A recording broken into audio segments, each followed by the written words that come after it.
A service of KIBMradio.com, the Internet's home for an all-old-time radio.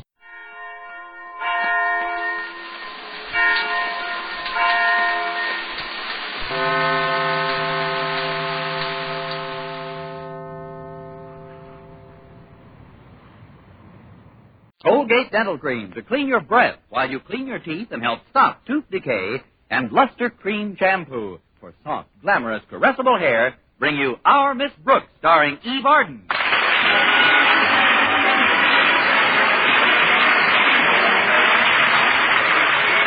It's time once again for another comedy episode of Our Miss Brooks, under the direction of Al Lewis. Well, the fall semester is definitely upon us, and our Miss Brooks, who teaches English at Madison High School, has more or less settled down to her accustomed routine. Yes, like many of my fellow teachers, I'm a firm believer in the old adage, early to bed. Only I've switched it a little. I believe that early to bed, early to rise makes a gal sleepy, poor, and bored. So whenever possible, I try to get some male faculty member at Madison to take me out for an evening. Any male faculty member will do, as long as he teaches biology and is named Philip Boynton. Last Thursday at breakfast, my landlady asked for a blow-by-blow. Weren't you supposed to have a date with Mr. Boynton last night, Connie? Yes, Mrs. Davis, I was supposed to, but he couldn't make it. But, Connie, I thought that twice a week you and Mr. Boynton... Well, I thought that last night was your night to howl. I did howl, but he still wouldn't take me out. Mrs. Davis, I'm competing with a new and dangerous interest. You mean Mr. Boynton got another batch of guinea pigs?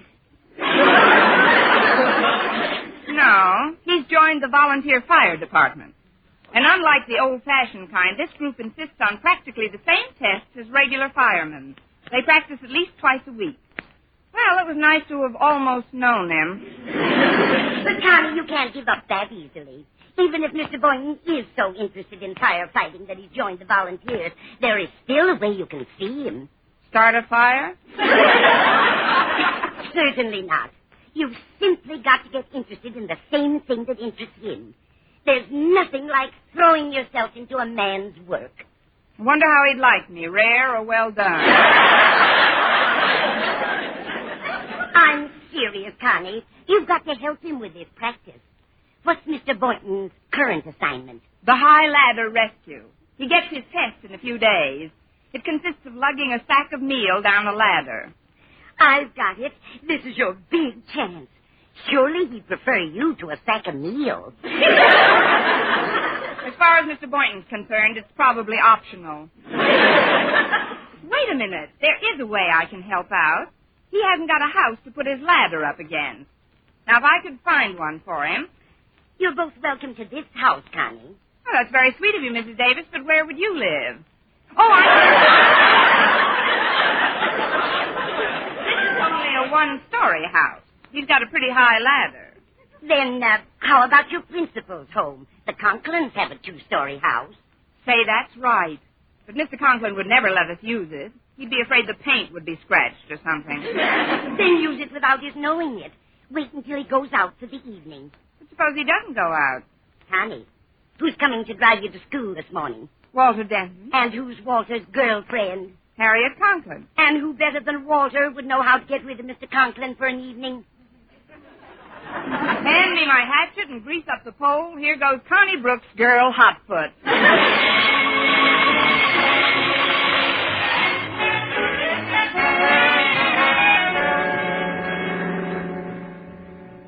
You certainly take good care of this car, Walter. Even the windows look spotless. They should. I took all the glass out. But you said when you first came aboard that there's something you want to ask me. What is it, Miss Brooks? Well, first of all, you're still going with Harriet Conklin, aren't you? Yeah, I'm still trying to, but I haven't seen much of Harriet this week. Old Marblehead, Mr. Conklin, made her stay home every night. And worse than that, he stays home with her. Well, Walter, I'll come right to the point. We've got to get him out of the house tonight, if only for a few hours. Why tonight? Because Mr. Boynton's got to practice ladder rescue. If you ask me what ladder he's going to rescue, I'll slug you. You see, Mr. Boynton's joined the volunteer fire department. Oh, I know. So have I. I've been practicing for those tests, too. But your folks don't have a two-story house. That's all right. I don't have a ladder either. Mr. Boynton said I could borrow his as soon as he finds a place to practice. Oh, good. Now, if we can get Mr. Conklin out of the house tonight, we can use his place. Well, frankly, Miss Brooks, we'd have a much better chance of getting him out of the house 3 days from now. What happens 3 days from now? Well, that's 1 day after his 10-day free trial period on a new television set expires. And it's also 1 day before his 10-day free trial on the next set begins. He just orders sets on trial? Sure. Well, at that rate, he can keep getting free television till the whole thing blows over. You see, that's what's so tough about tonight. Plus, Wick, if he thought somebody wanted him to go out, he'd be doubly sure to stay home. He's like a child that way. You know, perverse. You're right, Walter. Say, wait a minute. That gives me an idea. Maybe we can use child psychology on him. What happens when you tell a kid he must eat his spinach? Would you mind using another vegetable? Now,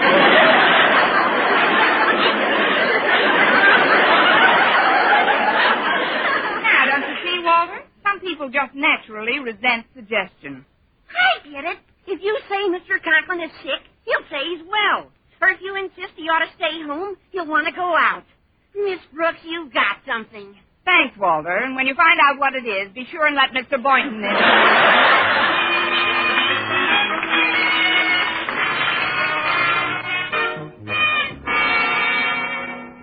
How many times must I tell you, Harriet, that the principal's office is not the place to discuss personal matters? But, Daddy, I just want to know if Walter Denton can come over to our house tonight. And the answer, as it has been for the past 2 weeks, is no.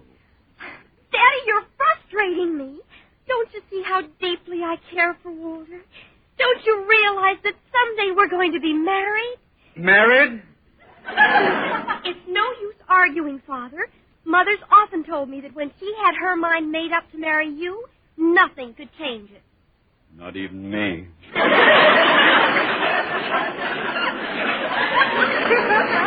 But, Harriet, this is a school, not a Lonesome Hearts Club. I don't want you seeing Denton, and that's final. Now get ready for your first class. All right, Daddy, I'll go. But remember this. Nothing or nobody can keep Walter and me apart indefinitely. Love will find a way for us as it has for others. Even if we have to elope, we'll someday, somehow... Good morning, Harriet. Good morning, Father. Good morning, Harriet. Goodbye, Miss Brooks. Walter Denton. Miss Brooks, I'd like to put a question to you as a woman. 1 minute, I'll get in the mood. All right, what's the question, Mr. Conklin? What can a girl possibly see in Walter Denton? Well, that's hard to say, Mr. Conklin. Different people see different things in each one of us. For instance, I'm sure that certain girls can see as much in Walter as certain men see in me. Well, that's a relief.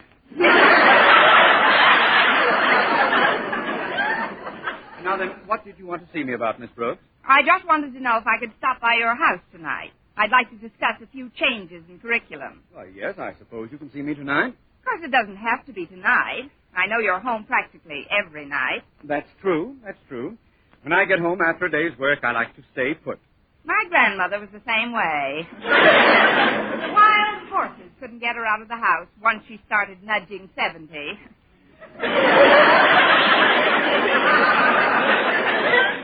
I'm sure that my reasons for staying at home differ greatly from those of your grandmother. I have my books, my family, and other cultural pursuits. Oh, I know. Who do you like in the wrestling match tonight? Well, I think Tiger Schlepkovich will fracture the devil man. Me too. Isn't television a great boon? Yes, it is. Especially to those who don't get around much anymore. Miss Brooks, I don't blame people of advancing years for staying home evenings. After all, it's nice to be within easy reach of your favorite chair, your pipe and slippers, your doctor's phone number. My doctor. Miss Brooks, the reasons I have for staying at home have nothing to do with the advancing years or ill health. I can do anything today that I could do 10 years ago. I could go out every night of the week if I wanted to. I must admire your spirit, sir, but after all, I'm sure that wouldn't be necessary. Not as far as your wife is concerned. Although almost any woman would get just the tiniest bit envious if she heard that a young principal like Jason Brill takes his wife dancing twice a week. Jason Brill? Dancing? Only last Friday evening I saw him at the Silver Slipper Cafe. The Silver Slipper? Did he say anything about me? Why, yes, come to think of it, he did. I think he said, "How's old stick-in-the-mud Osgood?" What? Why, that... You... Hello! Well, you don't have to bite my head off, dear. Don't dare me, you old... Oh, it's you, darling. Hello. I forgot to mention it before you left this morning, but this is my thorough cleaning day, and you'll have to pick up some things for dinner tonight. All right, Martha. Just a second. Why should we have to do any shopping today? We're going out to dinner. What did you say, dear? I said we're going out to dinner. Osgood, I think we have a bad connection. What's bad about it? I can hear you perfectly. I know, dear, but for a moment there, I thought you said we were going out to dinner. That's exactly what I did say. But isn't it a little early to be celebrating? Our anniversary isn't until June. Martha, we're going out to dinner, and then we're going to the Silver Slipper to dance. I'll see you later. Goodbye. Well, goodbye, Osgood. Too old to go dancing, am I? Miss Brooks, what was it Jason Brill called me again? I can't be sure, but I think it was, "Let's live a little Osgood."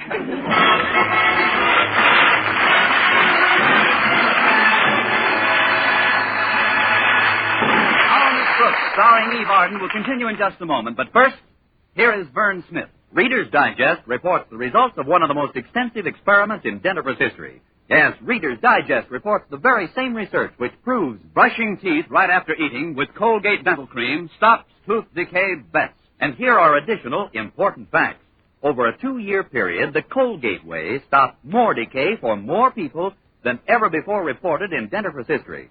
Yes, the Colgate way of brushing teeth right after eating stopped tooth decay best, better than any other home method of oral hygiene. Even more important, there were no new cavities whatever for more than 1 out of 3 who used Colgates as directed. No other dentifrice, ammoniated or not, has proof of such results. The best results ever reported for a dentifrice of any type. And you should know that Colgate Dental Cream, while not mentioned by name, was the only toothpaste used in the research reported in July Reader's Digest. Yes, Colgate Dental Cream, and only Colgate Dental Cream, was used in this research. So always use Colgates to clean your breath while you clean your teeth.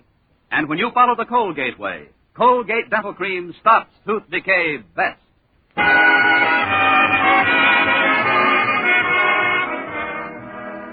Well, lunch period and I arrived at the school cafeteria at the same time. And by an unusual daily coincidence, I found myself sitting opposite Mr. Boynton. I was so pleased at the way I'd secured a place for him to practice for his firefighting test that I could hardly wait to tell him about it, so I didn't.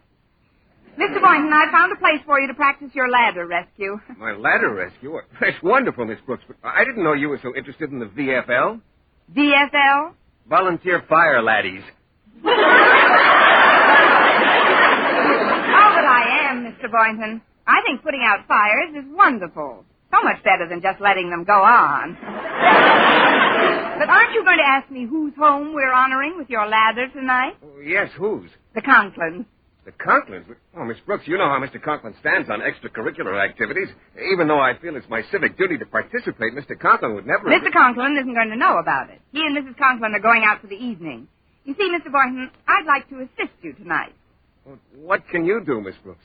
Well, there's no law that says you have to carry a sack of meal down the ladder, is there? Certainly not. I could carry a sack of flour. A sack of potatoes, or an old mattress, or a barrel. You're getting warmer. Look, Mr. Boynton, I know how important this test is to you, and I want to help you.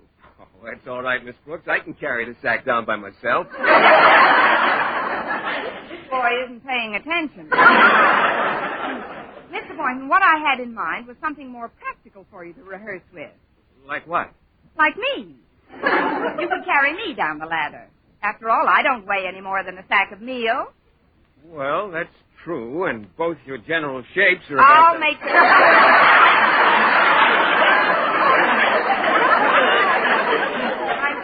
would work out fine, Mr. Boynton. Well, I don't know. It's pretty risky. After all, there's a big difference between having a sack of meal over my shoulder and having you over my shoulder. I can't tell you exactly what it is, but I know there's a difference. If, as, and when you find out what that difference is, you're going to be one surprised fire, laddie.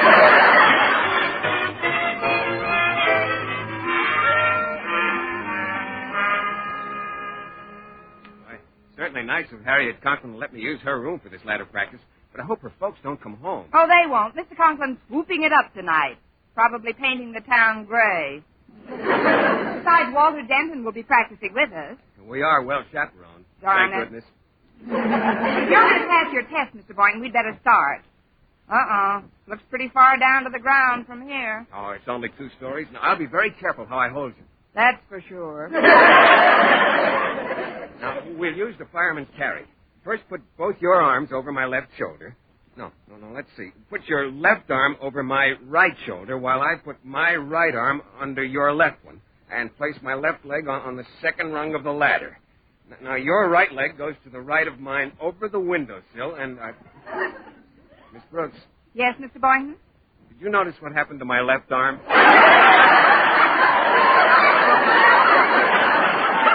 It's right here, Mr. Boynton. But I think there's something slightly wrong with the directions you've been giving me. Why? I'm carrying you.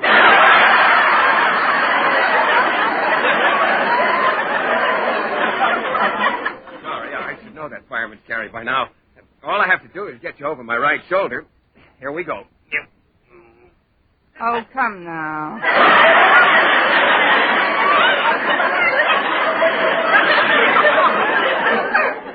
Are you all right, Miss Brooks? Perfect, Mr. Boynton.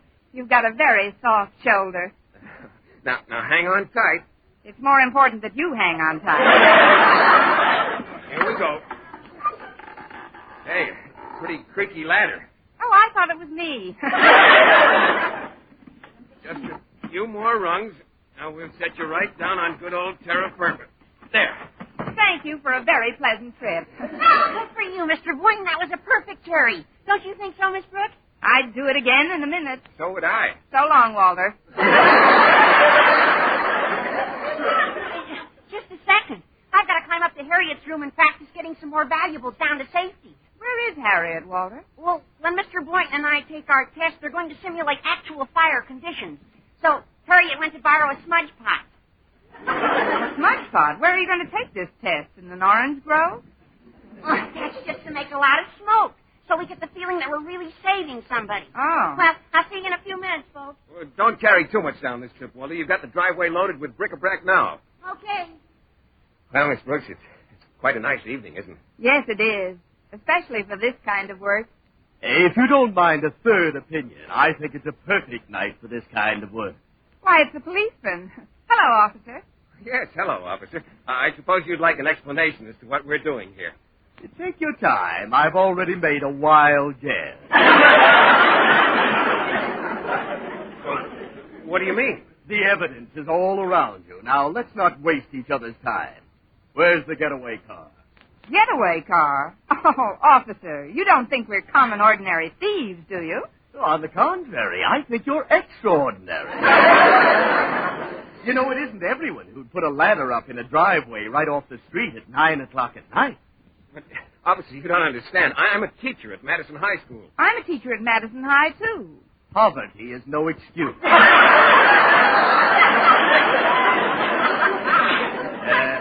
Do you know whose home this is you've been looting? But, officer, we haven't been looting. Hello. Here I come, and I'm loaded.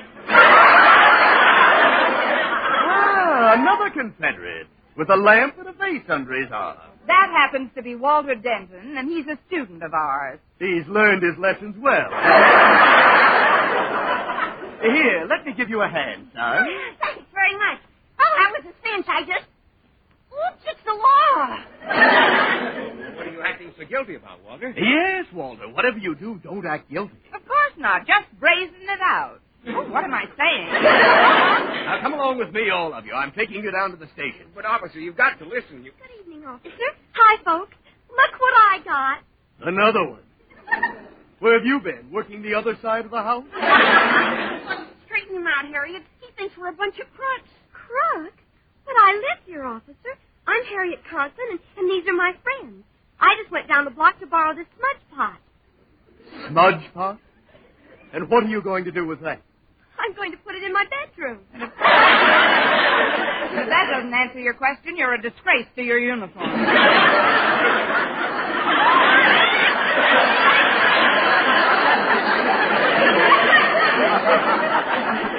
Don't you see, officer? Mr. Boynton here and my boyfriend Walter have joined the volunteer fire department, and they're just practicing for their ladder test. The smudge pot is just to make it seem more realistic. Well, look, here's my key ring with my name and address and the key to the front door. Doesn't that convince you that I live here? Well, I could have been mistaken, I guess. I beg your pardon, folks. Oh, that's okay, officer. Anybody can make a mistake. Good night, officer. Not so fast. I suggest that you be a little more careful about who you go around calling crooks. What? You heard me, and if it happens again, I'll have you back pounding a beat. But I am pounding a beat. Well, then, I'll see that you get a dirty badge.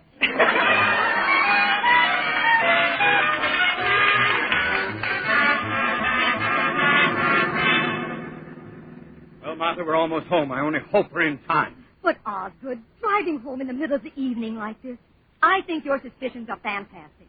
Just because we find out the Silver Slipper's been closed for a month, why should you get the wild idea that Walter and Harriet are eloping? It came to me in a flash. Only this morning, Harriet threatened to run away with that lame-brained dunce. Then Miss Brooks came to my office with that cock and bull story about seeing Jason Brill at the Silver Slipper last week.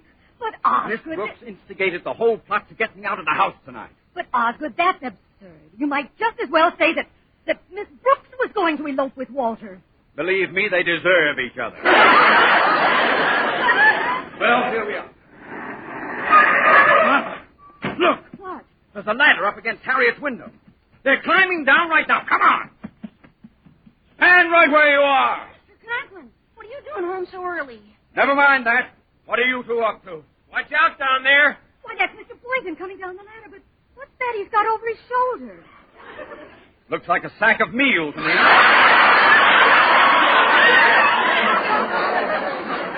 If that's who I think it is, I might as well be. Yeah, here we are.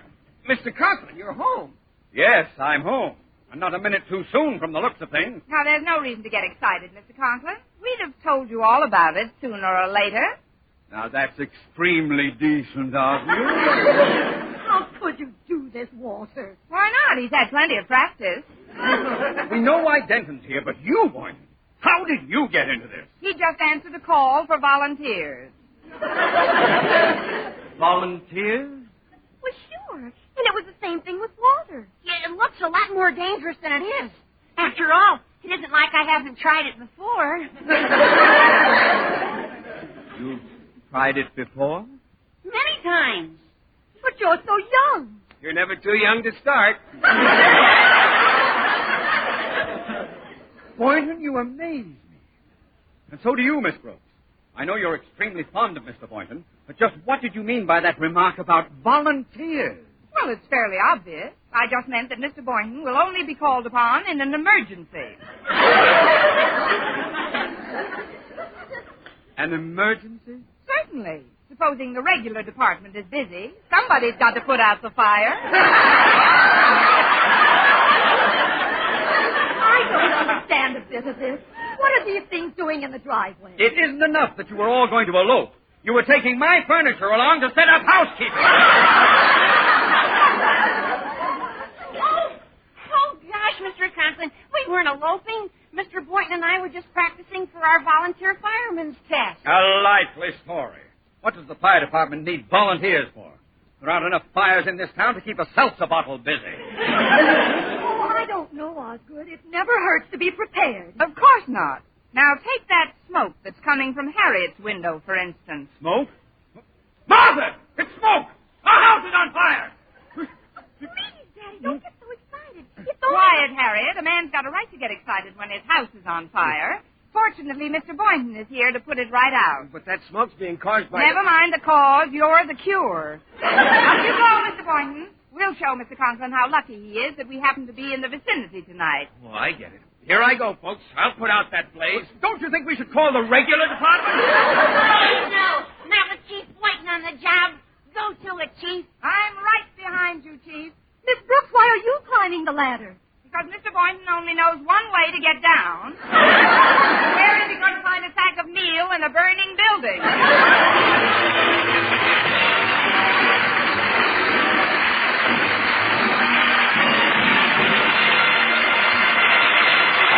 Eve Arden as our Miss Brooks returns in just a moment, but first...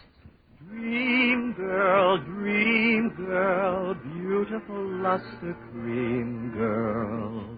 Tonight? Yes, tonight, show him how much lovelier your hair can look after a Luster Cream shampoo.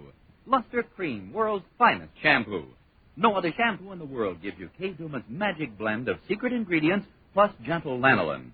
Better than a soap, better than a liquid, Luster Cream is a dainty cream shampoo. Leaves hair 3 ways lovelier. Fragrantly clean, free of loose dandruff, glistening with sheen, soft, manageable. Even in hardest water, Luster Cream lathers instantly. No special rinse needed after a Luster Cream shampoo. So gentle, Luster Cream is wonderful even for children's hair. Tonight, yes, tonight, try Luster Cream shampoo. Dream girl, beautiful luster cream girl. You owe your crowning glory to a luster cream shampoo. And now, once again, here is our Miss Brooks. Well, Mr. Conklin was so relieved when his house didn't burn down that he let Mr. Boynton, Walter, and myself go scot-free. It was still early, so I suggested, after we dropped Walter off, that Mr. Boynton could get a little more experience by climbing up to the roof of Mrs. Davis's house. Much to my surprise, he agreed. Now, about this fireman's carry, Miss Brooks. Let me help, Mr. Boynton. First, I put my right arm over your left shoulder, then my left arm around your right shoulder.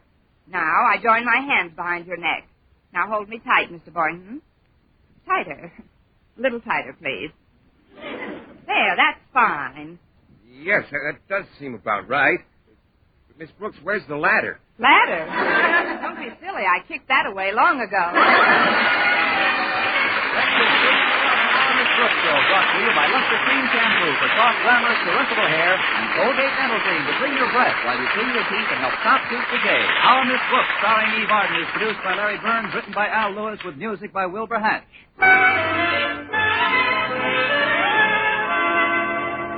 Doctors prove Palmolive soap can bring you a lovelier complexion in 14 days.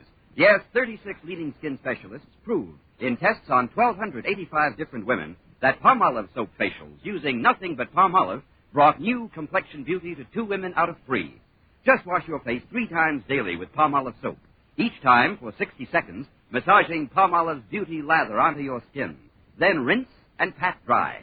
So start your Palmolive facials today. Remember, doctors prove Palmolive soap can bring you a lovelier complexion in 14 days. Be with us again next week at this same time for another comedy episode of Our Miss Brooks. Bob Lamont speaking. This is CBS, the Columbia Broadcasting System.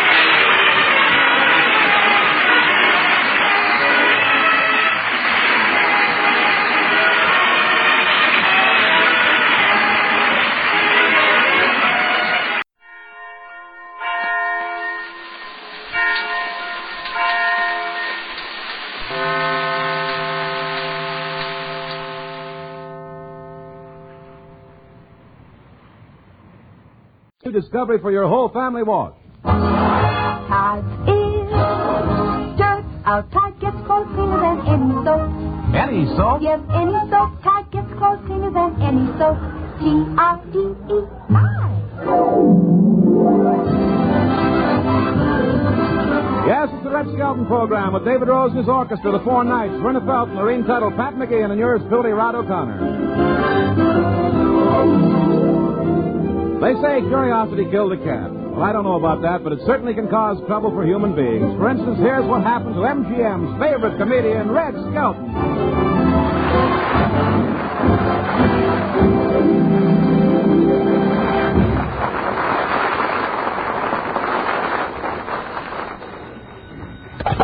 Hello, Skelton's residence. This Rod O'Connor's right there? Yeah, he's here, but he's doing his spring cleaning in the den. I'll be right over. This I gotta see. Mr. Skelton? Yes? Rod O'Connor called. My, this den sure is a mess. Yeah, but you know it's a lot of fun to do spring cleaning. You always run across things that's been missing for years.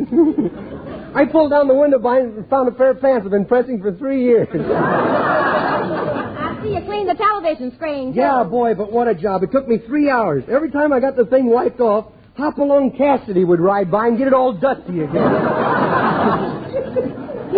Oh, it's a lot of fun, though. What got under you all of a sudden to make you want to clean your den? What got under me all of a sudden? I don't know. I figured it was about time to clean up this place. Yesterday, the dog next door came in and buried a bone over in the corner there. Oh, Mr. Skelton, you sure are a card. Oh, yeah. You should hire someone to do this cleaning. I got news for you. You're supposed to be doing it. No, sir. I only do lighthouse work. I know, and this is no lighthouse. Besides, this was supposed to be my day off. Well, I know, but you took yesterday off instead. You said you were going to a funeral. I was, but I couldn't find any good ones to go to. Well, I'll let you get back to your cleaning. Oh. Oh, here's a morning paper. Did you see this? What is it? What is it? A man has been sealed in a room for 10 years. Well, all the dirty thing. What some people won't do to miss my program. Is this his picture?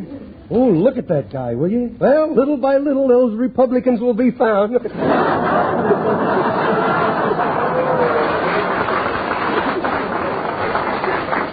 you see how he was dressed? Well, sure. If I hadn't paid taxes for 10 years, I could dress like that, too.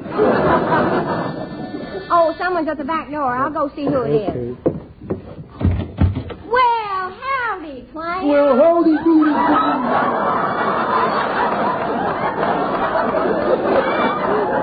Yes, sir,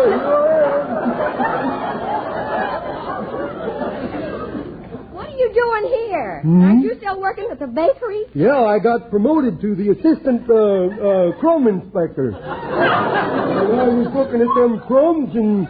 well, it reminded me I hadn't seen you in 12 hours. Why, you overwrite nobody. Tell me, didn't Mother Nature give you any brains at all? Yep, she did. I sure wish you'd have given me something I could use. You said it. Well, you go down in history as a stumble in the march of time. Yeah. Well, I don't know about that. Some people think I'm important. Just got a new job this morning. Steam fitter. A what? Steam fitter. Very tedious work, you know. That steam's very hot, and it burns your hands, you know. It's hard to handle, you know. Like Well, I don't know, but I'll think of something.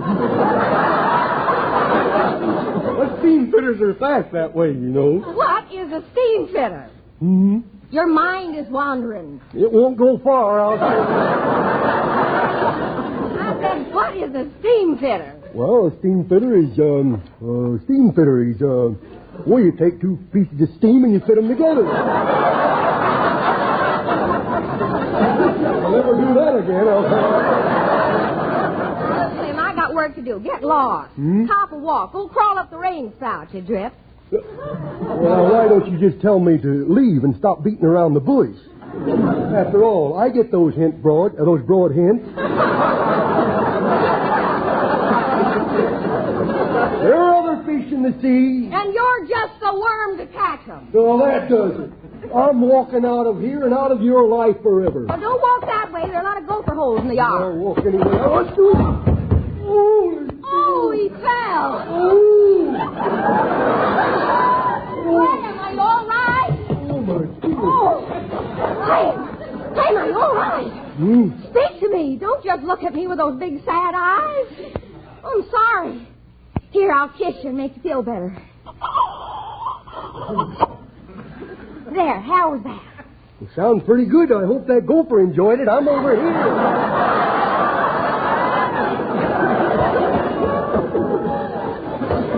I might as well face it. I need glasses. So do I with beer in them.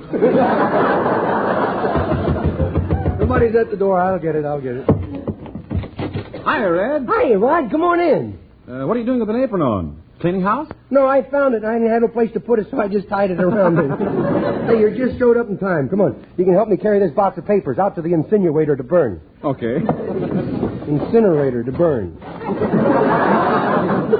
Hey, there's that grumpy neighbor of yours. Oh, yeah, you mean Mrs. Fussy? You know, I think I'm winning her over. Good morning, Mrs. Fussy. Well, aren't you the nosy one? Since when is it any of your business how I am? Well, You must know I have indigestion. My feet are killing me, and I see specks in front of my eyes, and one of those specks is your head. Oh, I'm sorry. Who asked how you were? And since you brought up the subject, I have a complaint to make about the way you played your radio last night, Mr. Skelton. I didn't play my radio last night. That's what I'm complaining about. You didn't play your radio, and you didn't wake me up, and I didn't hear my husband sneak in. Oh, aren't you the mouthy one this morning? And I'm glad you brought up the subject. What subject? About your dog. I didn't mention the dog. That's a weak excuse if I ever heard one. Well, let me tell you something. Last night I found one of your dog's fleas on my peak.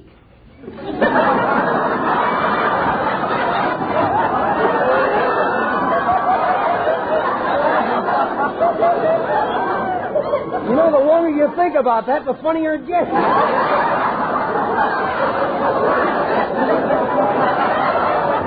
Oh, my God, Mrs. Now, look, Mrs. Mr. Skelton, I don't have to listen to that kind of talk from you. Oh, come on, Rod. Just where do you think you're going with that basket full of paper? I'm going out to burn them in my INCIN. Not until the wind shifts.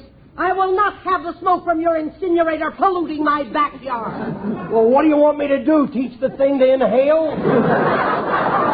Aren't you that smarty one, though? Wait until I tell my husband Winston about you. Oh, if I could only get my hands on the real estate agent that sold you the house next to mine. And grind!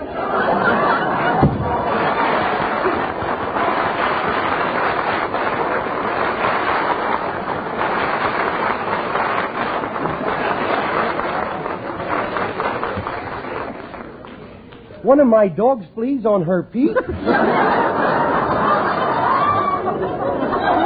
I don't see how she got so fat, you know. Her mouth doesn't stop flipping long enough to put food in it. I bet she could get a job in a fish store sitting in the window as a crab. Yeah. Hey, we better look through this waste paper basket before we burn this stuff. Last week I burned 4 pages of ad-libs. Hey, you're not going to throw this away, are you? What is it? What is it? It's one of my commercials. Gee, do you realize what you're doing? What? Listen to this. Tide is dirt. Our Tide gets clothes cleaner than any soap. Any soap? Yes, any soap. And that's only the beginning, because Tide not only gets clothes cleaner than any soap, but cleaner than any other suds. Cleaner than any other washing product known. Tide gets clothes cleaner than all of them. T-I-D-E, Tide. Yes, you can name any washing product known, and we still say Tide will get clothes cleaner. You see, Procter & Gamble's Tide does more than leave clothes free from dirt. It removes dingy soap film, too. Yet with all this amazing cleaning power, Tide is safe.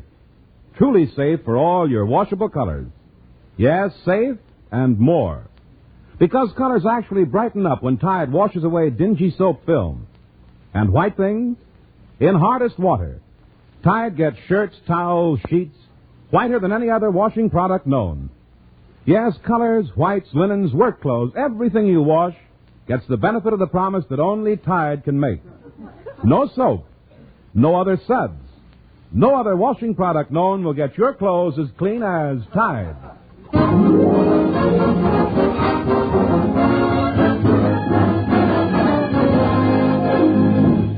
Aren't you ashamed of yourself for wanting to burn that? Yeah, I guess I'm just getting careless. Gosh, and of all the people to remind me of it, as the Four Knights would say, it had to be you. It had to be you. It had to be you. I wandered around, finally found somebody who could make me be true or make me feel blue. and equally glad just to be sad, thinking of you. Some others I seen might never be. Might never be crossed. I try to be boss, but they wouldn't do. Nobody else gave me a thrill with all your faults. I love you still. It had to be you, wonderful you. It had to be you. It had to be you. It had to be you. I wandered around, finally found somebody who could make me be true, or make me feel blue, or even be glad just to be sad, thinking of you. Some others I've seen might never be me, would never be cross. I try to be boss, but they wouldn't do. Nobody else gave me a thrill with all your faults. I love you still. It had to be you, baby, wonderful you.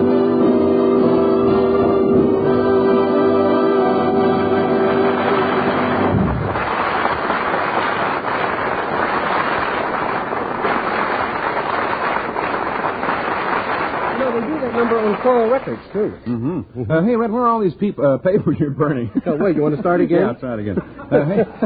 Hey, Red, what are all these papers we're burning? Well, they're jokes we didn't use on the program. Hey, get a load of this one, will you? There was a fellow standing at a bar drinking, see? Yeah. And he was holding his nose. And his buddy says, "What's the matter? Don't you like the stuff?" He says, "I smell it, makes my mouth water, and I don't like it diluted." Burn it. Burn it. Hey, burn look it. at this one. I dreamed I died and went to heaven. What woke you up? The heat. Burn it. Hey, look, here's a form letter. Form letter? Yeah, an ad for corsets. You know, that one might not burn. Our corn is a little green, you know. Hey, what's this, a love note? Who's Fitzy? I don't know any Fitzy. What does it say? Dear Red, I am now at Wilshire and Elm. Stop in and see me. It's important. And it's signed Fitzy. Don't know her. Burn it. But she says it's important. I don't know her. Burn it. Burn it up. Get the writer. Burn him, too. Neither do I, but I'm interested. Well, look, the note might have been written years ago. Well, Fitzy sounds like someone who would wait. Yeah, it sounds like one of those girls you write a letter to, but in the safe way. My dear darling, and ladies and gentlemen of the jury. Well, why don't you go ask Georgia if she knows Fitzy? Are you kidding? Go in and ask little Red if I don't have that kind of insurance, Doc. But you're innocent. You have nothing to hide. Let's put it this way. Let's go ask your wife if she knows Fitzy. I see your point. Hey, maybe I should go see who she is, though. She might be part of my radio audience. Yeah, and remember, it's the little things that count. Huh?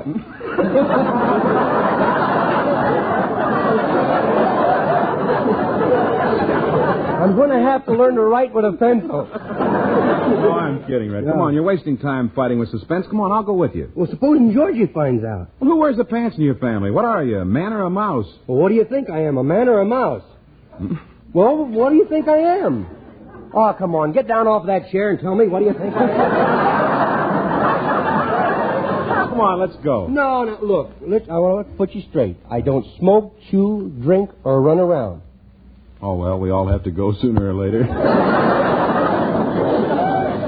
Come on, my car's down the street at Lippy's service station. No, I better not. Okay, I'll go. She's probably a nice little girl, young, beautiful, very discreet. Wait, I'll get my hat and go with you.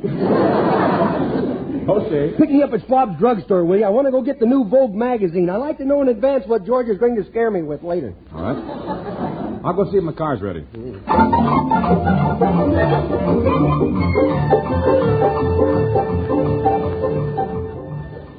Hey, Willie.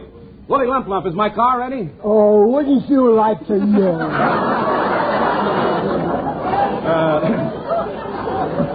Look, if you're through greasing my car, will you let me have it? I'm through greasing the car, yeah. But I gotta get this dent out of the fender, then. There isn't a dent in my fender. You mean to tell me it got wrinkled like that worrying about the payment?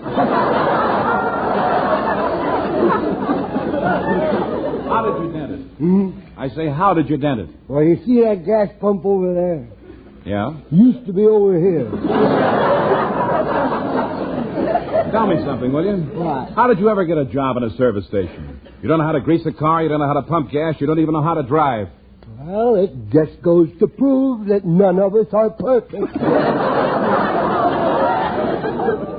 How come you're working anyway? Isn't that a little out of your line? I'm only working for 2 weeks. See, this is my annual vacation from my unemployment compensation line. You know what's wrong with you? What? You've been sampling too much of that tetraethyl. Well, at least my tonsils don't have a ping in them anymore. What's the ping? Well, I'm in a hurry. I'll just take my car as is. Okay. Say, would you mind wiping off my windshield? That's what I'm here for. I'll do anything you want to. That's part of our duty, you know.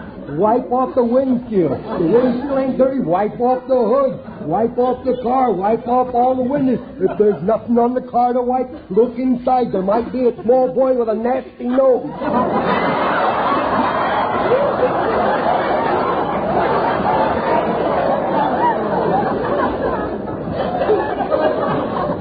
You've been wiping it for a minute now, and I still can't see out of it. You missed the spot here. Okay, I'll get it. Go in there and pick up the producer, will you?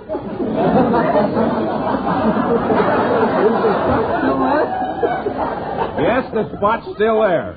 It is, huh? I'll bet you $5 you can't show it to me now. Well, I hope your insurance company likes to be kept busy because I'm going to put them to work. David Rose and the Tide Orchestra play Red Roses for a Blue Lady.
That Bob Burns can really play a bazooka, can't he? Hey, Rod, do you think we're doing the right thing by trying to find out who this Pitsy character is? Well, look, you just let me handle the whole affair. I'll start telling her something that'll make her forget all about you. Now, what will you tell her? I'll just tell her all about the new wash day miracle, Tide. Oh, that'll make her come clean, yeah. I'll say, look here, Fitzy. You know, there's an amazing number of really good wash day products in the market, which makes Tide all the more remarkable. Because Procter & Gamble's Tide gets clothes cleaner than the best of them. Cleaner than any soap. Cleaner than any other suds. Cleaner than any other washing product known. For Tide not only leaves clothes dirt-free, it removes dingy soap film, too. And yet, with all this amazing cleaning power, Tide is truly safe for all your washable colors. In fact, Tide actually brightens those soap-dulled colors and white things in hardest water. Tide gets them whiter than any other washing product known. Yes, I said in hardest water. For Tide works its miracles in any kind of water, anywhere. You get oceans of suds that look and feel different. And you get a wash line that really opens your eyes. For no soap, no other suds, no other washing product known will get your clothes as clean as Tide. Well, now you can wipe the foam off your mouth, Sudsy, and let's get going, huh? Hey, Red, isn't that Verna Felton walking down the street with all those groceries? Yeah, let's stop and give her a lift, huh? Oh, you're just trying to get out of meeting Fitzy. Hiya, Verna. Hey, hop in. We'll give you a ride home. That's sweet of you, Red. Hello, Moran. Hiya, Verna. You all settled? Well, yes, but the front seat is sort of crowded. Do you have enough room, Red? Oh, sure. Am I crowding you, Rod? No, but if my girdle pops, it'll all go through the windshield. Hey, how come your grandson Junior's not with you, Verna? Oh, he's at home. If his handcuffs have held out. Oh. Well, here's your house. That's the fastest I've ever crossed the street. Won't you come in, Red? No, thanks. I'm a little cramped here. I feel like I'm sitting on my own lap. Well, at least we were lucky it didn't pop. Here, give me your packages and watch your step, Verna. Thank you. I'll be right out, Red. I don't think I brought my key with me. Junior! Hey, well, Nemo, what'd you do? Bring me one of them big balloons? Or is that a man? Mr. O'Connor. Answer me question. What are you doing out of bed? I told you to take a nap. I did take a nap, but Mr. Fowler next door, he yelled so loud I couldn't get any sleep. Now, Mr. Fowler should be more considerate. Yeah, he should. Didn't he know you were in your room? Well, sure he knew. Them bags of water didn't fall on him by himself, you know. Yeah? Just for that, you come here to me. No, you don't, kiddo. They don't get in. You need to open this door at once. If I open the door, what you going to do to me? Why, nothing, dear. Nothing at all. Well, it might be nothing to you, but it's the pain in the back of me lap to me. Junior, if you'll open the door, Mama has a surprise for you. Really? Yes. You like ice cream? Yes. Well, here's an advertisement of a new ice cream parlor that's just opening up. Yeah. Well, thanks, Sporty. That's mighty nice of you. Can you bring me nothing sweet to eat? Now that I'm back here, I'll let you in on a little secret. Right. I hid the cookies in the oven. Yeah, let you in on a secret, too. They ain't hid no more. You found them. Well, let's put it this way. We was bound to meet sooner or later. Junior, is your grandfather home? Well, I think so. I answered the door a few minutes ago and something crawled by me. No, it was probably an old stray dog. Well, if he was a pretty smart dog because I distinctly heard him bark, "Don't tell old Cold War I'm home." You shouldn't talk about your grandfather like that in front of Mr. O'Connor. He's liable to get the wrong impression of him. Oh. Now, if you say one more thing, I'm going to spank you. Okay. Now, tell Mr. O'Connor you're sorry. Yeah. Well, how can I not say something and then tell him I'm sorry? What's he going to do, read my lip? The whole family's nuts. What is that? I understand, Vern. I have 2 children of my own just like it. Well, don't come crying to us about it. I'll put these groceries in the kitchen. Junior, you entertain Mr. O'Connor. I'll be right back. Well, Blubber Boy, here we is all alone and unprotected. Yes, I know. I'm just wondering how I can make a break for it. Would you like for me to entertain you, or would you rather pay me protection? I'll pay. Here's a nickel. A nickel? I see you don't want full coverage, huh? How much is full coverage? Well, I usually charge a dime. However, you had a pretty big hunk of coverage, you know. I had to make it 15 cents. Well, here you are. Oh, thanks. Boy, ain't I the mail-order Mickey Cohen. I caught you pulling that old protection policy gag on again. Oh, now don't whip me. Now, just for that, up to your room. Okay, Go up to okay. your room. Oh, but before I go, I got a $1 bill I took out of a pocketbook. Do you want it? No, you'll return it. Well, I tried to return it, but the lady said she don't want it. Oh, well, in that case, dear, you can keep it. Okay. Whose pocketbook did you take it from? Yours. Well, I'll see you later, Verna. Do call again, Rod. Goodbye now. Goodbye. Hey, Fatso! Don't drop that on me. Bombs away! Oh, I missed him. I missed him. Hey, Red, start the car. Let's get out of here.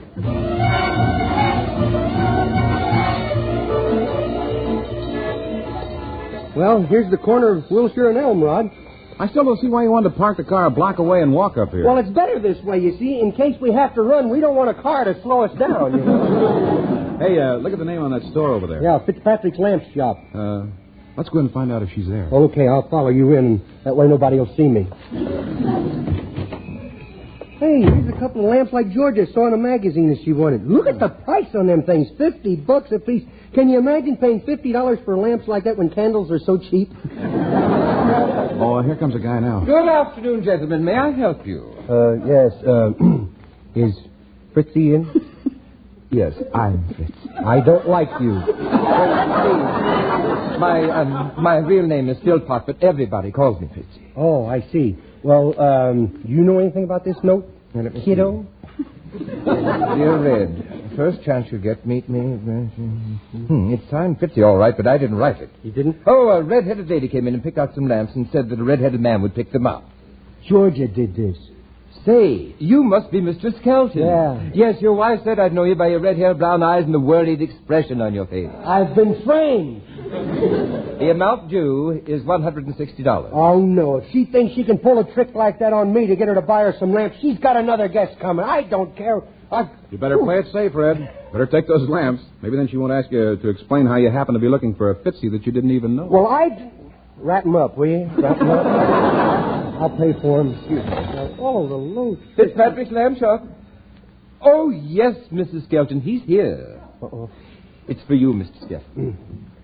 Hello, Little Red. I see you found the note, Big Red. Yeah, honey. What was the idea? I was going to buy you those lamps anyway. I was going to surprise you with them. Of course you were, Big Yeah. Red. Mm-hmm. You're not mad at me for playing a trick on you? No, gosh. And you're not sore at me for trailing Fitzy either, are you? Are you, Little Red? Little Red? Hey, wrap up a couple more lamps, will you, for Big Red? Thanks for being with us tonight. So the next Friday. Let's tell saying goodbye now. Thanks for listening and thanks for buying more and more of that One-Stone Miracle Tide. Tide is dirt. Our Tide gets clothes cleaner than any soap. T-I-D-E, Tide. This is NBC, the National Broadcasting Company.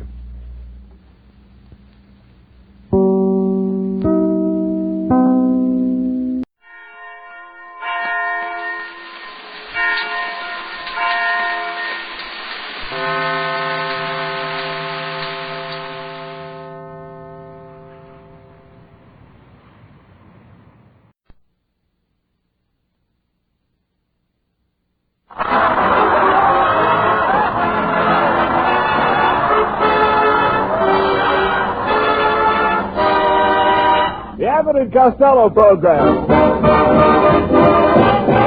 Listen to the great rhythms of Will Osborne and his orchestra, the swingy singing of Connie Haynes, and that sawed-off, stubby, overstuffed little statesman who proudly said, Hey,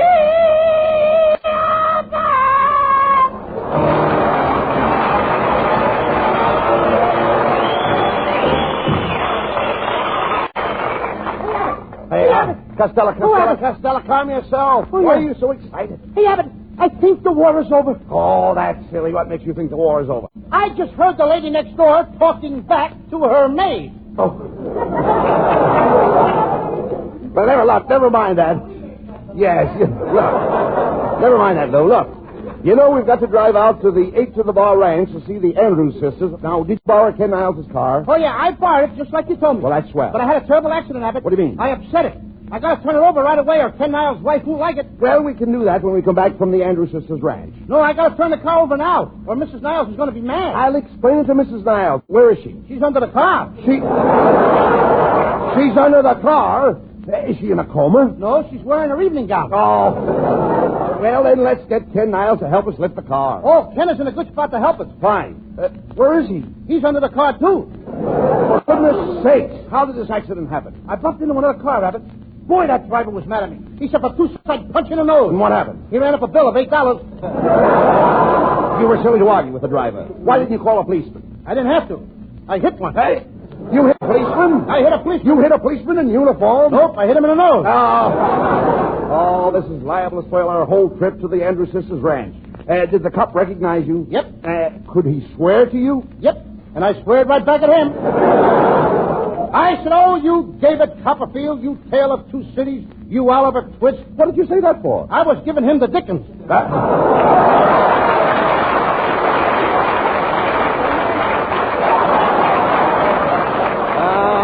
This is a fine thing. Now I have to straighten you out with that policeman. Where is he? He's under the car, too. What are they all doing under the car? Have you looked for an apartment lately? Oh, here comes Mr. and Mrs. Niles. Better beat it, Costello. No, you don't. You fat-headed, flabby, car-flipping fool. You realize you left me out there under the car holding up my rumble seat? Don't stand there like an idiot. What have you got to say? Good morning, Mrs. Niles. Don't good morning me. Good night, Mrs. Niles. That day went fast, didn't it? Costello, why did you leave Mrs. Niles under the back seat of her car? Well, isn't that where they always keep the crank? So, Kenneth, you had it coming, Mrs. Niles. Now, be nice, Lou. Say something. All right. Just a minute now, you worm. That's enough. All right. Please. Go ahead. Blow me out, kid. All right. You're supposed to. Don't you try to wiggle out of this. What about me? Look at my suit. I'm a mess. Niles, without looking at your suit, you're a mess. But look at the spots all over my suit. Well, throw away the suit and wear the spots. Oh, Costello, I've had enough. We're going out to get the policeman and sue you for damages. Damages? But, Mrs. Niles, did you get hurt? Did I get hurt? I have a big scratch on my crazy bone. Put your hat on and nobody will notice it. Oh, come, Kenneth.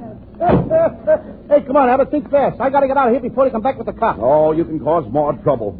We were going to the 8 to the Bar Ranch to ask the Andrews sisters to appear on our and you wrecked the car we were going to use. Well, now we'll have to rent a car. Well, let's get another car. We'll have to. Well, where can we get one? You drive. Me drive? No, you drive. I said I drive. You don't drive it. I drive it. Drive what? You drive. Why should I drive when you want to drive?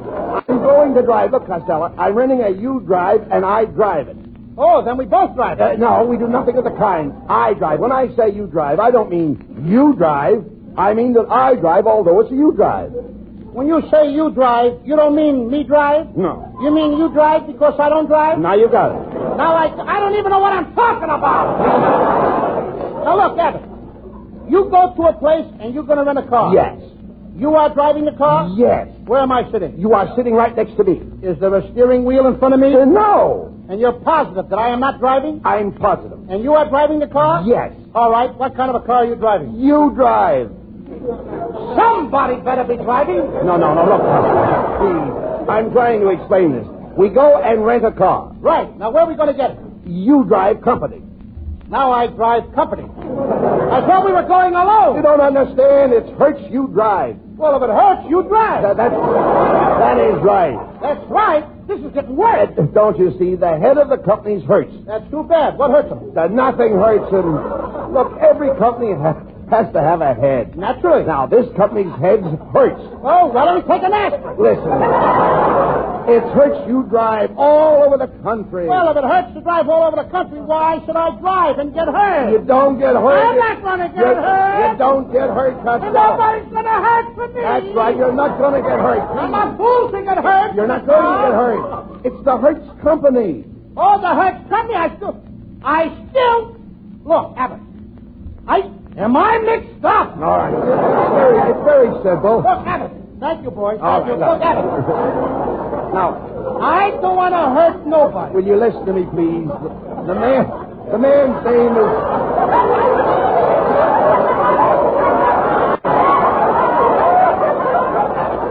Look, no, please. Now, look, take it easy. The man's name is Hertz. He rents cars. You drive. It's the you drive all over the country. You drive all over the country? Yeah. Not with that OPA, brother. What are you talking about? That's why I can't go. OPA. What do you mean, OPA? Only a puny A car. Get out of here.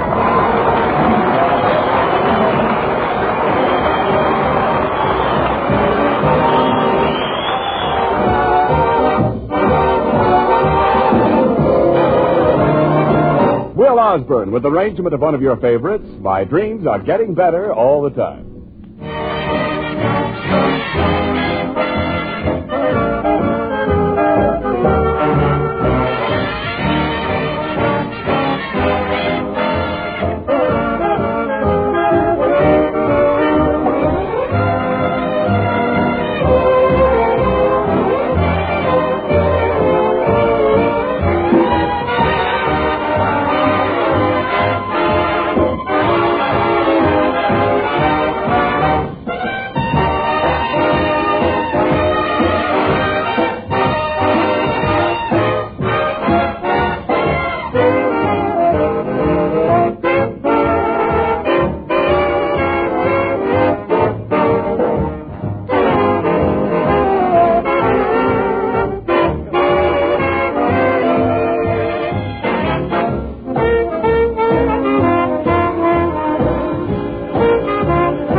Abbott and Costello are driving their rented car over the desert to the Andrews sisters' ranch.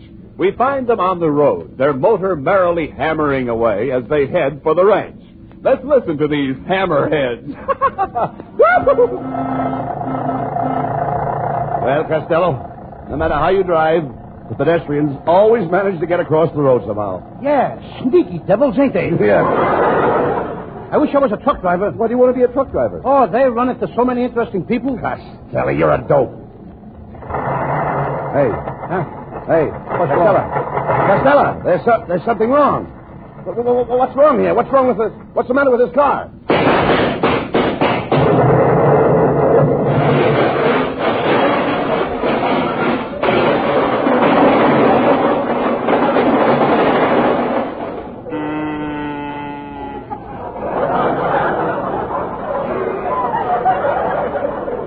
Out of gas.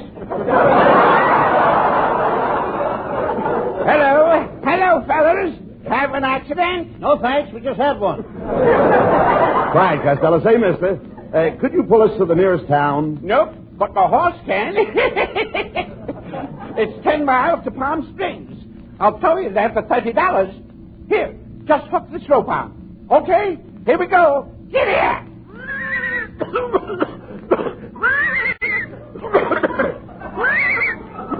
I think the horse is hoarse. You know, Costello, that guy is a gyp. And Imagine charging us $30 to pull us 10 miles. Don't worry, Abbott. I'm getting even with him. How? I got our brakes on.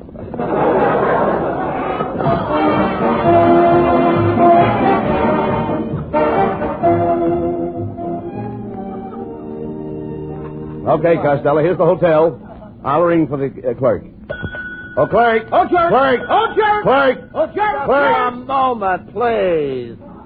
This is a very high-class hotel, and I'll have you understand I'm not a jerk. You're not even a vibration. Costello, will you act like a gentleman, please? Clerk, we'd like a room. All I have left is the bridal chamber. Do you want that, Mr. Abbott? I do. Do you want it, Mr. Costello? I do. I now pronounce your room and bath. $5. Mr. Clerk, just a minute. You don't understand. We were here on our way to the 8 to the Bar Ranch, and our car broke down. We're going to see the Andrews sisters. Ah, yes, the Andrews sisters. Yes. They are so sweet. Every time I see them, I want to kiss them. My mind says no, my heart says yes. And what do you hear from your liver?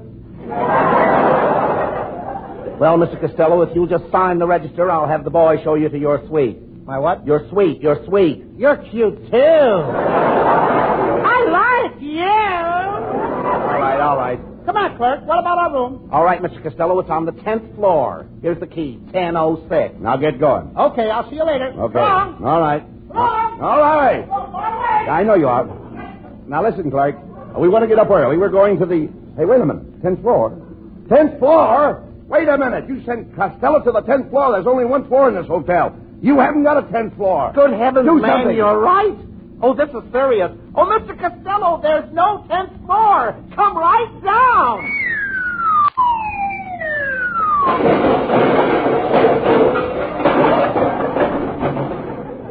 Costello, speak to me. Are you all right?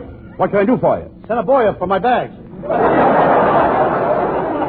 Hey, come on, Abbott. Let's get out of this place. I have never been so humidity in all my life. Humidity? Yes, he humiditied me. Humidity means damp. Well, let's get out of this damp hotel.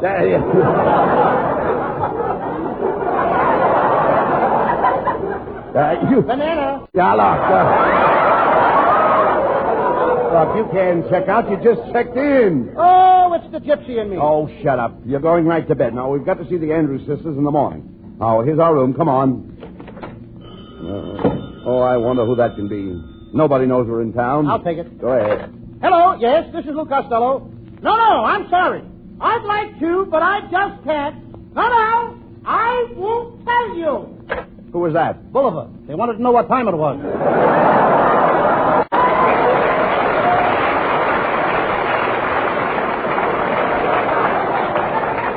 You're crazy. Now, go get to bed. Come on, hurry up. Okay. Now, we've got to get up early. You understand? Yeah. To get to the ranch.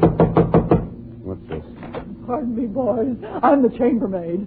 I heard you two clowns had checked in, and I thought you might like to hear a funny story. How about it, Abbott? This chambermaid might have something. We could use a good joke. We haven't had one on 3 pages. All right, go ahead. Go ahead. Well, did you ever hear the story about the double bed? Nope. I just made it. Oh, this kid is going to lay an 8. Oh, how dare you. I've never been so humiliated in my life. Now, you see, Abbott? She said the same thing, humidity. She thinks it's a damp hotel, too. Oh, dampness has nothing to do with it. She said humiliate. Conjugated from the Latin, humilius. Humilia. Humilium. I humiliate. She humiliates. They humiliate. Now, do you understand? Yes, sir. Everybody in the joint is damp. No. Say, miss, if you're so smart, maybe you can tell me something. Our car broke down, and we got to get to the Andrews sisters' ranch. Now, how can we get there? On a jackass. Did you ever ride a jackass? No. Then you better get on to yourself. How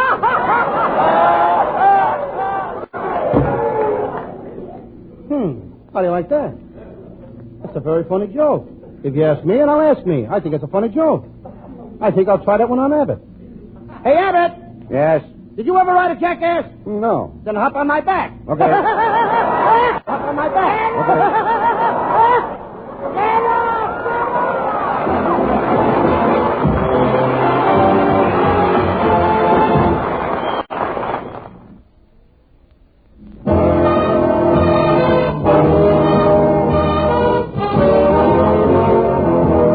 Lovely Connie Haynes sings one of the most popular songs of the day, I'm Beginning to See the Light. I never cared much for moonlit skies. I never winked back at fireflies. But now that the stars are in your eyes, I'm beginning to see the light.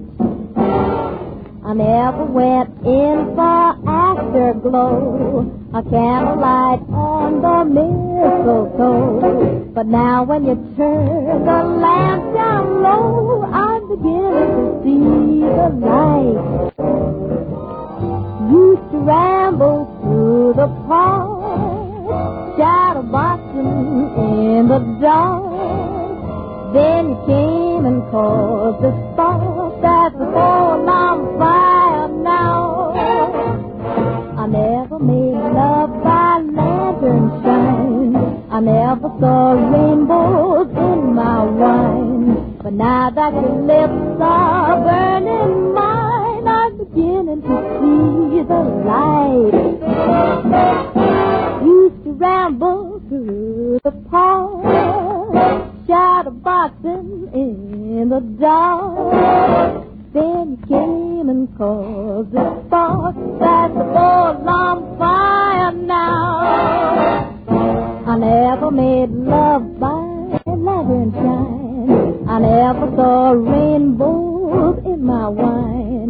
But now that your lips are burning mine, I'm beginning. Yes, I'm beginning to see the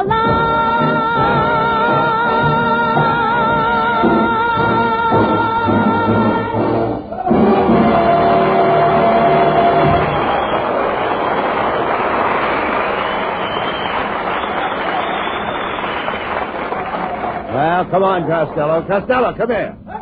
Yes, we've got to check out of this hotel and find the Andrews sisters' ranch. Gee, Abbott, I hate to leave this lovely hotel room. I know. But I can't get it into my suitcase. What do you mean? My suitcase is full of towels. Costello! I'm surprised at you, stealing towels from a hotel. What could be smaller? Wash rags? Down! Come in. Pardon this unwarranted intrusion, gentlemen, but I'm looking for Abbott and Costello. Oh, that's Abbott over there, and I'm Costello. You? No, it couldn't be. I'm sure, sir, I'm sure that Lou Costello does not look like a sawed-off, pot-bellied, imbecilic, flea-bitten bum. Oh, yeah? You want to bet? Say, neighbor. What did I say? Just a minute, neighbor. Who are you, anyway? Oh, pardon me. My name is Melonhead. I'm sorry. Well, with that head, you should be sorry. Put your hat on, please. It's blinding me, the head. Thank you. Look at that scalp, Abbott. His forehead goes all the way back to Santa Monica. Just a minute, Costello. I resent your remarks. I have plenty of hair. I mean on your head and button your shirt. Oh. Costello, before you insult this man anymore, please, before you insult him, let's find out what he wants. Go ahead. Find out what he wants. Well, go ahead. All right, Melonhead. Tell us what you want so I can insult you again. Gentlemen, I'm a theatrical agent specializing in television. Here's my card. Hey, there's nothing on the card. Well, television isn't here yet. Now, let's get down to business, Costello. Let's get down to business. I understand you boys are here to engage the Andrews sisters to appear on your radio show. That's right. Now, Mr. Costello, if I could save you a lot of money, look, if you found $14,987.50 in your pocket, what would you think? I'd think I had on somebody else's pants. Oh, no. Now, gentlemen, my proposition is very simple. The Andrews sisters would cost you $15,000, but I happen to represent the original Andrews brothers. The Andrews brothers? Who are they? A great act. And the Andrews brothers. The Andrews brothers will only cost you $12.50. Do you know what that means? Yes, that means they must be lousy. Will you shut up, Costello? Mr. Melonhead, how can you afford to sell the Andrews brothers so cheap? Oh, I was caught by the price ceiling. You see, think of it, boys. The three Andrews brothers for $12, that's less than $5 a brother. Where can you buy brothers cheaper than that? I can buy the Smith brothers for a nickel. All right, Costello. Stop. They got more hair as a beard than you got on your head. Yeah, all right. You stop quibbling with Mr. Melonhead? Well, I mean, he quibbled on me first. Well, so what? I mean, after all, I don't go around quibbling on anybody unless they quibble on me first. All right, well, forget about it. I got a good mind to let him have it some more. I'll quibble him with both barrels. Now, never mind the quibbling. I guarantee I can quibble better than he can. All right, we don't want no more quibbling. Why? We might as well stop right here. We ain't getting no place All right, with Mr. Melonhead. Yeah? When can we hear the Andrews Brothers? When you hear them right now. All right. Come in, boys, and sing for Abbott Costello. Hit it. We are the Andrews Brothers, and we are known as Misters. Yoo-hoo! Could make much more money if we were only sisters. Well, Costello, what do you think of the three Andrews Brothers? Well, they could be worse. How could they be worse? There could be four of them. Now, wait a minute, Costello. Let's not pass judgment until we hear the boys sing something else. Do you boys know Apple Blossom Time? Do they? Of course they. Boys, go ahead, hit it. Sing the medley.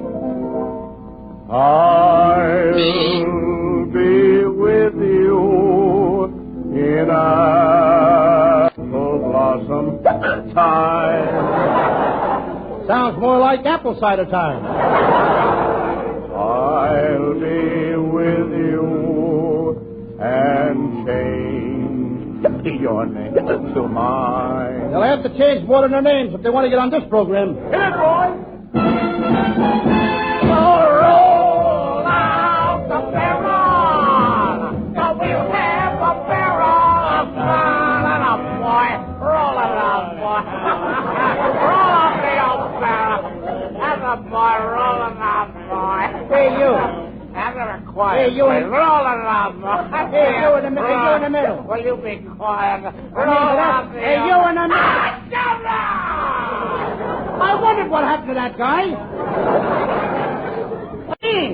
That's not funny. That guy not only rolls out the barrel, he emptied it. All right. Well, Abbott and Costello, didn't I tell you the Andrews Brothers were out of this world? They ain't out far enough. Now, let's not quibble, Costello. Look, where can you find a better bargain than these three wonderful singers? Think of it. Three brothers for $12.50. Now, why, that you cost that much for three goats. Yeah, but look at the difference.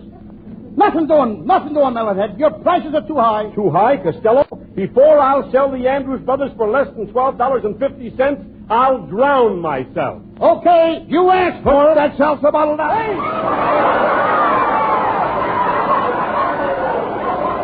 Get him out of here. Folks, good night.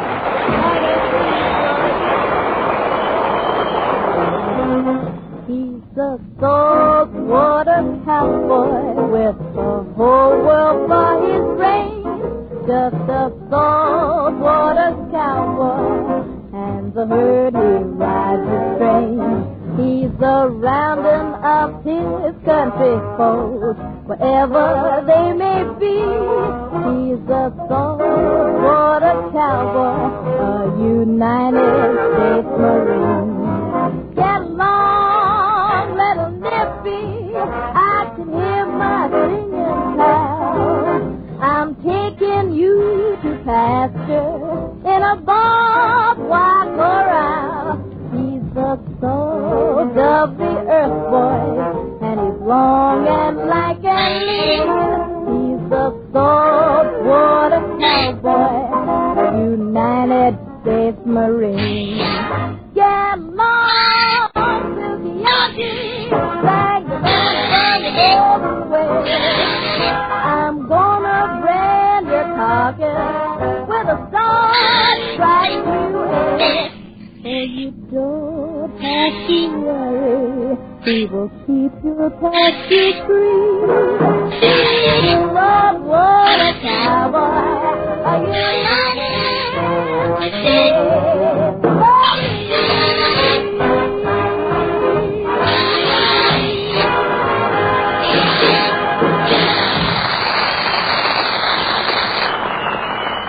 Some like you live for the moment, some like you just reminisce.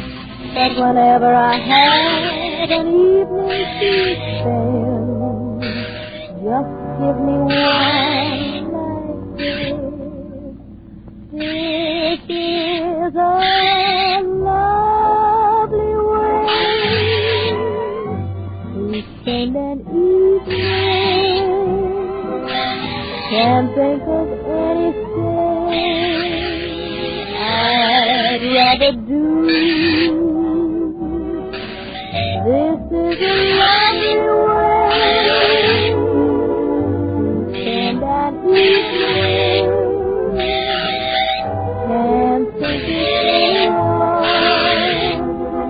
as lovely as you.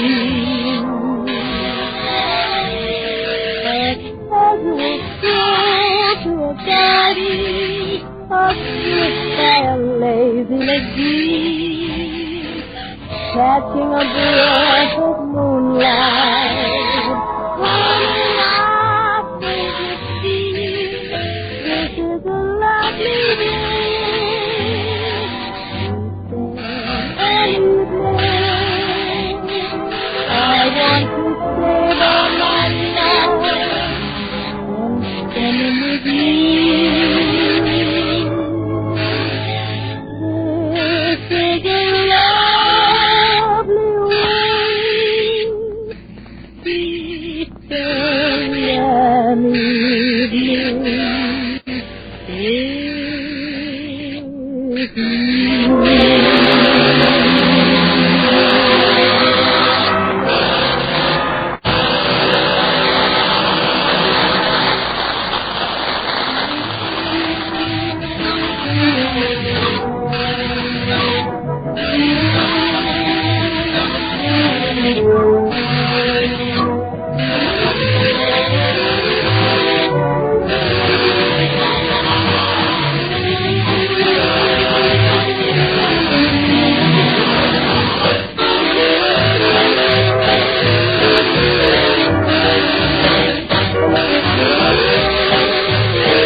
Ladies and gentlemen, the secret word tonight is door.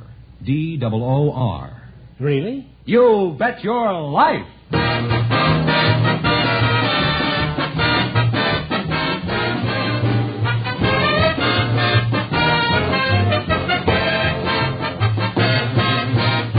more than 3,000 DeSoto Plymouth dealers of America present the best of Groucho. Yes, friends, it's a Groucho summertime. By popular demand from your letters, from rating histories, and the acclaim of critics, the DeSoto Plymouth dealers bring you selected shows from You Bet Your Life, the comedy quiz series produced and transcribed from Hollywood. Groucho Marx is on vacation, friends, and will return in the fall. Until then, it's fun and laughs each week this summer as we proudly present some of the best of Groucho's past shows. And here he is, the one, the only... Groucho! That's me, Groucho Marx.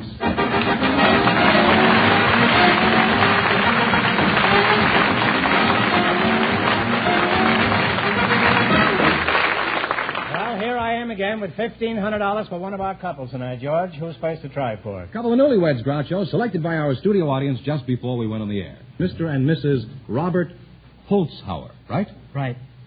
Meet Groucho Marx, folks. Welcome, youngsters, for the DeSoto Plymouth dealers. And if you say the secret word while we're talking, you'll divide $100 between you. It's a common word, something you'll find around the house. Robert, you're a newlywed, eh? That's right, sir. Where are you from? I'm from Dayton, Ohio. Mm-hmm. And your name is Arlene? That's right. You're a newlywed, too, huh? Oh, yes. You're a very pretty girl, you know that? Thank you. Did you know that? Oh, I've heard it, to be honest. You don't have to be honest with me, you know. Yeah, no. I don't propose to be honest with you. Where are you from, Arlene? I'm a native daughter. I was born right here in Los Angeles. Uh-huh. How old are you, Arlene? 22. And how old are you, Bob? I'm 27. What do you do for a living? I go to college. That's the way you make a living? You mean you're on the football team? Are you working, Arlene? No, I go to college, too. Oh, you mean you're both on the team, eh? What are you taking in college besides Bob? I'm taking a major in medicine. You're taking a major in medicine, huh? Is your husband aware of this? No, I mean a major, like Are you taking him for everything he's got? No, it's the line of study you pursue in order to get your degree. You pursue the major, right? Who are you taking in college, Bob? A lieutenant in the wax? No, I'm studying law. Oh, well, I don't blame you if she's going to carry on with the first major. At least you'll be able to sue the guy. Do you intend to become a lawyer when you graduate? Yes, I do. Why? Well, I think that practice of law is a very good field for a young man. And I think that I'd probably make a good lawyer. Why are you under that impression? I like to help people in their troubles. Oh, that isn't what a lawyer does.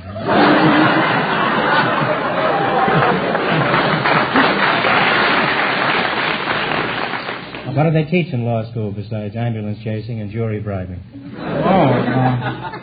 We don't learn that in law school. You don't, huh? No. Well, then you won't get any of my business, huh? Well, what do you learn in law school? Well, we study several courses as evidence and criminal procedure and domestic relations. Don't you learn any legal terms? Let me hear you talk like a lawyer. I mean, give me some shyster talk. We don't talk shyster. I can give you some terms such as I like a lawyer that gets this barred quickly. Huh? You have terms like what? Well, there's habeas corpus and nolo contender. Nolo contender. I knew her well, eh? No, nolo. A little Spanish girl. I wonder where she is tonight. Huh? Well, nolo contender actually means that there's... What does it mean? It means there's no fight, there's no contest. That's Nola, all right.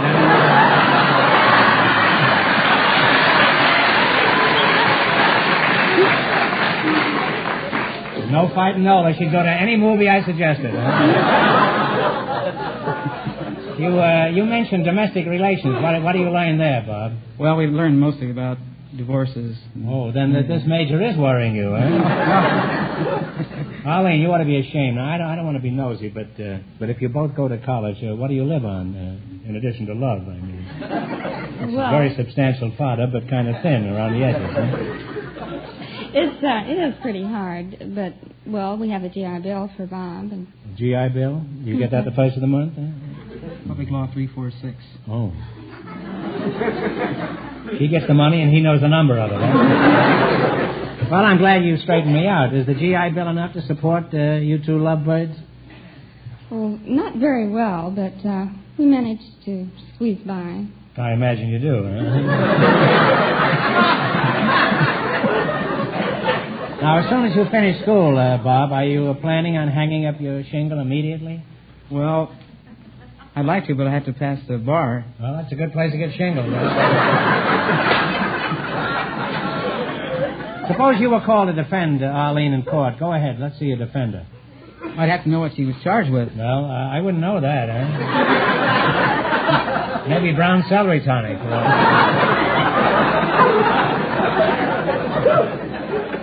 How long did you say you've been married? We've been married now about a month. Would you say that Bob is a perfect husband, Arlene? Well, yes, he is. Suppose he told you he had to stay after school some night, and the next day your best friend told you she saw him dancing to Charleston with a dazzling redhead at Zero's.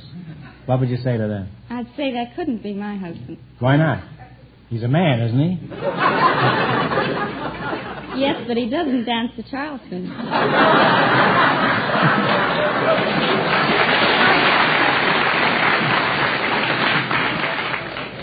Well, he's more of a man than I thought he was. Well, Arlene, I predict your marriage will be a howling success, especially if you ever catch him doing the Charleston with a redhead. Now, in just 1 minute, you're going to play You Bet Your Life for a chance at $1,500. Right now, I want you to pay close attention to Fenneman. It's the greatest advance in driving ease and convenience since the self-starter. That's what people are saying about the sensational new DeSoto feature, Full Power Steering, that makes turning the steering wheel practically effortless. Think of it. With DeSoto Full Power Steering, you can turn the wheel of either the DeSoto Fire Dome 8 or the Power Master 6 using just one finger. It's literally as easy as dialing a phone. DeSoto Full, not partial, but full power steering works even when the car is at a standstill. That means to you far easier parking and easier driving at all speeds and over all kinds of roads. Try it. Experience the novelty of effortless steering. DeSoto Full Power Steering. Tomorrow, visit your DeSoto Plymouth dealers and ask to take the 5-mile trial in either the mighty DeSoto Fire Dome 8 with the new 160-horsepower V8 engine or the handsome DeSoto Power Master 6. And remember, all dealers who sell DeSoto also sell Plymouth, the low-priced car most like high-priced cars.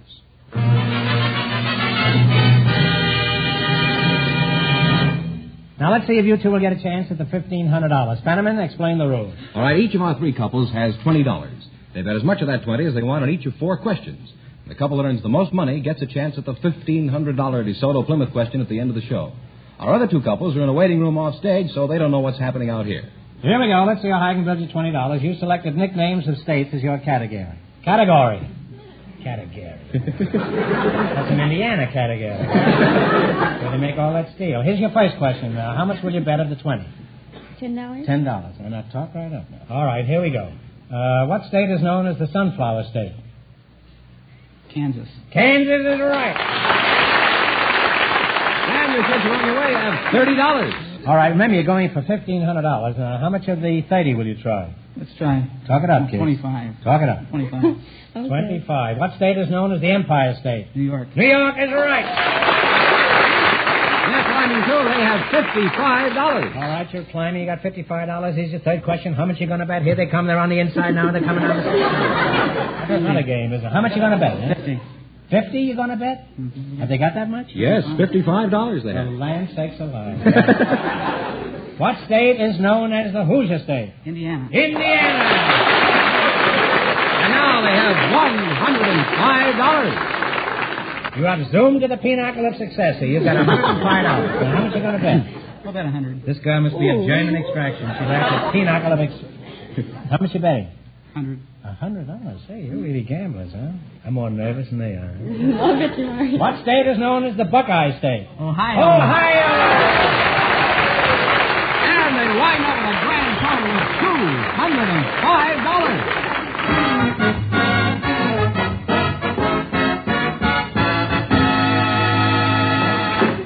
Thanks and good luck from the DeSoto Plymouth dealers. Now, don't you kids go too far away because you may get a chance at the big question later on in the show. Thank you very much. Groucho, our next couple has been off stage. They have. So they don't know the secret word is door. They will say while they're out here talking to you. We invited some florists to the program tonight, and just before we went... Florists? No, florists. Oh, florists. I thought you said florists. I wonder how we're going to get some trees in there. The studio audience selected of these florists that we invited to the show, Mr. Jack Dortonak. His partner is a housewife from the studio audience, Mrs. Mary Paternick. Come on in here, folks, and meet Groucho Marx, right over here. Welcome, kiddies, to You Bet Your Life. And if you say the secret word, you'll split $100 between you. It's a common word, something you'll find around the house. Jack Dortonak, huh? What kind of a name is that, Dortonak? Well, that's French. Oh, it is, huh? That's French. How would you pronounce it over there? In France, Dortignac. Dortignac, yeah. Well, Dortignac yourself, huh? And Mrs. Mary Paternick, huh? That's right. Is that a Greek Paternick, or is it... It doesn't say anything about that here. No. Do you mind if I call you Mary? Oh, no, you can call me anything. Okay, well, tell me, Sam, where are you from, huh? I think Sam is a nice name for you. Where are you from, Sam? Mary? Me, I'm born and raised in Norfolk, Virginia. Jack, let's talk about the flower business. Where is your shop? Must be on the main stem, I imagine. 9526 Santa Monica Boulevard. It isn't on the main stem, man. No, not on the main stem. Where is it? Beverly Hills, 9526 Santa Monica Boulevard. Oh, that's right up in my neighborhood. How is the flower business? Picking up. Well, I'm sorry to hear that. I was hoping you'd say business was bad so I could say the flower business has gone to pot. I didn't do much better with that than I did with the main stem. Now, let's try it once more. How is the flower business? Well, it could be better. Well, I'm sorry to hear your business is going to pot. Huh? Now, isn't that better than cheating me out of a joke, huh? You want to try main stem again now and see what we can do with that? Seriously now, how is the flower business? Picking up.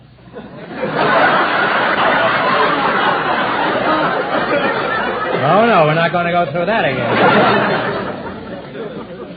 Does your husband ever bring you flowers, Mary? Oh, no, I'm allergic to flowers. I sneeze. I can't stand flowers. Now, what about the flowers on your hat if you're allergic to flowers? Well, these are phony. Don't pay no attention to these. Jack, what's the most popular flower? Roses. Well, why is that, Jack? Well, I guess because red roses denote love, and yellow roses jealousy, white roses purity. I see. Did you know roses were green? I've never seen any green ones. Well,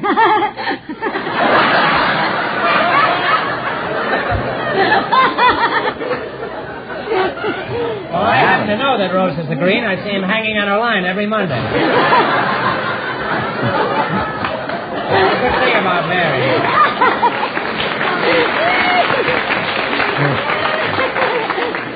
You know, it's comforting to have Mary on the show. She laughs before every joke. Well, that's a nice attitude. What about you, Mary? Anything embarrassing ever happened to you in addition to that hat? I have a pretty sad one. I don't know how sad it was, but I happened to be on a crowded streetcar, and I couldn't hardly get in the door myself.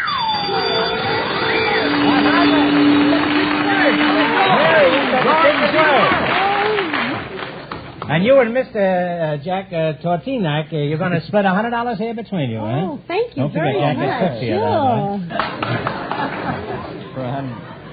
Now, what happened to you, Mary? You were trying to squeeze through a door and you got yourself $50. I got my seat on a streetcar, and there was a lady, and there was a little boy hanging on to a skirt.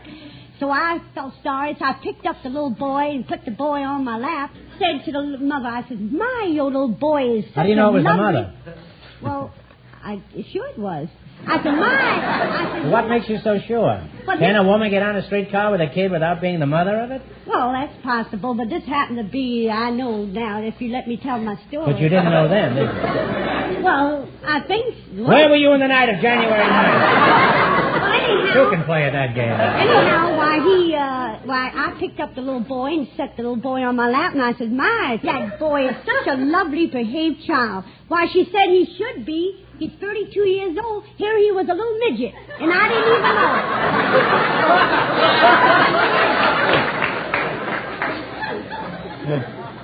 Well, at least you got him on for half fare. Mary, that's a very cute little story. Now, tell us another one, huh? Oh, I got I want to tell you about the hat. Now, you ain't heard nothing yet. I can believe that, huh? No, but one of my girlfriends died, you see, and you know... That's pretty funny, huh?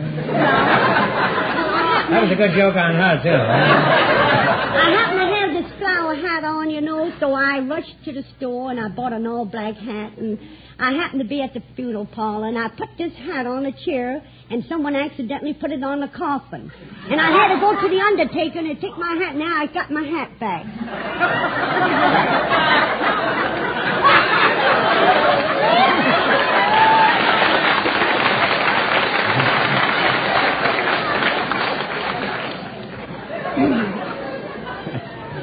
Well, going around stealing hats from a stiff is a pretty low...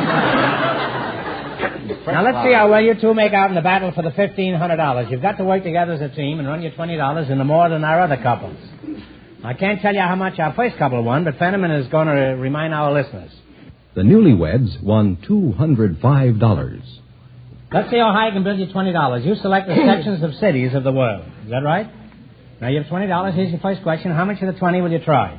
Talk up, kids. How much? $5. $5. All right. In what city do you find the Back Bay region? Back Bay region. Boston? Boston is right. And they're on the way. They have $25. Remember, you're going for $1,500. Now, how much of the 25 will you try? 15. 15, okay. In what city do you find the left bank? Memphis? One answer now. I'm sorry, it's Paris. You should have known that. It's a pretty easy question, eh? They now have $10, Groucho. These are the cities of the world, you know. This is not necessarily the United States. All right, now you're down to how much? $10. $10. Here's your third question. How much will you bet of the 10? $5. $5. In what city do you find the Bowery? New York. New York is right. $15 now. Here's your last chance to beat the other couples. How much of the 15 will you try? No, then you'll be out of luck. $10. Now, in what city do you find Nob Hill? San Francisco. San Francisco. And they wind up with a grand total of $25.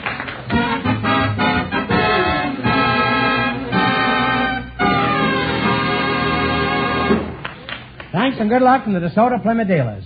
Now we'll soon know who's going to get the chance at the big question. Because, you see, at this point, the newlyweds are leading with $205. Oh, my dear, they must be smart.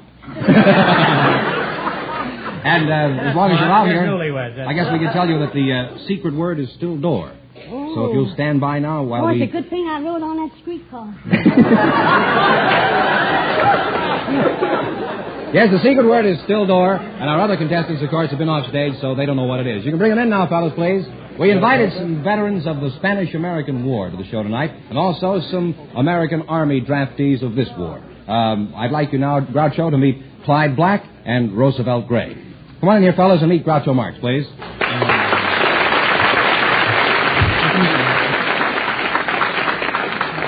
Welcome, kids, to You Bet Your Life. And if you say the secret word, you'll divide $100 in cash. It's a common word, something you'll find around the house. Spanish-American War vet, Clyde Black, eh? And a drafty. You're the drafty, eh? That's right. Clyde Black, aren't you pretty old to be drafted? I was in Spanish-American War. That was 52 years ago. How old are you now? 72. 72. Well, you're a fine-looking man. If I didn't know that you'd been in the Spanish-American War, I'd take you for about 60. Thank you for the compliment. No compliment. I'm telling you the truth now. Roosevelt Gray, huh? Yes, sir. You're the draftee. How long have you been in the Army? 4 months. 4 months? Have you written your memoirs yet? That's it. Where are you from? Texas. Texas? Well, where are you from? Texas. Both from Texas, huh? You're what part of Texas? Fort Mason, Texas. Fort Mason, huh? Are you married, Roosevelt? Unmarried. Unmarried, huh? Well, don't feel too bad about it. After all, you got a mess sergeant now, huh? He'll sew your buttons on, huh? What sort of work did you do before you were so rudely interrupted, Roosevelt? Huh? Well, I was a farmer. I raised different crops, such as watermelon and peas and cotton and corn. Have your own place there? Yes, sir. Own farm, huh? What do you do for a living, Clyde? I was special representative of the Colorado River Board of the state of California. Well, you live in California now. I certainly do. You don't like Texas? Huh? Well, Texas is a good place to be from. My advice to you is don't go back there. Huh? Do you have any particular problems in the Army, Roosevelt? Well, not so particular, but I don't know where I'm going. Well, you won't get anything on the rest of us, huh? When you make up your mind, be sure to tell the general, Roosevelt. Huh? Right. What do you mean you don't know where you're going?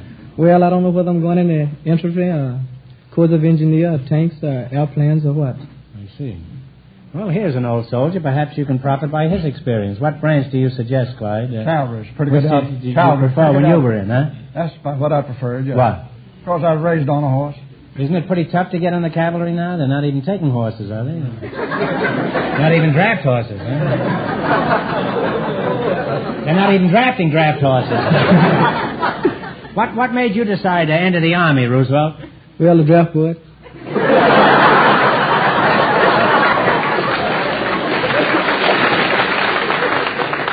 Now, come now, Roosevelt. It's not that easy. You must know somebody on the draft board. What was your rank in the Army, Clyde? Buck private.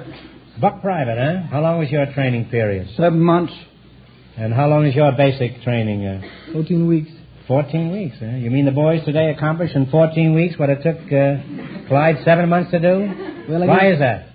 I guess because Army now is more streamlined than it was then. Are you referring to the wax? To the wax. How were the wax in your day, Clyde? No wax. No wax, huh? How come? Because no woman was allowed in 40 miles of Army camp. That's why your training always took a year, I guess. The soldiers were always on maneuvers, 40 miles from the camp, huh? You mean they were like going to the library and reading newspapers? Is that what they used to do? What did you fellas do when you come into town on a weekend pass? Roosevelt? Huh? Well, I guess the same as what soldiers did back in the Spanish-American War. You mean you two go 40 miles to a public library? They're just crazy about reading and literature these days. What is your rank in the Army, Roosevelt? Private. Well, what is your ambition? What would you like to be? A civilian.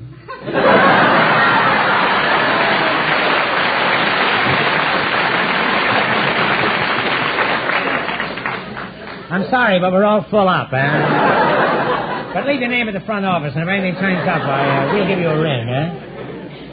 Well, if you're the type the Army's taking, I'd say our future's in pretty safe hands, Roosevelt.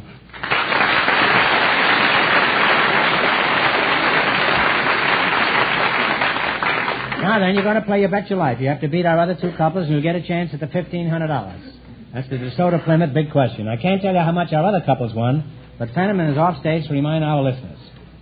The newlyweds are still ahead with $205. All right, here we go. Let's see how high I can build you $20. You selected questions on Abraham Lincoln as your category. Now, here's your first question. How much will you bet? Well, $20. $20. You're going to bet the whole 20? Not the 20, $10. $10? What do you say, Clyde? You're a partner in this, an equal partner, you know. Well, I agree, $10. $10, okay. What was the name of the battlefield where Lincoln made his famous address? Gettysburg. Gettysburg is right. And they're off to a good start. You now have $30. Remember, you're going for $1,500 tonight. Now, how much is a 30 will you try? 15. All right, 15. Roosevelt? Okay, what was the name of the man who assassinated Lincoln? Booth. Booth is right. They're climbing now. They have $45. All right, you got $45. Here's your third question. How much is the 45 will you bet? 25. 25. Okay. What was the name of Lincoln's wife? Nancy Hanks. One answer between you now. Come to some definite conclusion. Her maiden name was Nancy Hanks. Nancy Lincoln. No, I'm sorry. It's Mary Todd Lincoln. Oh, I thought his mother. I beg you didn't. We didn't hear that. Well, that's a shame. They've dropped to $20 now, Groucho. Well, you're still on the run. You got $20. Here's your last chance to beat the other couples. How much of the 20 will you go for? 15. 15? Okay, Clyde? Okay. All right. Lincoln first gained national prominence as a senatorial candidate from what state? Illinois. Illinois is correct. And they wind up with $35. And that means the newlyweds, with $205, get the chance at the DeSoto Plymouth $1,500 question.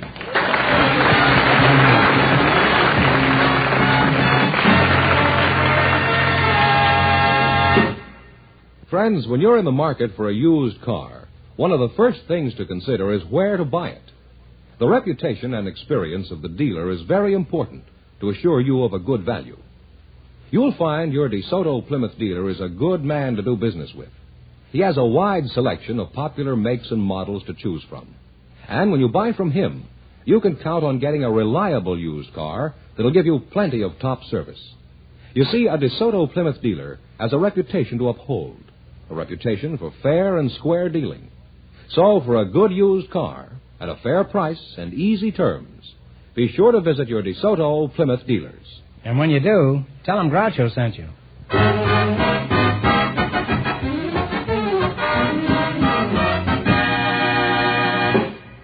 And here comes the winning couple, the newlyweds, all ready for their chance at the $1,500 question, Groucho. Well, here you are, kids, the newlyweds, and this will give you a nice nest egg if you win this, huh? Yeah. All right, here we go for $1,500. I'll give you 15 seconds to decide on a single answer between you, so think carefully, and please, no help in the audience. Here it is. Ready? History books aren't always accurate.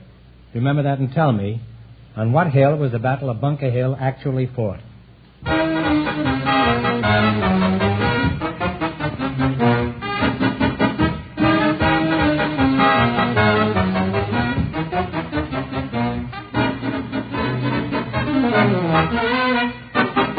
Bunker Hill. No, I'm sorry. It was Breed's Hill in Boston. So that means the big question next week will be worth $2,000. Well, you lost the big money, but you won $210 in the quiz. $205. $205 in the quiz. Congratulations and thanks to both of you.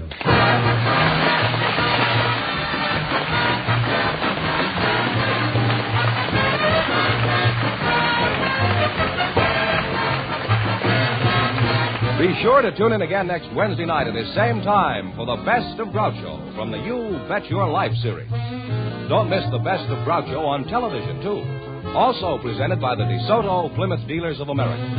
And remember, all dealers who sell DeSoto also sell Plymouth.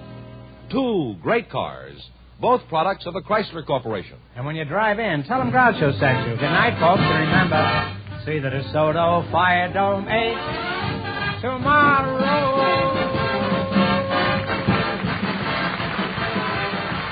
Folks, here's a reminder from the National Safety Council. Don't stick your neck out in traffic.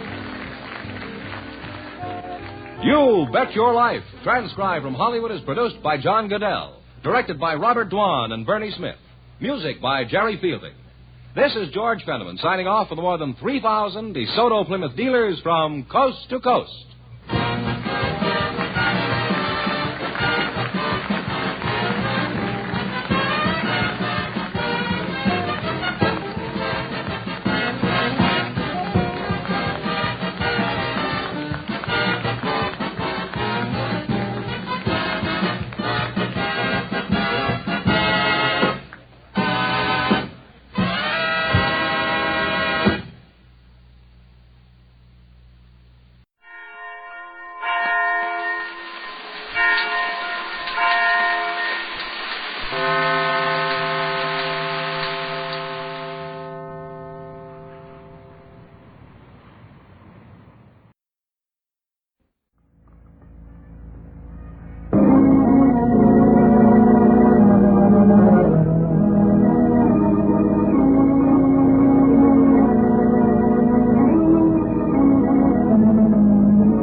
Get ready to smile again with radio's home quote, Vic Sade, written by Paul Riley.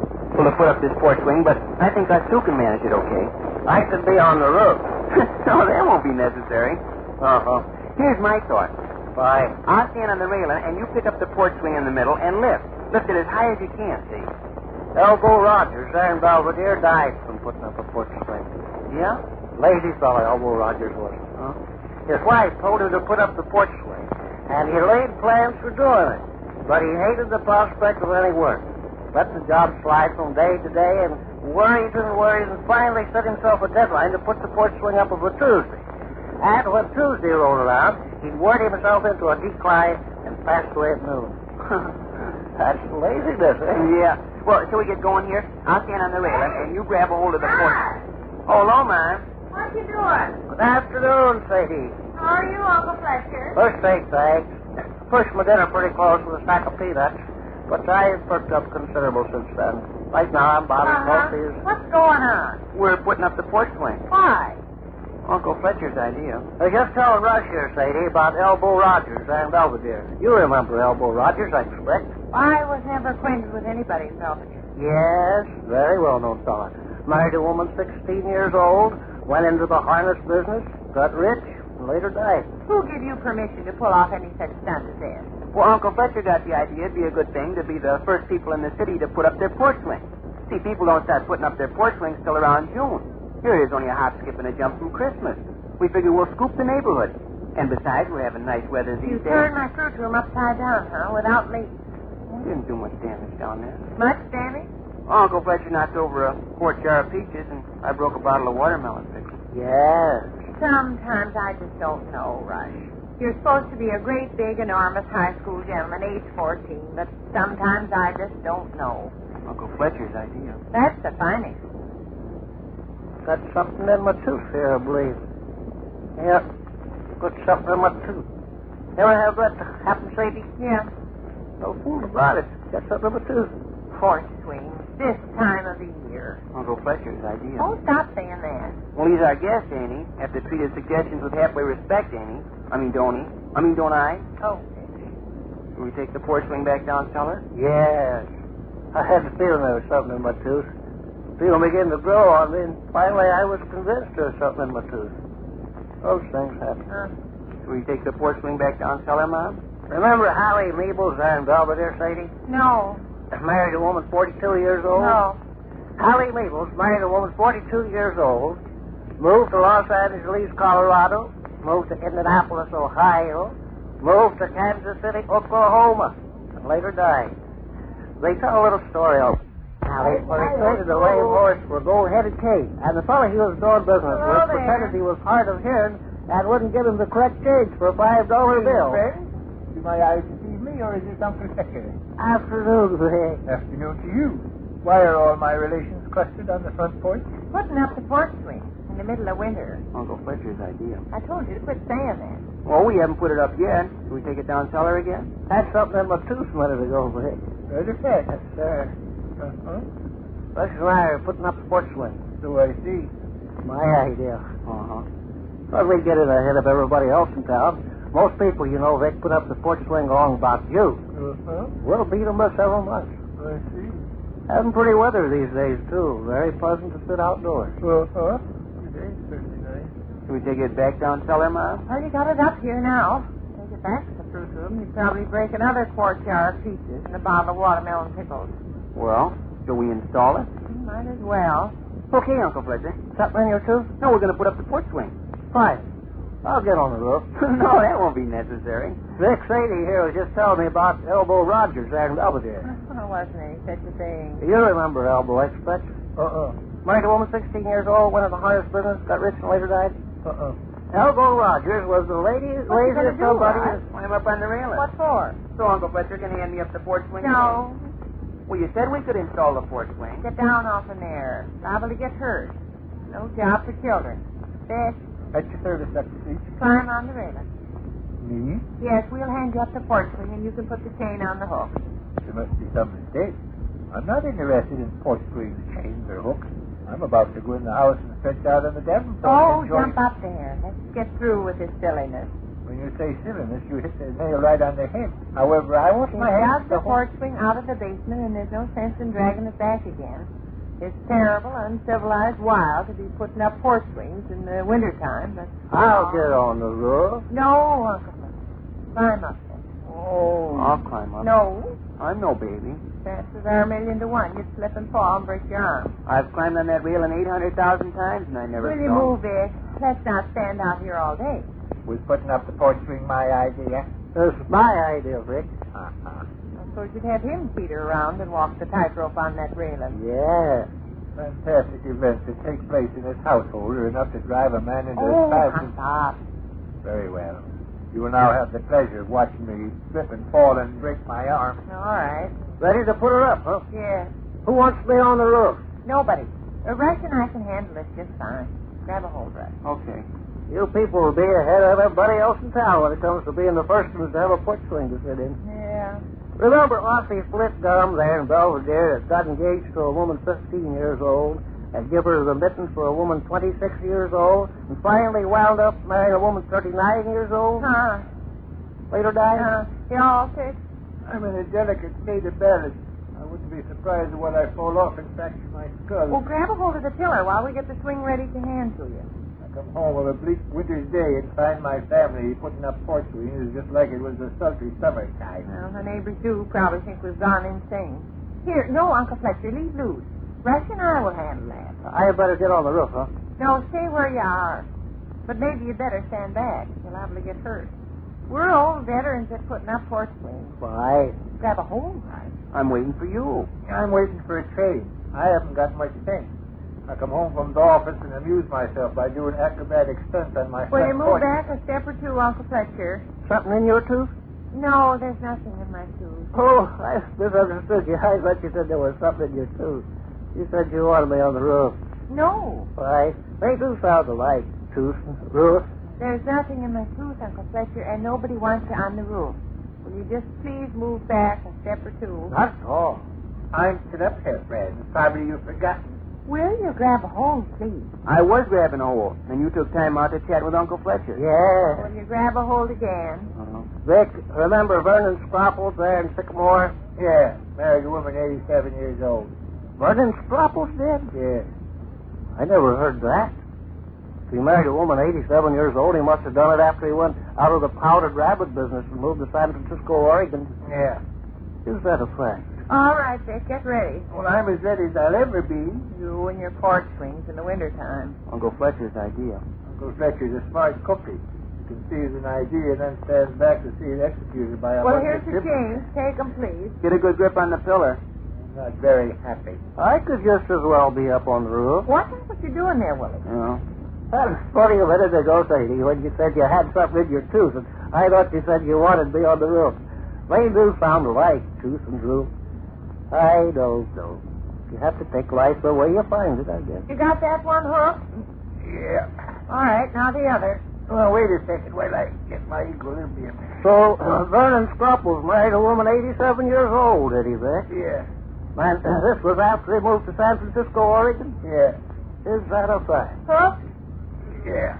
All right, hop down before you fall and hurt yourself. Well, Uncle Fletcher, we got our porch swing up.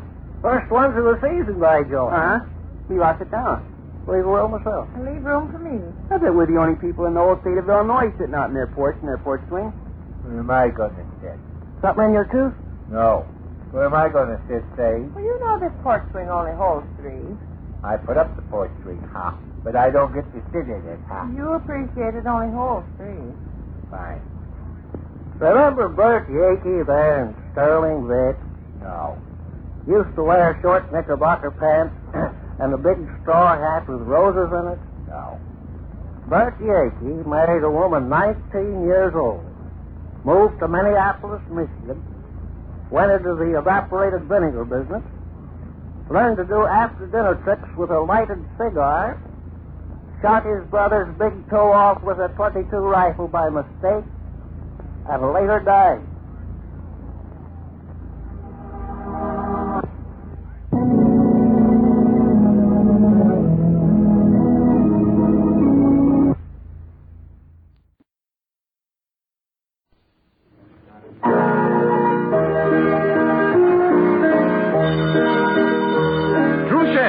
hand lotion with the Beforehand Extra and Vitalis for well-groomed hair bring you Duffy's Tavern, starring Archie himself, Ed Gardner.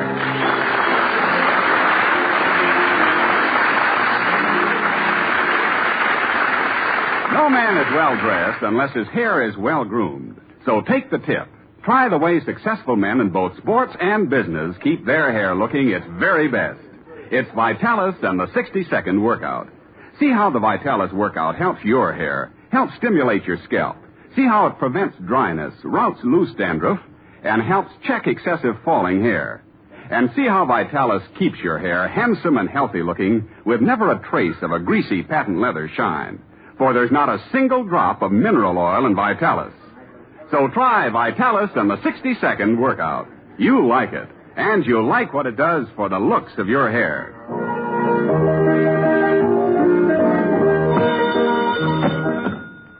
Hello, Duffy's Tavern. Where do you like to eat? Meat to eat? Archie the manager. Right away. Duffy ain't here. Oh, hello, Duffy. Look, I just got quite a compliment. Yeah, the glass eater from the circus was in. He says our blue plate special lunch was delicious. Yeah, he left the luncheon at the plate. Well, Duffy, in his business, you know, he can't take chances with his stomach. Another thing, the inspector from Weights and Measures was in, you know, and complained about the size of our whiskey jiggers. Yeah, he said they was too small, so I tricked him. I gave him a drink of our bar rye, and then he complained the jiggers was too big. Well, look, Duffy, I'm going down to the bank to make a deposit. Well, yeah, nothing like having a little dough put aside. I quit smoking, stopped going to movies, and quit buying fancy clothes, been keeping away from dames. Yeah, for the first time, I'm really enjoying life. Yeah, so, can I have an hour off to go to the bank? I can't. Now, look, Duffy.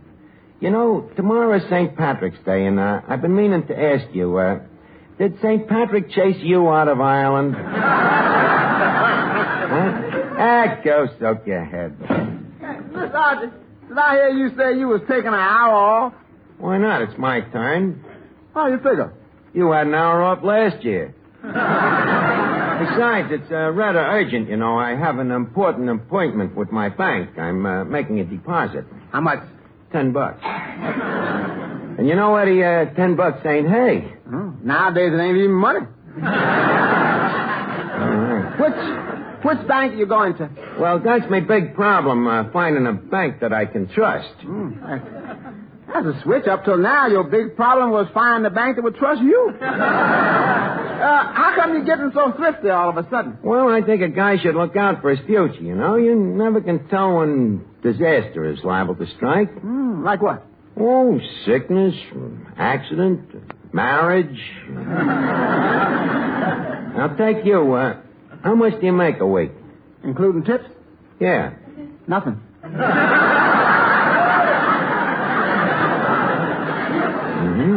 And out of that, how much do you save? Practically nothing. But I'm going to be different. No more throwing dough away, like on dames. You know, look what it cost me to go out last Saturday night. You mean with dollar snapping? Yeah. Joe's diner wasn't good enough for her. She has to go to one of them high-class places where there's dining and dancing. Cost you plenty, huh? You know how them jukeboxes eat up nickels.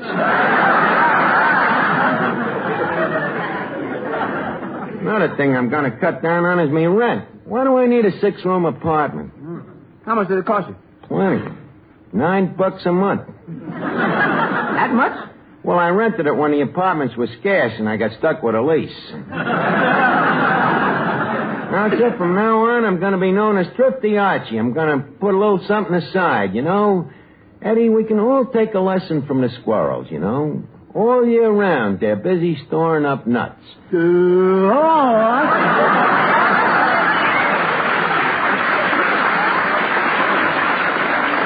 Hello, Finnegan. How's things, George? Finnegan, you see before you a new Archie.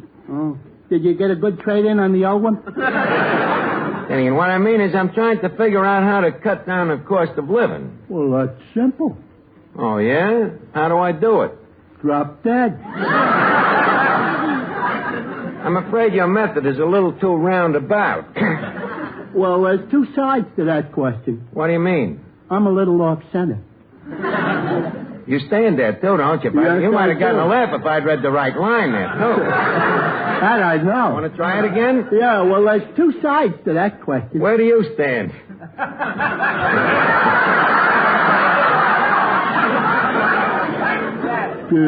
I am a little off-center.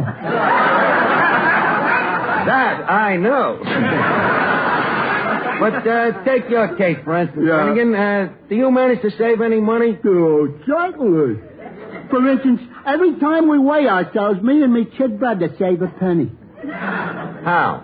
We both get on the scale at the same time. You both can. Then how can you tell what each one weighs? Simple. We divide by 2.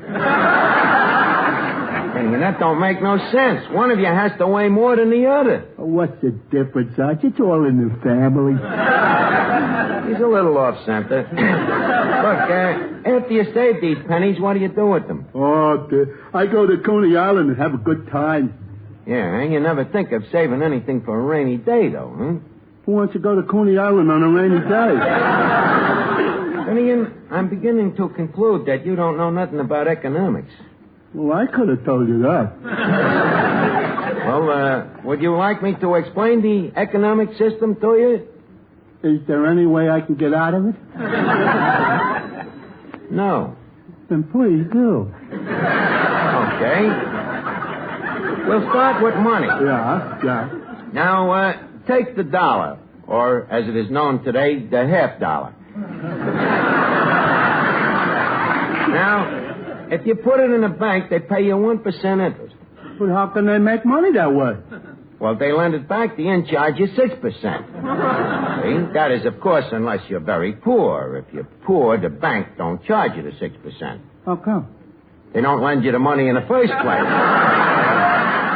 Does that answer your question? I think so, except for one minor point. What's that? What's the economic system? I think I'm wasting my time. Look, Eddie, keep an eye on the joint while I get down to the bank, will you? Hey, can I go along with you? What do you want to go to the bank for? I'd just like to stand there and drool.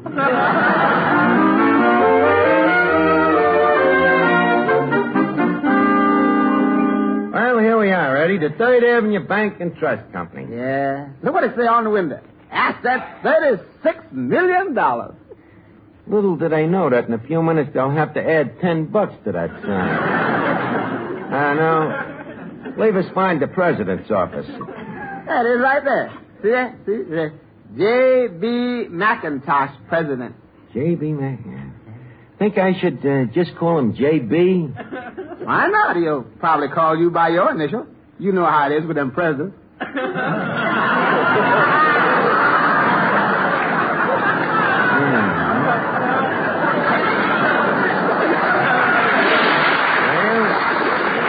Anyway, leave us go in.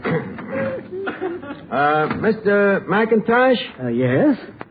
Sir, I am a potential depositor. Do you mind if I ask a few questions? Not at all. Well, nothing personal, but can you prove to me that your bank ain't crooked? I beg your pardon? Come, McIntosh. You know what I'm driving at. Do you maintain a fiduciary balance to offset diminishing debentures on the fiscal? I don't understand. What he want to know is if he put it in, do he get it out? Thank you, Eddie. What's your answer to that one, McIntosh? Young man, you can take your money out at any time unless you put it in our Christmas club. Oh, what happens then? Then the money can't be taken out till next December.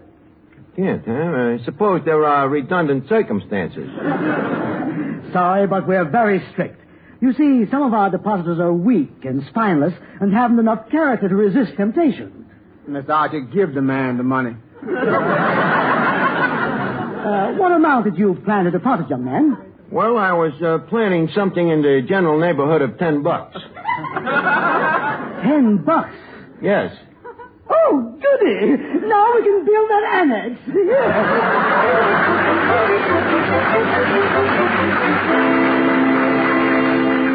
Well, Finnegan, we're back from the bank. Don't bother me, Arch. I'm busy taking care of a customer. Oh, a customer. Good. What's he buying? Nothing. He's selling me a watch.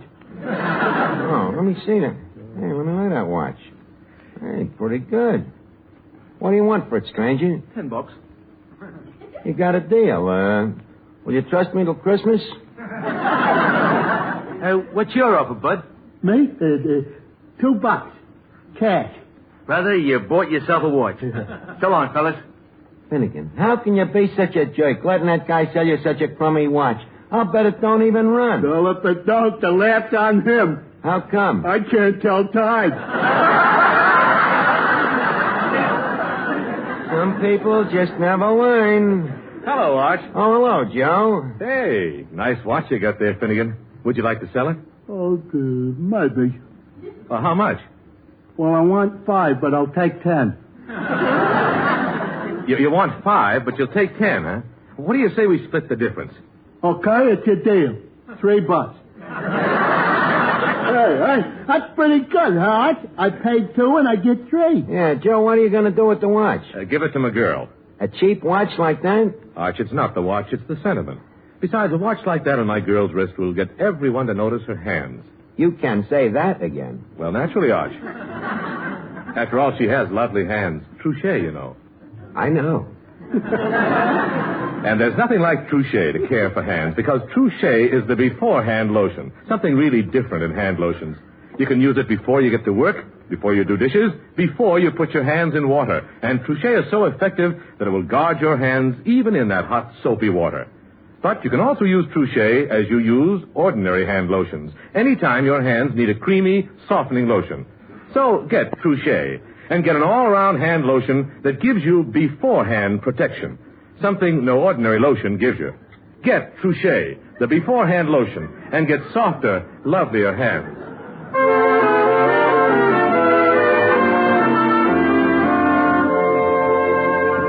Hey, Art. Yeah? If you buy a watch for $2 and you sell it for $3, how much do you make?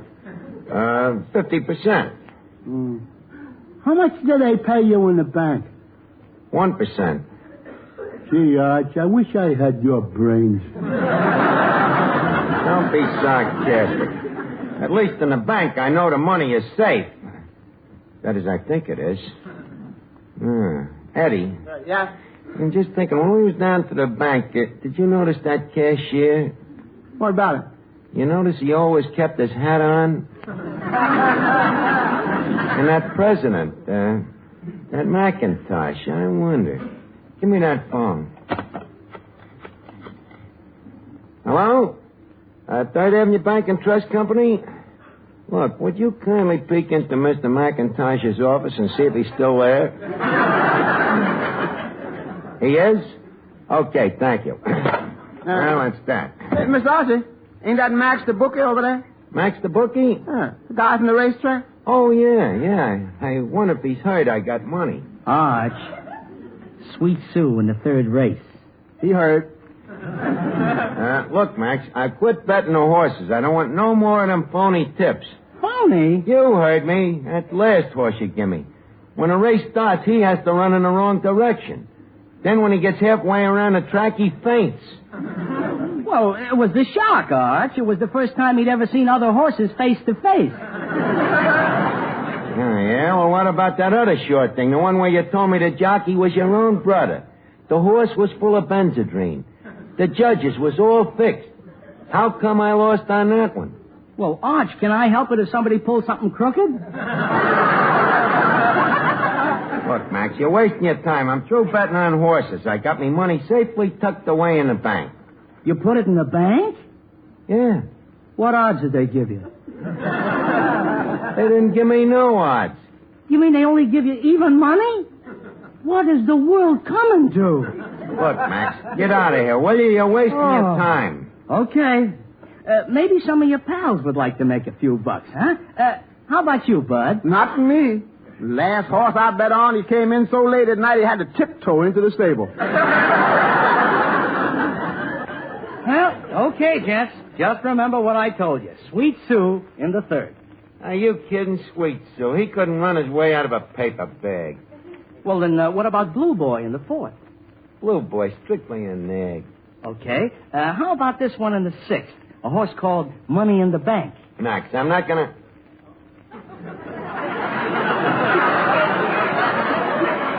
Money in the bank. Arch, it might be a hunch.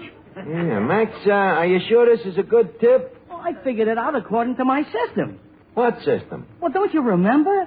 Who gave you Valdina Mall in the Gold Cup? You did. And who gave you Speed King in the Preakness? You did.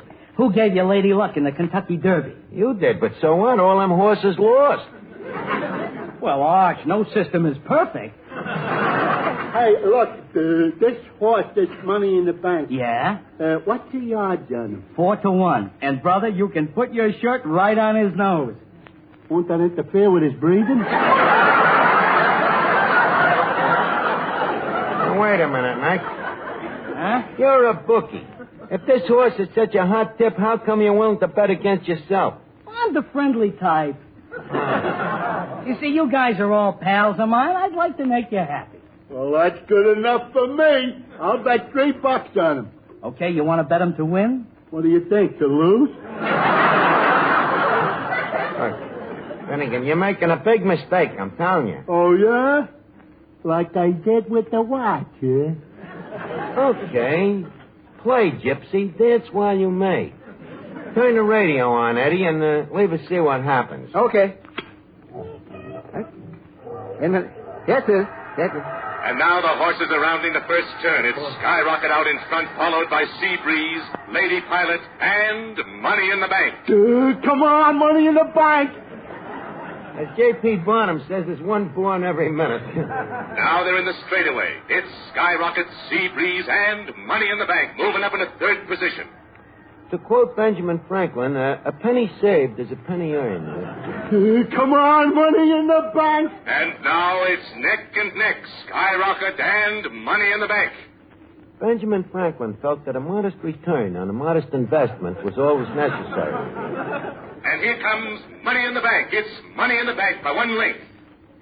Benjamin Franklin... And now it's Money in the Bank by 2 lengths. Atta boy, Money in the Bank. Benjamin Franklin... And Money in the Bank is the winner. Oh, boy, the winner. Yeah, and 4-1. Did you hear that, Mr. Archie? That stinking Benjamin Franklin.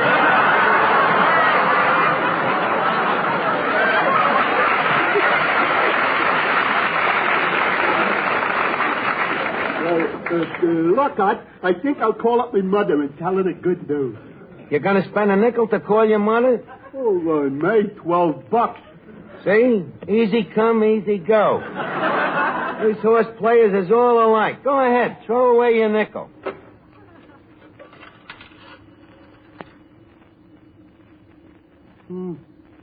No answer. Someday you'll listen to your old Uncle Archie. I guess I better hang up.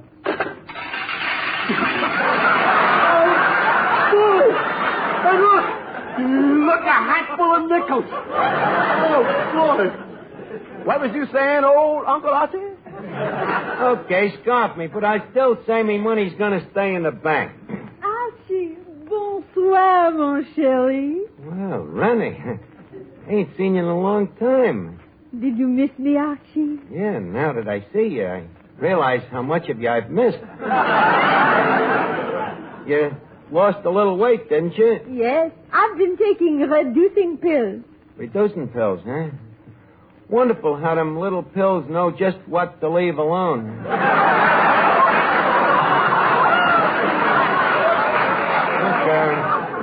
Rennie, ain't this kind of a surprise visit, though? Well, I was thinking about you, and I felt a little lonesome. Oh, I thought maybe you heard I got money in the bank. You have money in the bank? Yes, in a Christmas fund. Oh. Yes, you see, a friend of mine, Mr. McIntosh, the president of the bank, Mr. McIntosh says I gotta keep it there. You mean you can't take the money out till Christmas? Well, Mr. McIntosh says Archie, why wait till December when it could be Christmas tonight? Rennie, you mean... Yes, we could dance together, and you could hold me real close in your arms. But Mr. McIntosh says the bank has a rule that... Then later on in the evening, we could go someplace where we could be all alone. Just the two of us.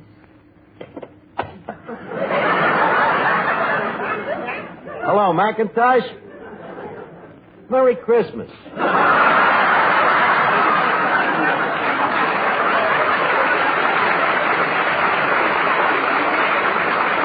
Look, McIntosh, this is Archie. I gave him my... Hello? I think I'd better go down there in person. Rennie, please, wait here, though, in the meantime, will you? And don't lose the mood. But, Mr. Archie, would Benjamin Franklin approve of you spending your money this way? Eddie, Benjamin Franklin was a much older man than I am.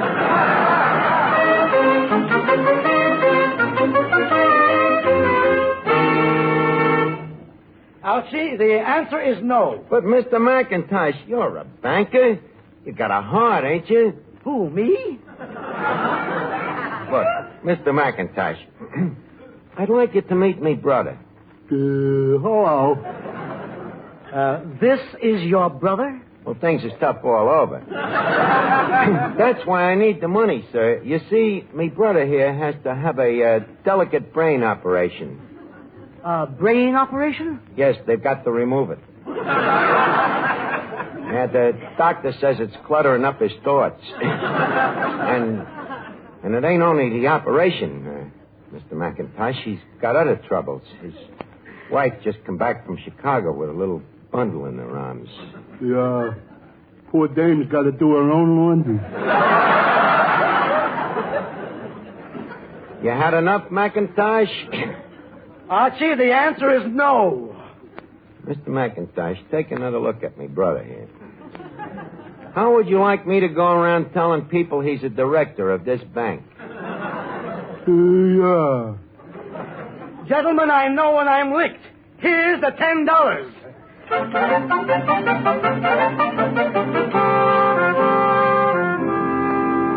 Well, Rennie, looks like we're all set. You had the money? Yep. Now, where do we start tonight? You name it, honey. Nah, you name it. Nah, you name it. The Stock Club. Okay, I'll name it. Look, why don't we just go to Joe's Diner? Joe's Diner? But Archie, it's so cold there. I think I'd be much warmer at the Stock Club. Excuse me a minute. Eddie, the dame wants to go to the Stock Club. So what? I only got $10. I got to get some more money. Arch, Stumblebum in the 7th. Max, are you still here? Archie. Just a minute, Rennie. Max, this Stumblebum, is it a good horse? Arch, I would bet him if he was running against my own mother. Yeah? Okay, here's the $10. Put it on his nose. Eddie, look in the racing form and see what it says about the 7th race. 7th race. Let me see. It say, Fly Away should win easily. Mm-hmm. Paperboy will be right there at the finish. Mm-hmm. Buzz Bomb, the one to beat. Mm-hmm. Fred Beskett has won 4 in a row. Mm-hmm. Stumblebum. Yes? Very fond of apples.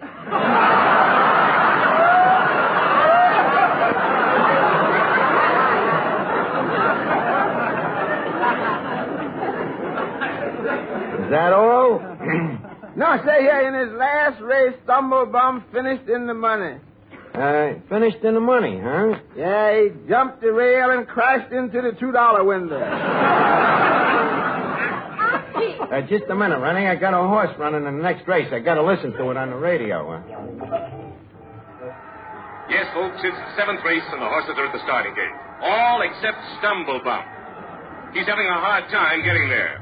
The walk from the paddock seems to have tired him out. Max, I think I should have bet on your mother. Well, now the horses are all lined up. Stumblebum is leaning against the starting gate. He's leaning? Well, he's saving his energy. Oh. There's quite a crowd out here at the track today, and... Wait a minute. What's that? There must be a storm coming up. Sounds like thunder. No, I'm wrong. It's just Stumblebum snoring. Stumblebum seems to be having a little trouble with his legs. He's down on one knee. Max. Well, you see, he's just going into a crouch for a good start. Oh. Well, we're all ready to go, folks. And they're off. It's Fly Away, Paper Boy, Buzz Bomb, Bread Basket, and Stumble Bum is coming up fast. You hear that? He's coming up fast. Yes, sir. Stumble Bum gets up off his knees and breaks into a fast jump. He's a slow starter. Oh. And now at the quarter pole, it's Fly Away, Paper Boy, Buzz Bomb, and Bread Basket. And Stumble Bum is bringing up the rear. I had to bet him on his nose. Stumble Bum, get going, will you? Coming into the far turn, it's still Fly Away, Paper Boy, Buzz Bomb, and Bread Basket. Stumble Bum, where are you? Probably stopped to ask directions. And now as they cross the finish line, it's Fly Away, and then Paper Boy, and Buzz Bomb, and Bread Basket. What a race this was, folks. A lovely day and a record attendance. And for you folks who are leaving the track and driving home, the officials ask you to please drive carefully. And Stumble Bum. And now a word about tomorrow's races. Archie, Yeah? what about our dinner date? Well, Rennie, as I told you, I was going to take you to the Stork Club and have champagne and caviar and crepe Suzettes and quail. And Stumble Bum. Eddie, please. But unfortunately, I'm broke. So how about a little dinner here at the tavern, huh? Archie, I just remembered. I have another appointment. Wait a minute, honey. Just a minute. I'll get the dough. Finnegan, look, you still got the $12 you won? Yeah? You still got the hat full of nickels? Well, sure. Well, let me have it, quick. Well, what do you need it for? You got money in the bank. Oh, Monsieur Finnegan. Yeah? How would you like to take me to the Stork Club? Can we get by on $12? I think so. Good night, Archie. Sleep tight. That Finnegan, what a jerk. You see, Eddie? That's the way it is with them horse players. Once a sucker, always a sucker.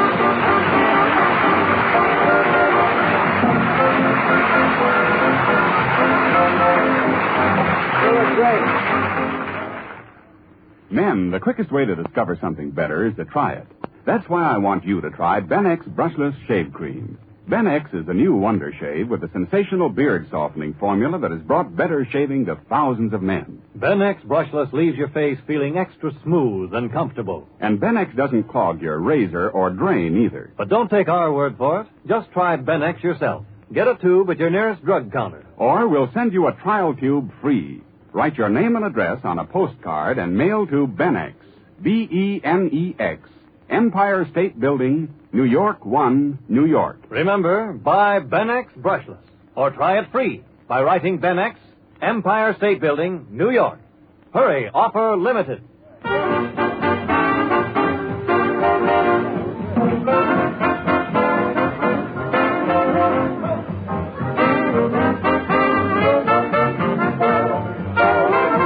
It's time now to leave Duffy's Tavern for this evening, but let's meet here again at the same time next Wednesday. Duffy's Tavern is brought to you by Vitalis for well-groomed hair and Trouchet, the hand lotion with the beforehand extra. Each Wednesday, Bristol-Myers brings you Duffy's Tavern and Mr. District Attorney, which follows immediately over most of these stations.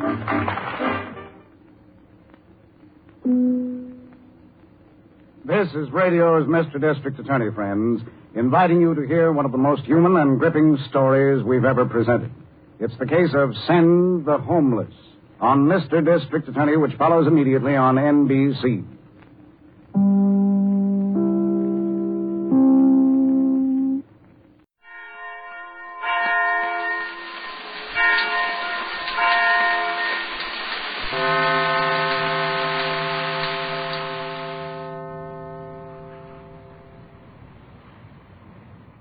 It starts with D and ends with T. That's Dreft, Procter & Gamble's Sudsing Miracle, 2,000 years newer than soap. Dreft brings you The Life of Riley.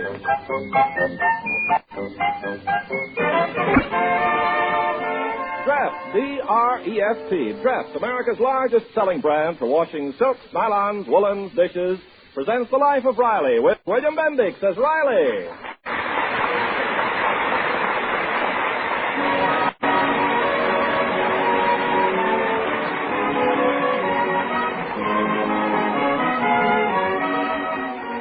The name of Babs Riley's boyfriend, Simon Vanderhopper, affects Chester Riley in the same way that a lighted match affects a firecracker.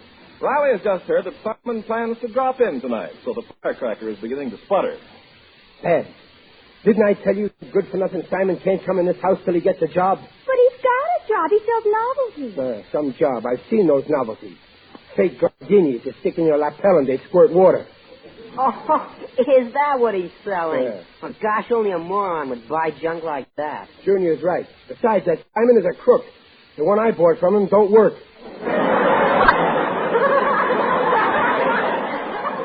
Well, it's just temporary till something better comes along. Puppy rot.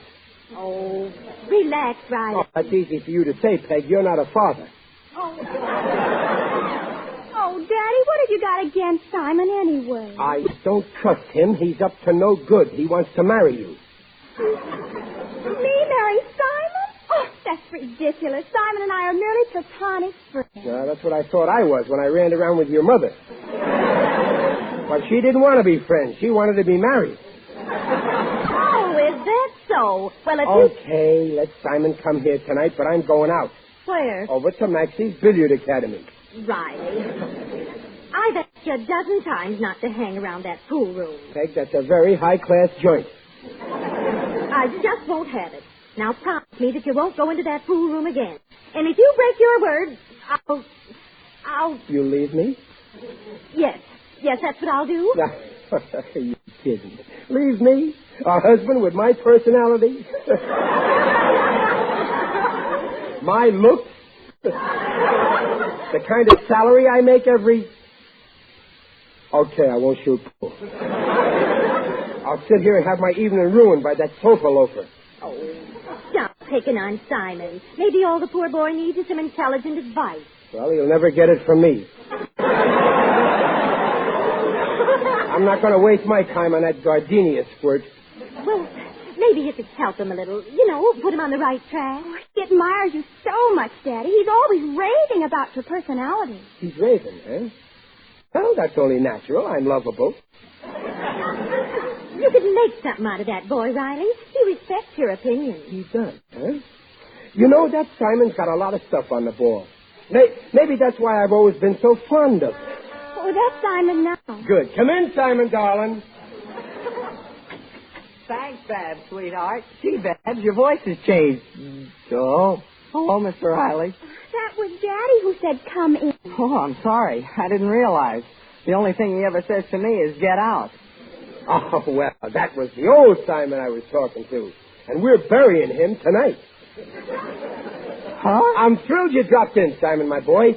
Are you hungry? Oh, yes, sir. I'm starving. Well, we already ate dinner, but let me offer you a piece of advice.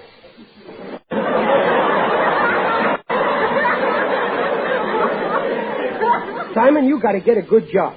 Well, gee, I'd like to, but how? Well, I'm going to get you a job. Now, leave everything to me. I'll dig around in my brain and come up with something concrete. Oh, boy, that's terrific, Mr. Riley. Hey, Junior, hand me the evening paper. Here, Pop. Oh, let's see. Oh, here's the one, Ed. Babsy, while they're going through the ads, we'll finish the dishes, huh? Okay, Mother. Oh, here's a good job, Simon. Well, read it, Mr. Riley, read it. Young man wanted. Must be alert, ambitious, and intelligent. Well, let's try another one. Aha! Men wanted to sell insurance. Big income, great future, no experience necessary. Call Mr. Harris, manager, Paragon Mutual Accident and Life, Woodley, 2210.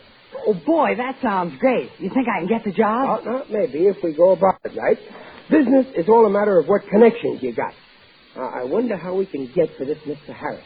Pop, why don't you merely... Quiet, Junior. Now, if I knew the president of this insurance firm, I could get him to put pressure on Harris. Yeah, but, Pop, all we have to do is... Junior. Now, if I knew someone who knew the president, I could get him to call the president and ask him to order Harris to hire you. This Harris is as stubborn as a mule. Well, Pop, if you'd... Junior, if you interrupt once more... Okay. Hey, I got it, Simon. Yes? I once knew a fella, Joe Kaplan, in Philadelphia, who has a cousin who's a big insurance man in the Panama Canal Zone. Hello, Mr. Harris, please. Now, if I could only get Kaplan in Philadelphia to put pressure on his cousin, I'm calling about your ad. and then Kaplan's cousin in the Panama Canal Zone could write the president in Paragon and ask him to put pressure on Harris in Hollywood, then you got the job. Yes, sir. Oh, thank you, sir. That's it.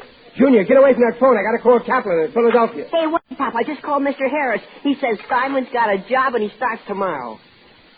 He does? Oh, gee. Thanks, Mr. Riley. You put it over.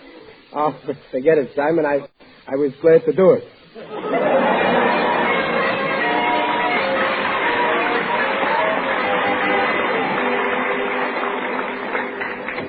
Oh, it's you, Gillis. Come on in.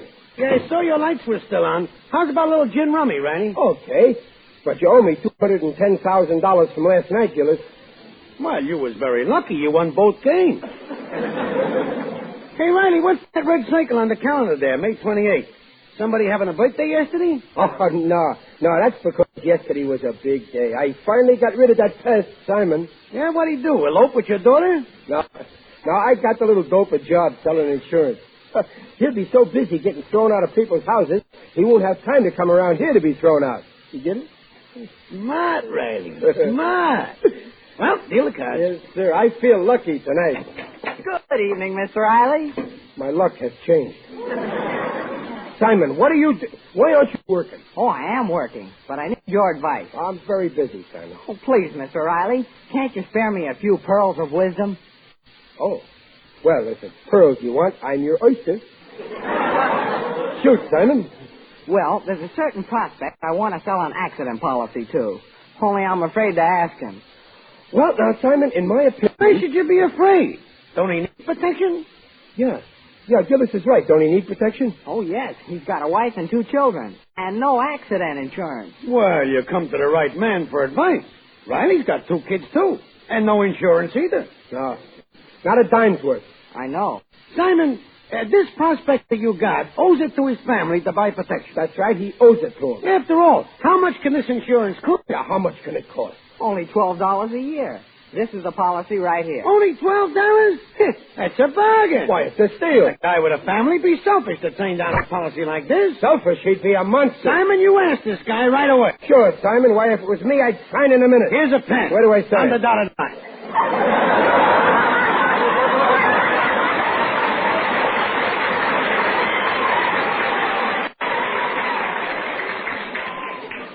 Chester A. Riley. There. Wait a minute. Give me back my signature.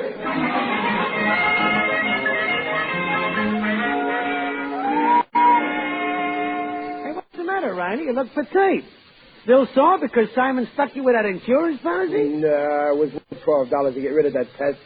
But last night I had a little argument with the missus. Wives is all alike. Yep. What was it about? No, she found out I've been dropping into the pool room again on my way home from work. Just like a woman. Begrudging a hard-working man a little athletics. That's what I said, but Peg wanted me to promise on my word of honor as a gentleman that I wouldn't shoot pool again. So what'd you do? What could I do?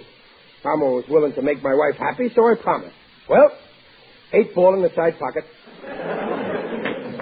Hey, good shot.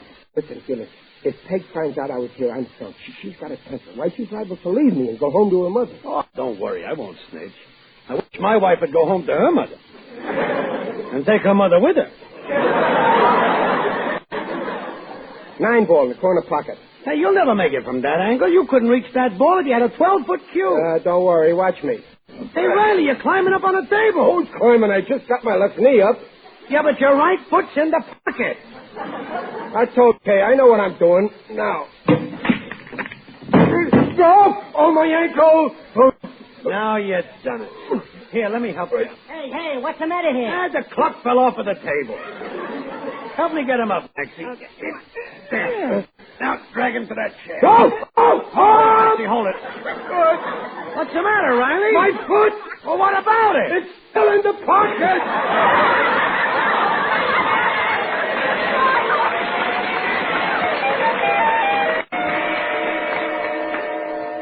Oh, my ankle. Oh, my ankle. Riley, what happened? How did you get hurt, Pop? I couldn't get a word out of Gillis. He just dumped you on the porch and ran away. Well, Peg, it was this way. Gillis and me were... I always told you to be careful at the plant. The plant? What had happened when I was trying to... I climbed up on the... I got my foot... Oh, you're right. I knew that plant would get me into trouble. Oh, gee, your foot's swollen, Daddy. Yeah, take off my shoe, Junior. Well, I'll have to cut your shoelace. No, don't cut them. Those shoelaces cost money. Oh, well, don't stand there. Do something. Get some hot water. Oh, yes, Daddy. Get the iodine. I'll get it. What a tragedy. I'll be laid up for a week. They'll dock my salary. But don't worry. You got an accident policy. That's right. Simon insured me. Well, don't stand there. They're getting the iodine. Never mind the iodine. Get me the policy. And call up Simon. Tell him to bring the money. Here's the iodine, Pop. Paint my foot. Take a brush. Yeah, but I can't untie this lace. Well, cut it off. Don't worry. I'm insured. Cut the shoe off, too. And if you have to, cut the pants leg. Okay. Oh, Pop, you'll have to move your other leg. It's in the way. I'm insured. Don't move it. Cut it off.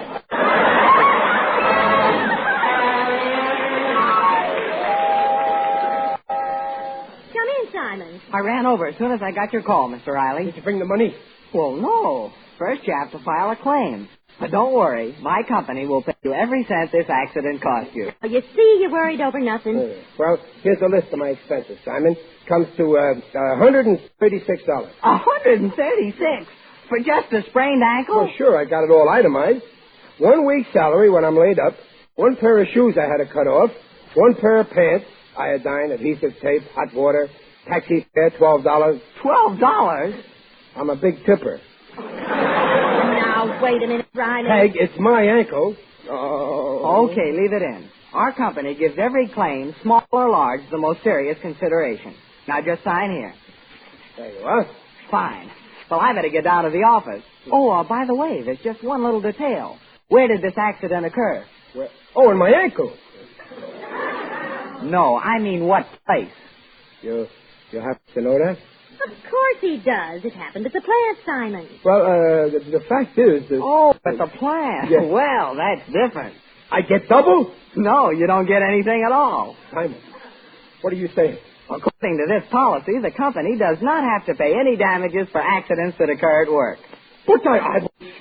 There it is, in black and white, clause 397. Read it yourself. Let me see. Right there. Here, use my magnifying glass. The company is not liable for... Oh, but you've got nothing to worry about, Mr. Riley. Your plant has a policy covering all employees. Well, that's right. Yeah, but you see, I happen to know about it because my company insures your plant. So I'll just file this claim you signed under the plant policy. Oh, no, you must... Why not? You were hurting the plant, weren't you? No. I mean, yes. Relax, Mr. Riley. As soon as I file this claim, you're going to get everything that's coming to you.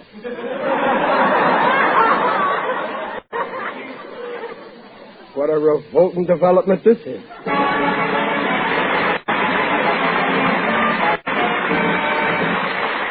We'll bring the second act of The Life of Riley in a moment. Meantime, this is Ken Carpenter. You know Riley, he's always trying to get out of work, so no wonder he's glad Peg joined the march to dress. Dress your dishes and oh how they shine without wiping in half of the time and look bright. Right. Now don't you get left, get dressed. Yes, get dressed, and no need for friend husband to wipe the dishes. Dress makes dishes shine even without wiping. Glassware sparkles like jewels, polished or not. Millions of women are now enjoying this wonderful, faster method of dishwashing. They've discovered that because Dress leaves no soap film to be polished off, dishes, glasses, pots and pans, everything comes shining clean, towel or no towel. And that's not all. Dress makes unpleasant dishpan grease seem to disappear like magic. There's no greasy film on your hands. Dress kind to hands, too. So first thing Monday, get Dress. The miracle suds backed by the Procter & Gamble name on every package. Don't get left. Get Dress. And now back to The Life of Riley with William Bendix as Riley. Oh, what's the matter, dear? Does your ankle hurt? Well, no, Fred. What? Well, you've got a look of agony on your face. Oh, well, I'm thinking. Oh, Daddy, stop worrying about that insurance. Simon phoned a little while ago and said he'd be over. Simon, it's coming here? I'm going for a walk. Hand me my crutches. You stay and wait for him. He probably has a check with him. I don't want the money. You don't? No. What are you talking about? Well, why be greedy? I don't want to take advantage of the poor little insurance company. Poor? Daddy, that company's got at least $10 million. Your claim is only $136. Well, I hate to annoy their bookkeeper. Riley, when you fell, did you land on your head? I never heard of such... Oh, that must be Simon. Hello, folks. Hiya, Babs. Hello. Well, Mr. Riley, congratulations are in order. You brought my check? No, I got a raise, thanks to you. Oh, things are popping. Everybody down at the insurance company is talking about you. They're mad? Mad? They love you. They could kiss you. Here, have a cigar. Compliments of the manager, Miss Harris. But, Simon, I don't understand. What happened? Well, I filed that claim that Mr. Riley signed as an industrial accident. But it turned out that his boss, Mr. Stevenson, didn't report it when it happened. He didn't? No, and that means that the policy covering the plant is subject to immediate cancellation. Well, that's good, huh? Yes, sir. That's just what my company wants. They're losing a fortune on this deal with Stevenson, and now they can get out of it. All on account of my little ankle. Yes, sir. My company's got your boss in the worst jam he's ever been in. Thanks to you. Oh, it was nothing. I saw Stevenson this morning. Why, Stevenson was screaming and yelling, trying to find out why the accident wasn't reported. He's phoning up people left and right and firing them. Oh, okay. Hello? Oh, Riley, it's Mr. Stevenson. I don't want to talk to him. Tell him we ain't got a phone. Riley. You've got to talk to him. Oh, boss. What's new? But, boss, but my ankle, okay, goodbye. He wants me there right away. But what did he say about your ankle? He said to bring my crutches. When he gets through with me, I'm going to need them.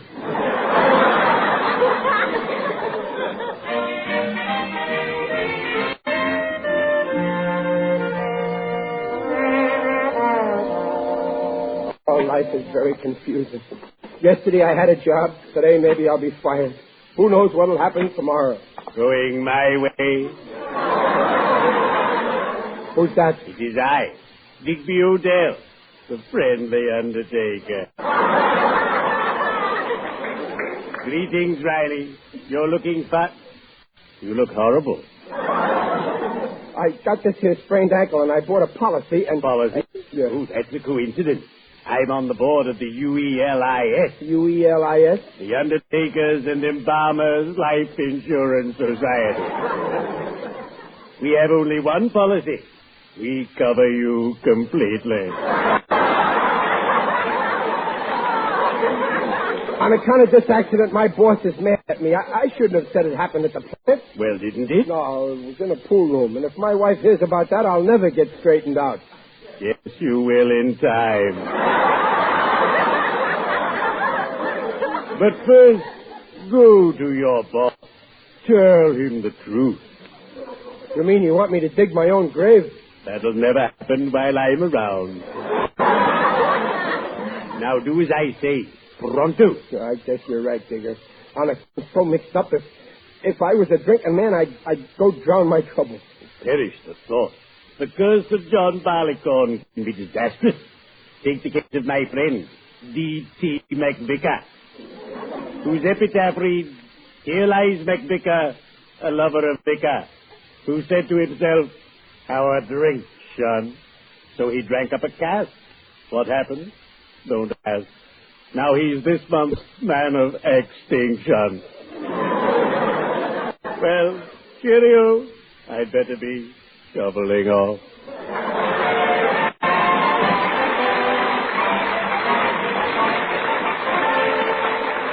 You listen to me, Stevenson. And you listen to me, Harris. I repeat, Stevenson, when that Riley accident was not reported, it was a clear violation, and my company has a legal right to cancel your factory's group insurance. You'll never get away with it, Harris. Let me tell you that... Yes, Willie? Mrs. Riley to see you. Mrs. Riley? All right, send her in. Harris, would you mind waiting in the next office? Very well. Come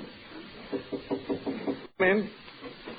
Oh, Mr. Stevenson, I Mrs. Riley, where's your husband? Well, he was afraid to come, so I thought if I could... What do you mean, afraid to come? I've got to find out why this accident wasn't reported properly. No one knows anything about it. I'm beginning to doubt it ever happened here. Oh, no, it happened here all right. Riley told me he wouldn't die. And I'm sunk. They'll cancel. When I find out who's responsible...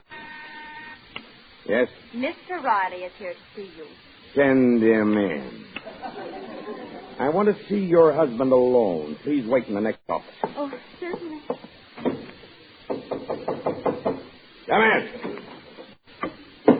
Hello, Porch. What's new? You blithering idiot. Do you realize all the trouble you're causing? Boss, the accident... This is the last accident you'll have in this plant. You're fired. But, boss, the accident didn't happen here. It happened in a pool room. That's no excuse. You were... Did you say pool room? Well, yeah. I haven't had an accident in the plant since 3 years ago when I got my head caught in the time clock.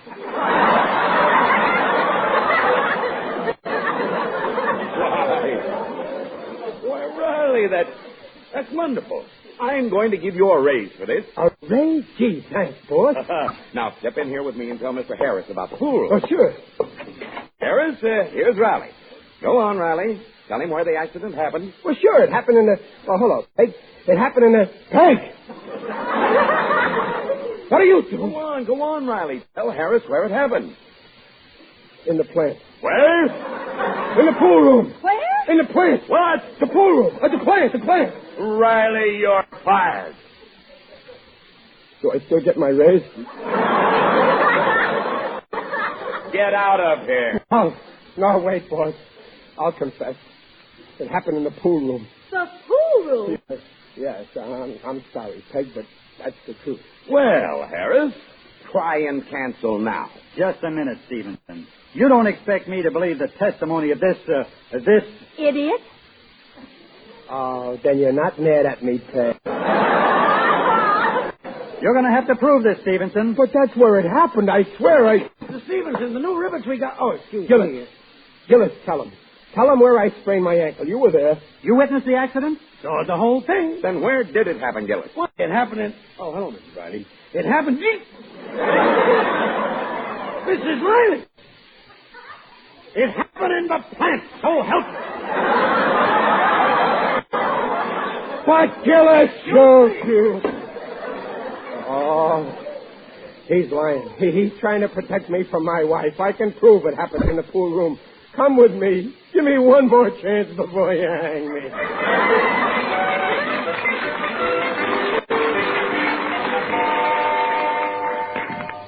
Hey, Maxie. Yeah, Joe? Look out the window. Look who's coming here. Hey, that's right. With two guys. Yeah, they look like detectives.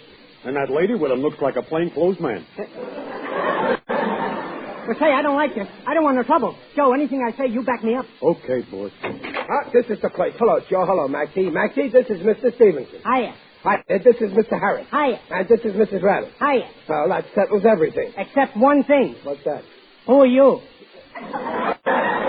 What? You mean you don't know this man? Never saw him before in my life. Maxie, it's me, Riley. I was shooting pool. Remember, I sprained this ankle? I never saw your ankle before. Well, come along, Harris. You win. As for you, Riley... No, wait. Honest, it happened right here, right at this table. The number 9 ball was over here. But I couldn't reach it, so I got up on a table like this, and then I made the shot like this. Oh, my ankle! Riley, dear, are you hurt? I sprained my good ankle. So that's how it happened. Well, Stevenson, I guess Riley was telling the truth. Let's forget about the matter. Oh, my poor ankles. Well, I'm sorry about your ankles, dear. But maybe this will be a lesson to you. Never tell lies to your wife. You're right, Duncan. That's a lesson for all married men. If they tell lies, they'll wind up like me, without a leg to stand on.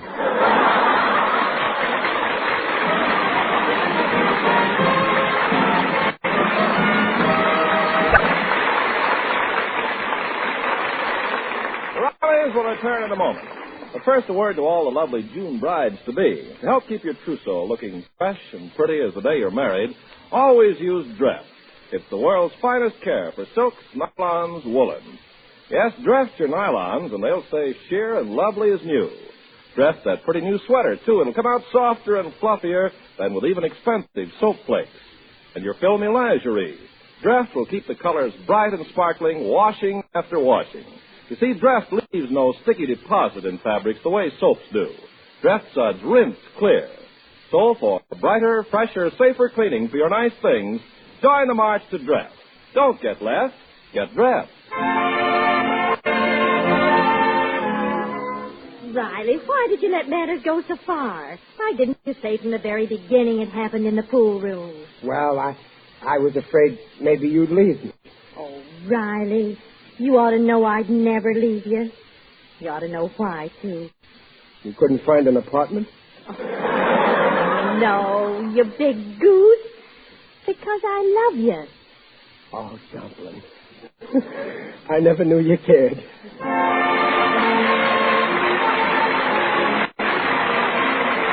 Procter & Gamble, makers of Dress, the sudsing miracle for soaps, nylons, woolens, dishes, invite you to meet our guests next week to hear The Life of Riley with William Bendix as Riley. William Bendix can currently be seen in the Paramount picture Calcutta.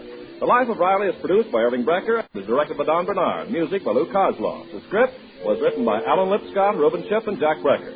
Mrs. Riley is Paula Winslow. Digger Odell is John Brown. Babs is Barbara Eiler. Junior is Tommy Cook. Simon is Warren Mills. Stevenson is Ken Christie. And Maxie is Buddy Gray. This is Ken Carpenter inviting you to listen again next week to The Life of Riley and reminding you, for faster, brighter, safer cleaning than any previous suds in history, use Dress. Don't get less, get Dress.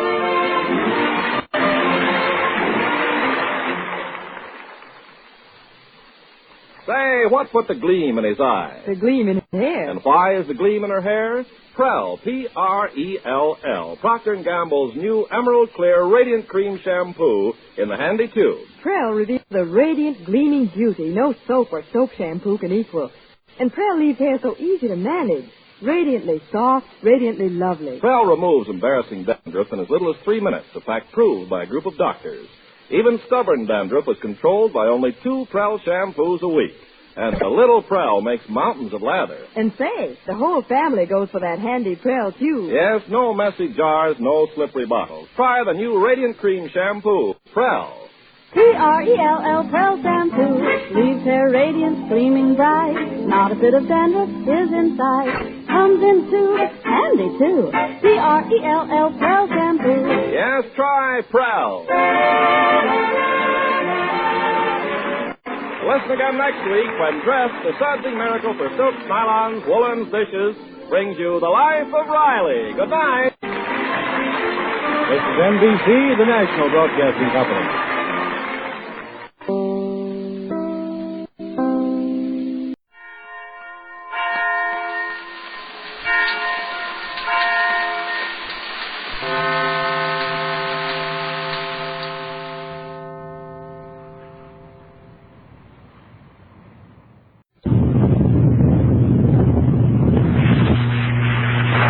If coffee makes you nervous, switch to Postum.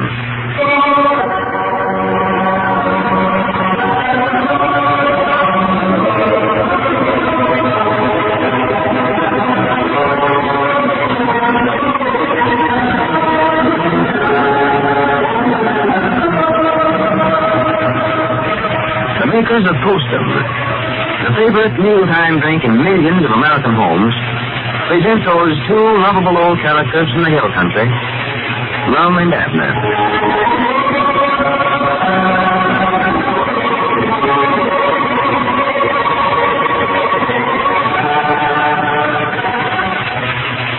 Few people ever enjoyed a good home-cooked meal more than Tom Smith.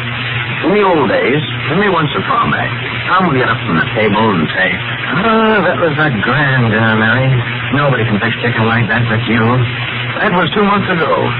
And even though Mary's cooking got better and better, one night Tom finished his dinner and said, I feel kind of upset, Mary. I can't understand it, but I think I've got indigestion.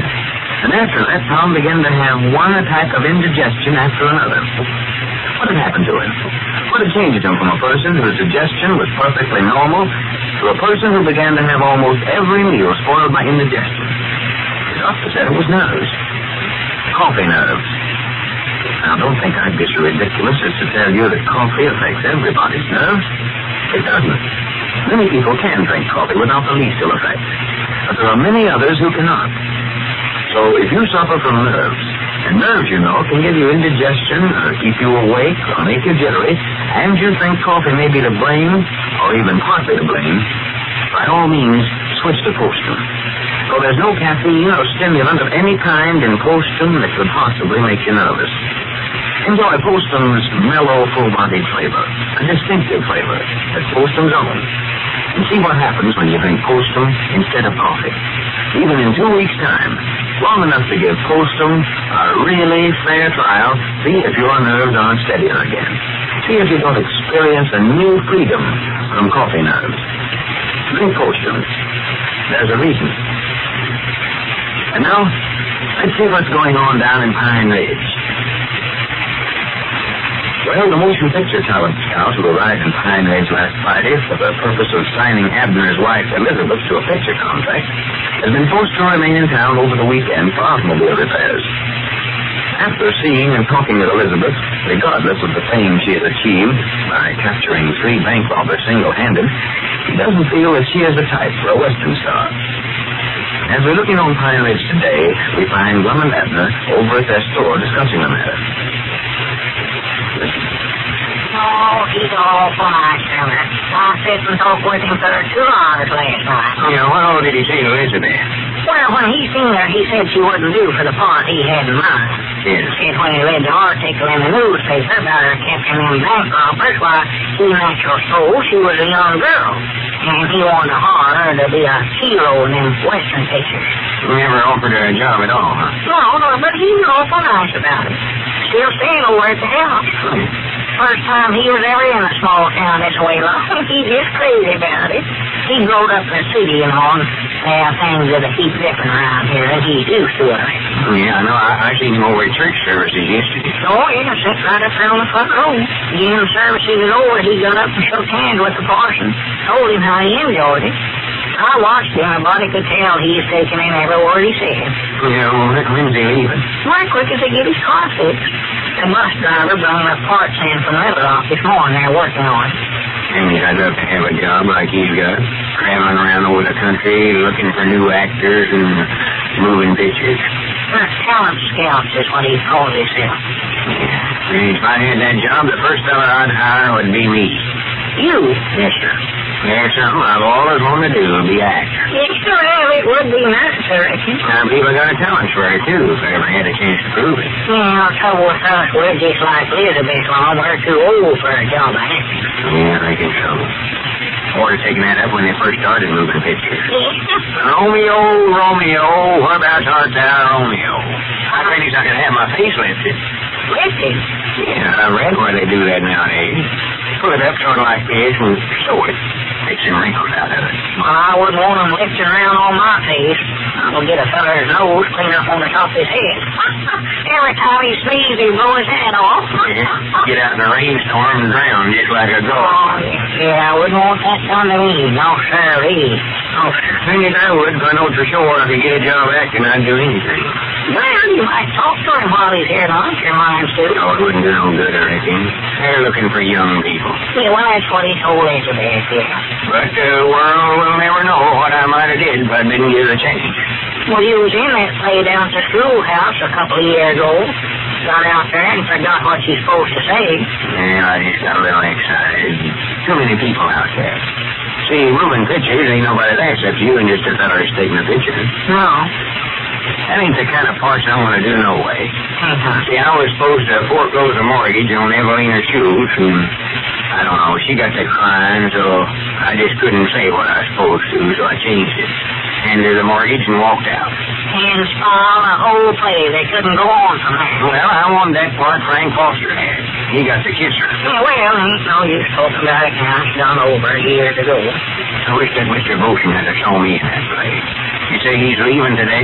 Yes, said he was leaving quick in his car was ready. Wouldn't have time then. Time for what?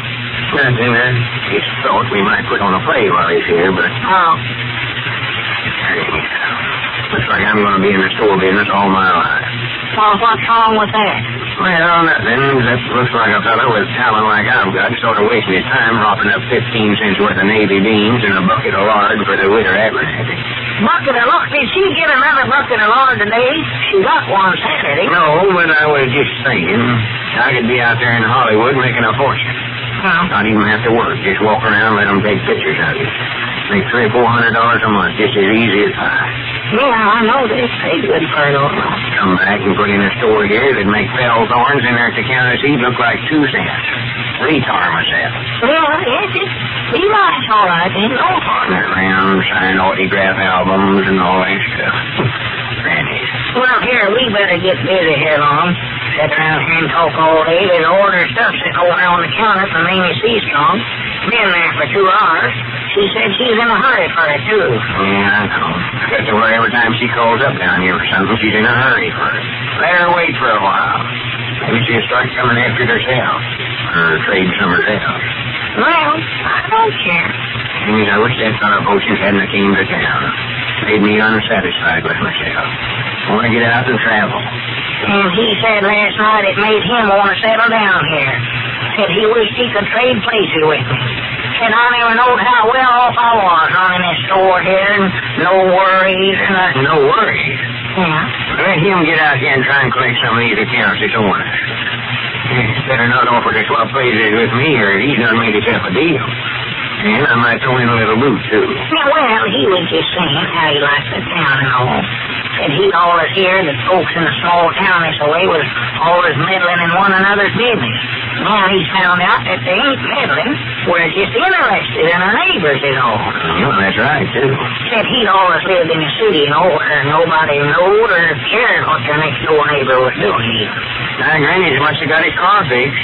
There he is, driving up out there in front. Oh, yeah, that's it. Must have come by to say goodbye to me. Lord, my God. Well, sir, I sort of hate to see him go, Yeah, me too. I'll speak to him. Go out and tell him goodbye. Wait a minute, he's coming in. Oh, yeah. Well, did you get it fixed, Mr. Motion? Yeah, it's all ready to go. Thought I'd drop over and tell you goodbye. Yes, sir, I hate to see you go. And I hate to leave, too. You people here have been awful nice to me. I don't know when I've seen such hospitality. Well, now, don't forget you're coming back and go fishing next summer now. No, I won't forget. When I get my vacation, I'm coming right straight back to Pine Ridge. Anytime. Yes, sir. Just come right over there to the place and make yourself at home. Yeah, I don't know whether Mrs. Peabody want me to come back or not. I'm a little ashamed of the way I ate over there. Now, your manners was all right. I mean the quantity I ate. I never had such an appetite in my life. Oh, well, that's all right. Elizabeth would have been terrible put out if you hadn't had Cardi. If anything she hates and despises is somebody just picks around over her victuals. You going on back to California from here, Mr. Motion?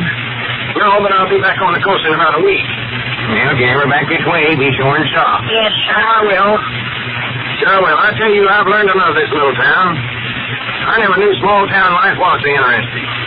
I've often wondered what you people did for amusement in a small town like this, but I see now you're really getting more out of life than anybody I know. I honestly envy you. Well? You're not so busy with worldly affairs that you don't take time to live. You know, there's a wonderful lesson to a town like this. You personify a philosophy of life that's still unchanged and unspoiled by our so-called modern civilization. Well, we got a new woman mayor now, and she says she's going to improve the town. Put in some stoplights and make them keep their cows and chickens off of the street. And don't let her do it, Mr. Peabody. That's part of the charm here.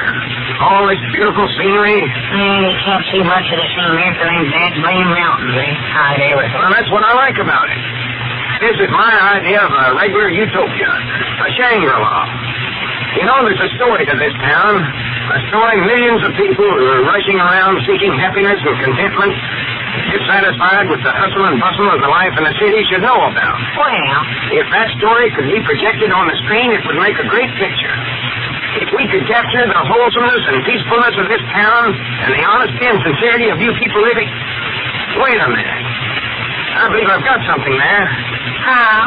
Why couldn't it be done? And the whole story evolved around this little store here. Talk about romance, we've had it all around us for years and didn't know it. I know you'd hate to leave Pine Ridge, Mr. Edwards, but how would you two old gentlemen like to go to Hollywood? Well, if the old fellows can get their breath, we know their answer will be yes. Aren't you mothers tempted ever so often to go easy on some youngster who doesn't happen to like milk and puts up a fuss about drinking it? Well, it's only natural. It does get tiresome to have to argue and coax with your little milk rebel all the time. But even that isn't necessary, because as thousands of smart modern mothers have discovered, children who don't like plain milk are just crazy about Postum made with milk. And after all, how can youngsters help liking it? A Postum is so tempting and mellow, and on top of that, looks just like a real grown-up drink. You mothers will be happy to know, too, that Postum, which is simply roasted whole wheat and bran, slightly sweetened, contains no harmful stimulants of any kind. And it can't spoil a child's appetite for other foods, because it's totally unlike those heavy, over-rich drinks. So tomorrow, give your children a treat. For without coaxing or nagging of any kind, the youngsters are only too glad to drink their full quota of milk when you tempt them with delicious Postum made with milk. Try it, mothers. You'll see.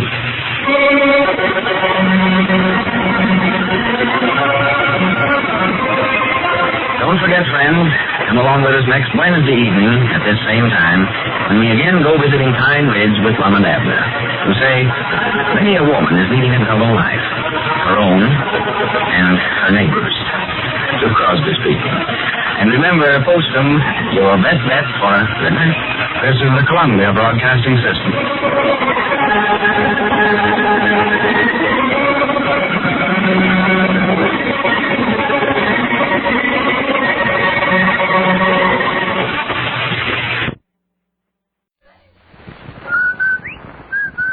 Andy, did you hear that? Come on, will you? Did I hear what? That whistle. That's the Rinso White whistle. And Rinso means us. That's right. Rinso gets clothes Rinso White. And Rinso presents the Amos and Andy Show with Shorty the Barber, Gabby the Lawyer, the Mystic Knights of the Sea Quartet, and Hattie McDaniel.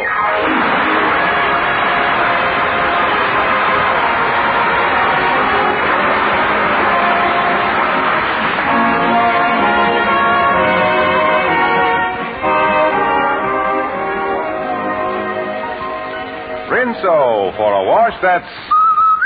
Rinso White. Rinso for a wash that's... Rinso White. Rinso safe, soapy rich suds get out stubborn dirt fast. So as little as a 5-minute run in your washer gets all your whitewash dazzling Rinso White. Gaily colored washables come out Rinso Bright. No wonder Rinso is the only soap recommended by the makers of 33 leading washers. Among them, your treasured Kenmore. Remember, though, there'll be no new Kenmore washers made for some time. So see your local Sears store for any service needs on your Kenmore. And next wash day, remember... Rinso White. Rinso White. Happy little wash day song. And now our stars, Amos and Andy.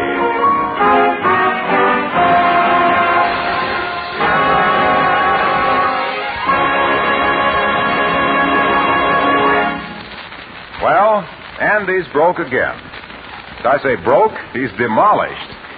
To make matters worse, a few days ago, he rented a room and has discovered that his landlady is a most unreasonable person. She insists on the rent being paid. At the moment, Andy is just about to enter his room to show it to the Kingfish. Come in, Kingfish, come in. Yeah, hello there, Andy. You say, I ain't seen your new room before. Yeah, well, take a look around. What'd you think of it? Yeah, the walls cracked, the plaster falling off there, floorboards up, windows broke. General Patton ain't detoured through here by any chance, is it? You don't like it, huh? Well, Anna, Can't you talk to the landlady and get her to fix up the place a little bit? Look, Kingfish, I ain't going to talk to that landlady about nothing. She's talking to me too often as it is. And only about one thing, the rent. Now, wait a minute, here. We can report her to the OPA for that. The OPA? Sure, the OPA. Why, there must be a ceiling on how many times she can ask you for your rent. I don't think she can ask you no more for the rent more times than she did in 1942. Well, I don't know about that. I've been stalling her off every day, and she says she ain't going to stand for it no more. I still ain't got no money, but I might have to soft soap her a little. Yeah. Oh, me. There she is now. Come in. Oh, hello, Miss McDaniel. Nice of you to drop in. Something you want to discuss with me? Yeah, and it ain't the weather.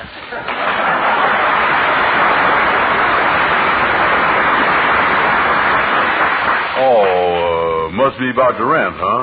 Well, I got a little surprise for you. I'm going to pay you the room rent. Oh, you is? Well, I certainly will appreciate it, Mr. Brown. If I have been a little cross with you, you must excuse me. Yeah. Well, there's just one thing about it I got to explain to you. That's all, brother. Get out! Get out! Wait a minute, Joe. Wait just a minute, Joe, madam. You can't throw my good friend out of this place. I'm sorry, but you just can't do it. Who are you? Madam, permit me to introduce myself. I am happy to say that I is George Kingfish Stevens. It don't take much to make some people happy. Hey, wait a minute, sir. Now, you can't talk to me that way. I ain't no ordinary riffraff, you know. You ain't? What kind of riffraff is you? Listen, Miss McDaniel. Listen nothing. I come here to get my rent, and that's what I want. Now, I've been waiting a week and... Oh, hold it, Miss McDaniel. Hold it just a second. Just hold your face the way you got it there. Yeah, don't move. Oh, you is the most beautiful woman I done ever seen. Pretty. Oh, you really beautiful. Ain't nobody ever told you that before? Just the rumors that don't pay. Mr. Brown's right. You is beautiful. Listen, I got an idea you two is just trying to talk me out of the rent here. I want my money. We back to that again, huh? Look, I'm going to give you just one more week to get that rent money, or out you go. And that's final.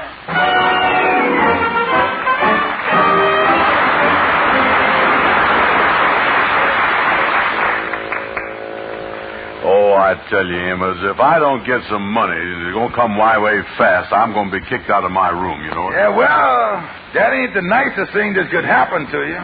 And what I need is a big chunk of money, so I ain't going to have to worry for a while.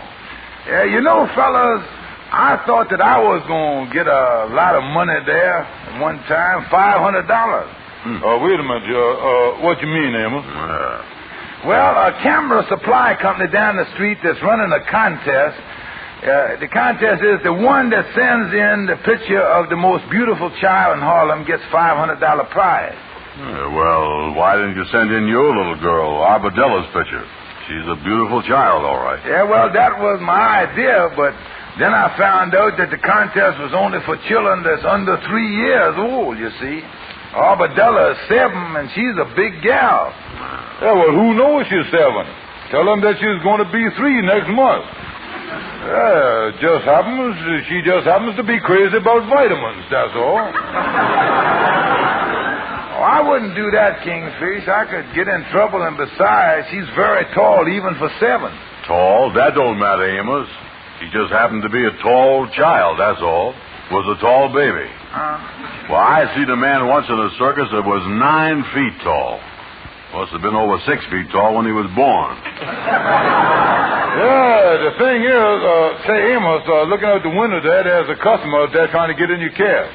Oh, yeah, well, I'll see you fellas later. So long. So long. You know, Kingfish, it's too bad we can't get into that picture contest. Amos talking about them pictures has got me thinking. All I think about now is pictures. And more pictures. Wish I had 15 cents. I'd go to the movies. Now, wait a minute, Anna. Wait a minute, here. I got an idea. Yeah? Say, you know that picture of a baby that Shorty has got hanging up in his barber shop? Oh, yeah. Yeah, I think it's his nephew or something. Yeah, well, now, wait a minute. Look here. There is a beautiful baby. Every time I go in there, I look at it. Yeah. If we sent that picture in, we'd win the $500 like nothing. Oh, you got something there, Kingfish, yeah.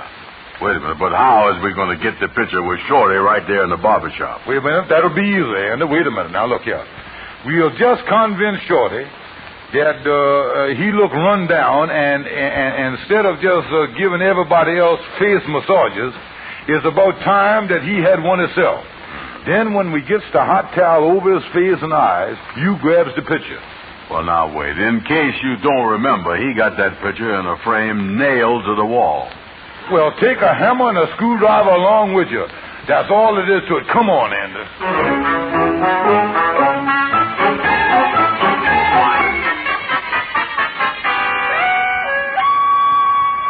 Well, hello there, Shorty. Good to see you again. Yeah, hiya, Shorty. Oh, hiya, fellas. How is you? Yeah, well, we're just fine, Shorty. We're just fine. Too bad you ain't looking so good. You seems to be on your last legs. Now, listen, my insurance company just checked me up yesterday for a new policy. Yeah, what'd they say? They say that I was the most perfect condition they ever did. I was one of the best specimens of manhood. That I got the most iron constitution. I could live to be 100. Turn me down. Well, you really look bad, all right, Shorty. Your face is all drawed and thin there. Yeah, that's right, Shorty. Even the bags under your eyes don't look as healthy as they used to. Well, that's cause when I go to bed at night, I can't sleep. Can't sleep? Is you doing anything for it, Shorty? Well, once I tried sleeping with my feet higher than my head so that all my blood could rush to my head and then put me to sleep. But it didn't work out, though. Not enough sleep? Not enough blood.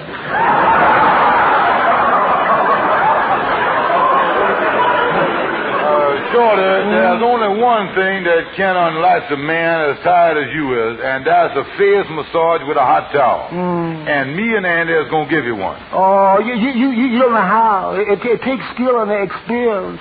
For example, did you know how to judge the heat of a hot towel? Well, how did you do it? Well, when I give a customer a facial, I first picks up the hot towel, and then if it's too hot to hold in my hand, I drops it on his face.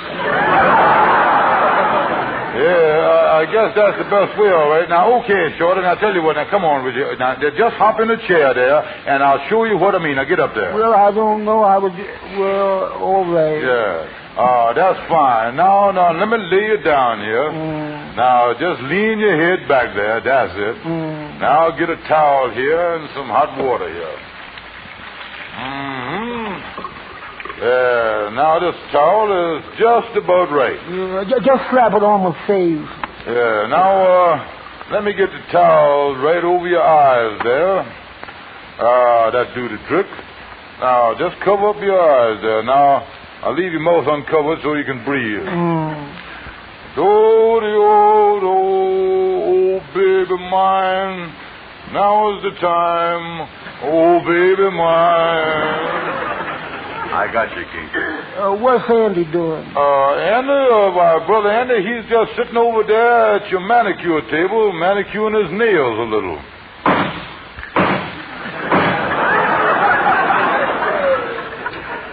Sure got tough nails, ain't it?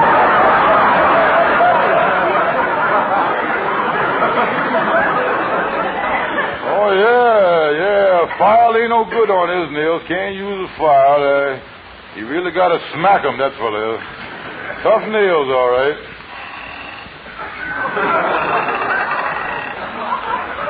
Bad cuticle, too, yeah. Okay, Kingfish, okay.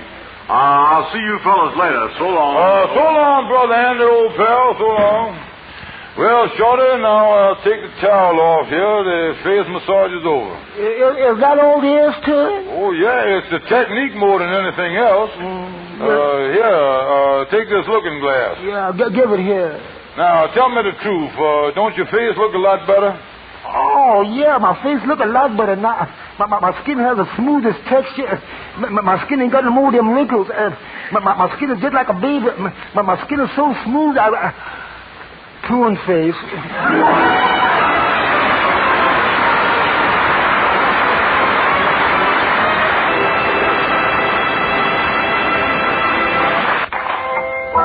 The Mystic Knights of the Sea Quartet singing The Little White Horse and the Mare. Romeo and Juliet were quite a famous pair, according to the books of history. And here's another great romance, you'll see it at the fair. On exhibition anyone can see. The little white horse on the merry-go-round fell in love with the little gray mare. He's been tagging her around, merry-go-round at the fair. Now the little white horse on the merry-go-round popped the question to the little gray mare. Ask her if she'd marry him on the merry-go-round at the fair. The calliope played the wedding march, all the animals began to sing. Oh, the zebra winked at the tall giraffe as the mare took a little brass ring. Now the little white horse and the little gray mare still honeymoon round and round.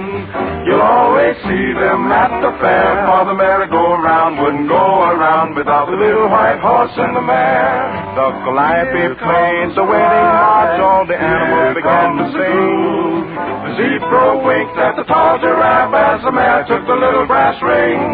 Now the little white horse and the little gray mare still honeymoon round and round. You'll always see them at the fair, for the merry-go-round wouldn't go around. The musical ride would all break down, and the little brass ring wouldn't mean a thing without the little white horse and the mare. Without the little white horse and the mare.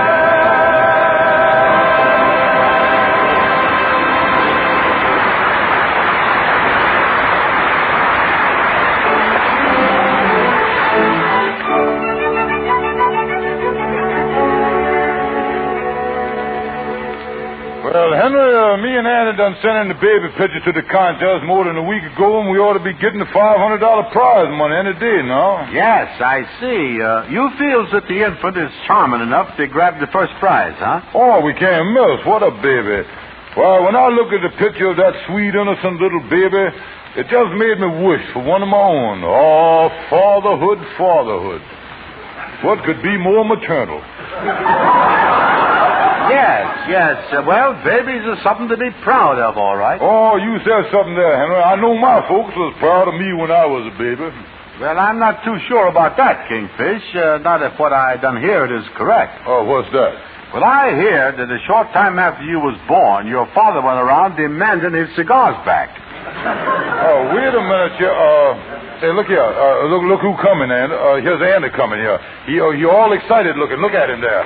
Hey, Kingfish, I just got the letter. We done won the contest. Oh, we done won it? Oh, great, Andy, great. Like I was saying before, Henry, there's nothing like a baby. Oh, fatherhood, oh, babyhood. And don't forget the $500 prize. Oh, moneyhood, oh, yeah. Take it easy, Kingfish. I ain't told you about the catching the thing. Catching the thing? Don't tell me the contest is crooked. Yes, what seems to be the trouble? Well, the letter part is okay, but it's the P.S. that's the trouble. It say that the mother and father has got to appear in person at the camera company to get the prize money. Oh, me. Well, it don't look like you was going to get any money. In that case, gentlemen, I'll be running along. Goodbye. Oh, what is it going to do now, Andy? Oh, I don't know. It's a mess. Say, wait a minute, Andy. This is the break. Here comes Gabby Gibson, our lawyer. Yeah, he is just a man that might help us. Yeah. Come in, Gabby. Oh, hello, boy. Just passing by. Thought I'd drop in. Glad you did, Gabby. We in a jam here. And as a lawyer, you might be able to help us. Sorry, boy. I just put in 10 hours working in my office. 10 hours. And I'm through working for the day. My working day is over. Oh, but Gabby, you got to help us. Sorry, boys. My day is over. This matter revolves $500. A new day just dawned. Yeah. What's the case, boys? What's the case? Well, Gabby, you remember us telling you confidential last week about us entering a picture in the baby contest? Oh, yes, the baby contest. The picture you got shortest. Tell me, did it win the prize? Did it win the prize? Yes, no, and maybe. You certainly grooved that one right in the middle, didn't you? Yeah, here, Gabby, read this letter. Let me see here. Let me see what it says. Dear Mr. Brown. That's wonderful. That's great. Sensational. Now read the P.S. They certainly can't ruin the letter, can't they? Now, what does we do about that, Gabby? Well, before I read the last part, I'm going to say you boys were sitting pretty. The case was ipso facto. Yeah, well, after reading the last part, what do you think? You see, the complexion done changed. In the legal profession, you is no longer what is known as ipso facto. Well, what did we know it as? Upso crico. Now look here, what does we do about it, though, Gabby? That is the question. Oh, wait a minute, boys. I think I got it. And the letter is addressed to you, and they think you is the father. Now, all we got to do now is get a mother. Who can we get for a mother? Say, I know. I got an idea, and I know exactly who. I know just the one. Who? Your landlady. Oh, you mean that homely old mean face? Andy, this is no time to select faces. What you got to have now is a body. Yeah, well, listen, how is I going in there and ask her to pretend to be the mother of my baby, though? Yeah, well, now, look here. Just play up to her, Andy. Play up to her. Make her think that you're crazy about her, and take my word for it, she'll do anything for you. Well, all right. I hope I'm doing the right thing.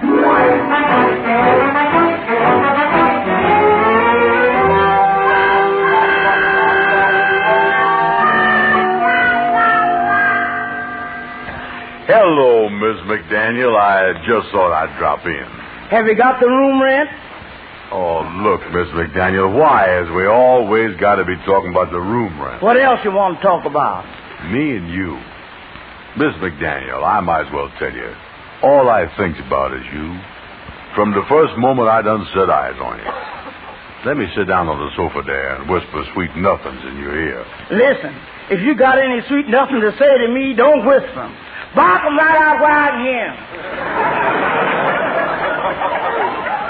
Yeah, well, you does like me a little, don't you? You don't hate me, does you? Hate you? With the shortage of men around here, I can't afford to hate nothing that wears pants. Sit down on the sofa. You don't mind if I call you Hattie, does you? That's my name. Yeah, well, there's something I want to ask you. There is? Yeah, now, this is going to be a kind of a sudden to you. Sit closer, Andy. What does you want to ask me? I don't know how you're going to take it. Well, ask me. That's the best way to find out. What did you want to ask me, darling? Would you be the mother of my baby? The mother of our baby. What was that? I mean Shorty's baby. Shorty? Who's Shorty? Oh, me. I was all mixed up here. Let me explain the whole thing to you. Yeah, and I'm telling you right now, you're going to have to explain this good. Yeah, well, look, Hattie, here's the thing in a nutshell. If you make believe that you was the mother in the baby picture contest I done entered, I'm going to win enough money to pay you the rent. Is it a deal? Well, if it means I'm going to get my rent, it's a deal. Oh, thank you, Hattie. My troubles is over.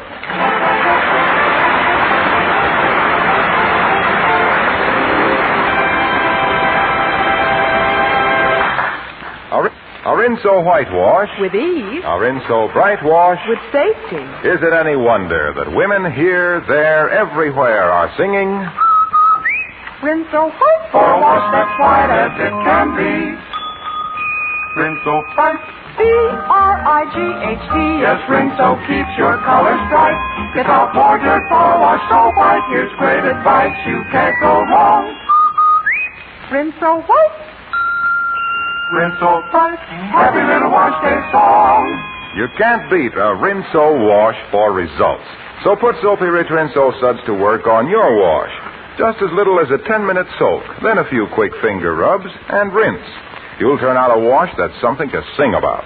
Rinso White and Rinso Bright. And Rinso puts an end to wash day sneezing spell. Yes, ma'am. Rinso is anti-sneeze. It's made by an exclusive anti-sneeze process and is 98% free of sneezy soap dust. No other granulated soap can make this claim. So next wash day, remember, a Rinso White wash. With ease. A Rinso Bright wash. With safety.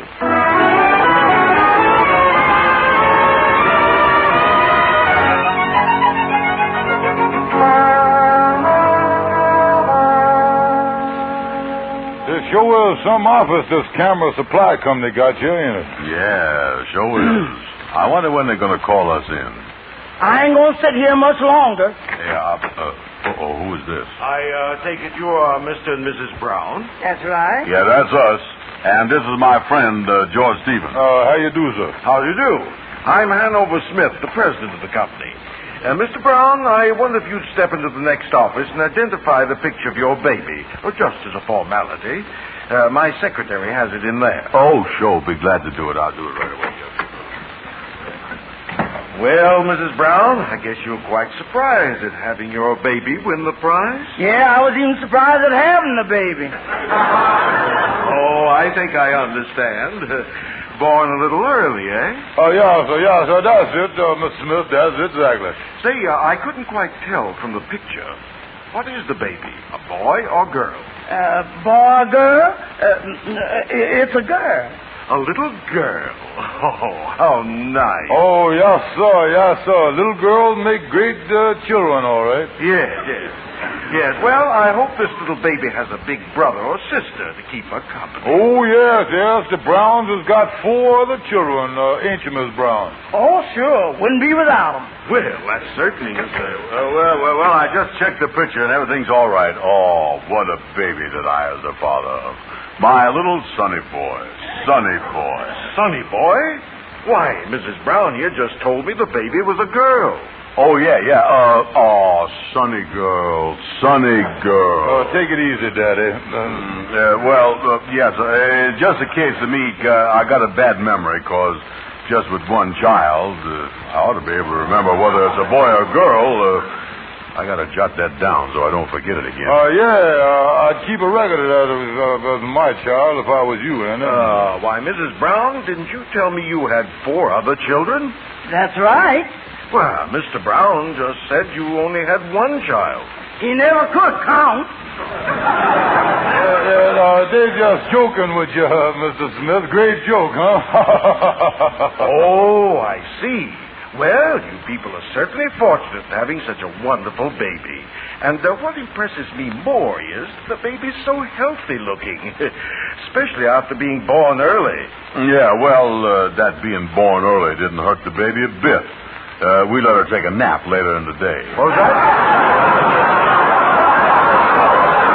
Look, I don't want to rush nobody, but when does we get the prize money? What about that, Mr. Smith? Well, this is a little embarrassing. Now, mind you, not that I doubt for a minute that you're the parents of the baby, but I'll just have to ask you to bring the baby up here with you before I can award you the prize money. Yeah, but I don't know why you can't give me the prize money right now. Well, let me put it this way. We wouldn't want anyone that isn't the baby's father to get the money, would we? Yeah. I mean, no. So you bring the baby up here, and I'll give you the check. Good day. Well, how about that? You'd think I was dishonest or something. Andy? Beginning now, I ain't your wife no more, which I ain't know how. And beginning tonight, I is your landlady the same as I is your wife, which I ain't.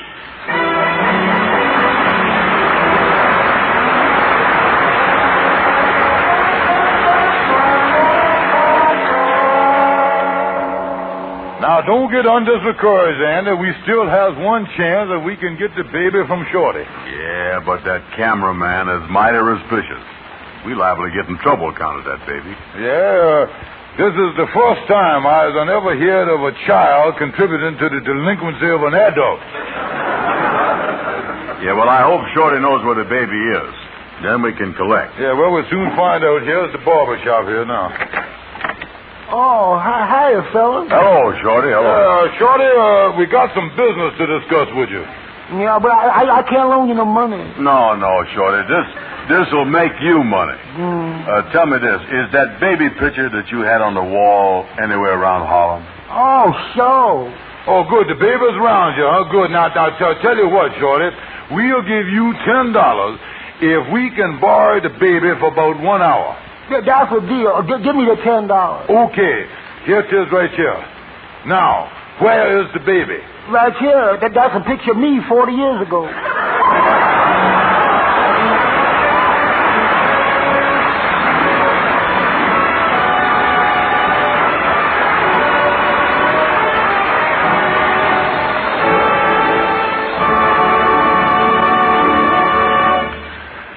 Well, poor Andy didn't get his $500, so he's still in trouble. But here's Harlow Wilcox to tell you how to save yourself a lot of trouble this time of year. Well, it's the time of year for spring cleaning. And one way to cut hours of hard work out of your schedule is to use Rinso for all your soap and water jobs. Woodwork, walls, tiles, linoleum, windows, everything comes sparkling bright quickly and easily with Soapy Rich Rinso. It's swell for dishes, too, and so easy on your hands. So get Rinso for house cleaning, for dishwashing, and for a wash that's Rinso white, Rinso bright. Well, that's just about the way I would have said it. Get Rinso. Yeah, do that. Good night, folks.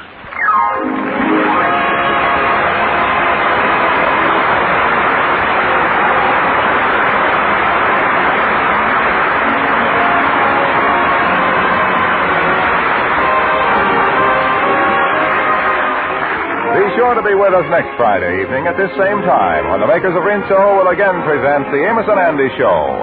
Our program is broadcast to our fighting men all over the world through the facilities of the Armed Forces Radio Service. This is Harlow Wilcox saying good night to all of you from all of us.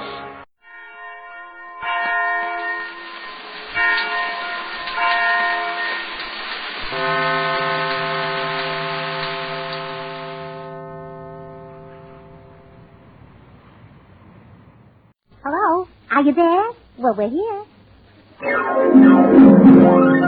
Swan's a soap that's pure and gentle. Come on, swing to Swan. Lever Brothers, the makers of Swan, the new white floating soap, present the Burns and Allen Show with Paul Whiteman.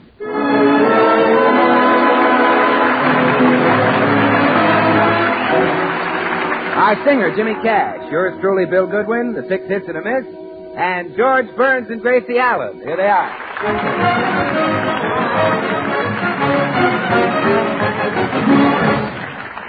Well, today George and Gracei are discussing a subject that most husbands never mention to their wives. In fact, it's a subject that never arises in the average American home. Let's listen. Gracei, you've been spending too much money. Look at this budget for November. Well, it's Allen's. We're not spending any more than we make. I know, but that's the trouble. Some of the items in this budget are ridiculous. Milk for cats, $2? We haven't got any cats. No, but we have mice. Well, I don't get it. Well, if I put bowls of milk all around the house, the mice will think we have cats and they'll be afraid to come out of the hole. Oh, fine. And some night I'll kick over a bowl of milk and ruin the rug. Oh, you're right, dear. I hadn't thought of that. Oh, I know. I'll scare the mice with milk that doesn't splash. Milk that doesn't splash? Sure, cheese. Yeah, that'll scare the mice to death. Yeah. Oh, I'll answer it. Okay, dear. Oh, it's the postman. Good morning, Mr. Postman. Good morning, Mrs. Burns. Only one for you today, and I'm afraid that one's a bill. Oh, well, that's all right, Mr. Postman. I realize the post office only sends us what they get. How are you feeling? Oh, simply marvelous. I took a nice cold shower. Ice cold shower this morning and then ran around the reservoir a couple of times in my shorts. I guess that's what put all this pep in me. Oh, no doubt about it. It is a gorgeous morning, isn't it? Cool and snappy, sort of. Yeah. On a morning like this, I can feel the blood racing through my veins. Can't you? Well, no, I can't, but then you're much closer to your veins than I am. Yeah, that's true. Well, goodbye, Mrs. Burns. Remember, keep smiling. Any mail, dear? Oh, it's just a bill, probably for my new hat. It only costs $12. $12. Well, George, I only buy what I absolutely have to. Just bare necessities. Is a $12 hat a bare necessity? No, but I didn't want my head to be one. Gracei, you don't need any more hats. And today, when you buy anything you don't need, you're taking something away from our fighting men. Oh, well, gee, I never thought of that. I'll wrap up the hat right away. That's the idea. I wonder who would have looked better on, a soldier or a sailor. Gracei, it's not the hat. You see, very few things are being made for civilians today. And if everybody tries to buy those things, the demand makes prices go up, and we've got inflation. Oh, well, gee, the sales girl said that the hat would cause comment, but I never thought it would cause inflation. Well, let's get back to this budget. What's this silly item? Bicycle pump, $1. Well, that's an economy. That'll save us lots of money on breakfast food. A bicycle pump will save us money on breakfast food? Well, yeah, from now on we'll puff our own rice. Yes, that'll save us a fortune. And what's this? Rose bushes, $75. Well, you know that florist who has that lovely big greenhouse just off Glendale Boulevard? Yes. Well, I happened to be out in that direction yesterday and went through it. Yeah, but I don't see any rose bushes around here. Where are they? Well, there's one still stuck in the bumper of my car.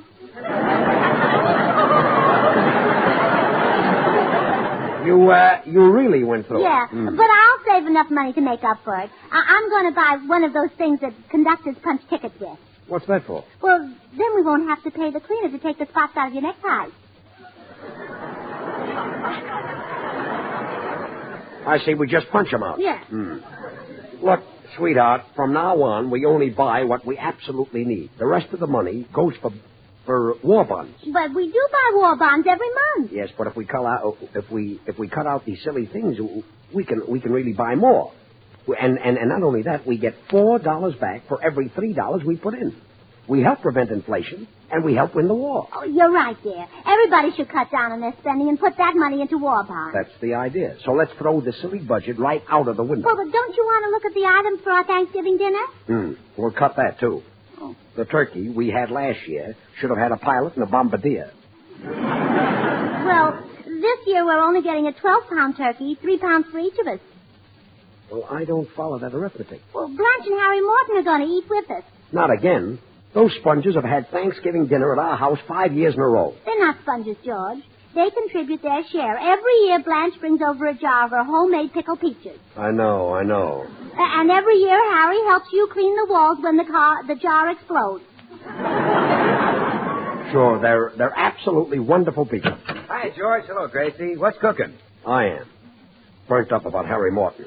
That guy's a sponge. He's not a sponge. He is, too. We'll leave it to Bill. Now, wait a minute, George. I'd rather not get in the middle of a family quarrel. Bill, I'm trying to prove to Gracei that Morton is a sponge.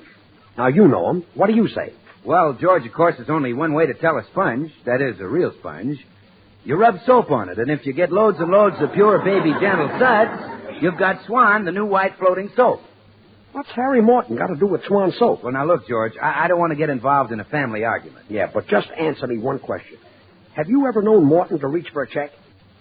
Well, Oh, come on, admit it, have you? Well, maybe you don't notice his hand when he reaches across the white tablecloth to pick up a check because his hands are so soft and white. You know, he washes his wife's dishes with Swan soap, George. Oh, brother. That's Swan for you, George. So kind to your hands. Mild as the finest Castile soaps. So mild you should use it not only for washing the dishes, but for every soap and water job in the house. In fact, Swan is great for everything. Bill, I'm going to get you to agree that Harry Morton is a moocher if it's the last thing I do. What about the other day when the three of us went into a drugstore for sodas? Who paid the check? Oh, you mean the drugstore that's having the sale on Swan soap? Yeah. How about that? Oh, it's going great. Lots of dealers are now running a big sale on Swan. Bill, I'm talking about Harry Morton. Oh, well, he bought 3 bars. Oh. You know, you buy 3 bars and save. Yes, sir, you save in more ways than one. Well, I give up. There's a guy invites himself to my house for Thanksgiving dinner, and nobody agrees with me that he's a chiseler. Well, now, wait a minute. Did he do that? Yes. Well, anyone who invites himself to your house for Thanksgiving dinner without being asked certainly is a chiseler. There. You see, Gracei? Oh, George, that reminds me why I dropped in. Why? Shake hands with another chiseler. So long. See you Thanksgiving. Well, I'm glad his salary is frozen. It'll be easier to break off. Anyway, Gracei, there's no reason why we should buy a turkey to feed the Mortons. Well, but George... Look, Gracei, why can't we eat at their house for a change? Well, I could call Blanche and sort of hint around. Well, I wish you would. Of course, I don't want you to be too blunt about it. Oh, don't worry, George. She won't suspect a thing. I'll be very subtle about it. Hello? Hello, Blanche. This is Gracei. How about inviting us for Thanksgiving dinner this year? That's very subtle. What did you say, Blanche? Oh, I see. Your mother and father are coming for Thanksgiving. What? Oh, no, that's all right. Yeah, we understand. And goodbye, Blanche. Well, Judge, Blanche's mother and father are going to be in town. I know, I heard. So we won't need to get a turkey for 4 people. Oh, good. We'll get one for 6.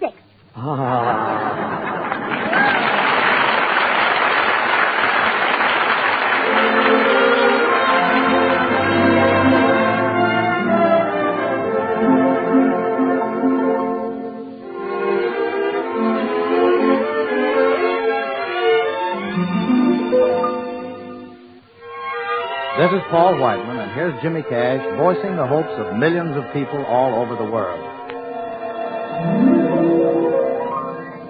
When the lights go on again all over the world, and the boys are home again all over the world, and rain or snow is all that may fall from the skies above.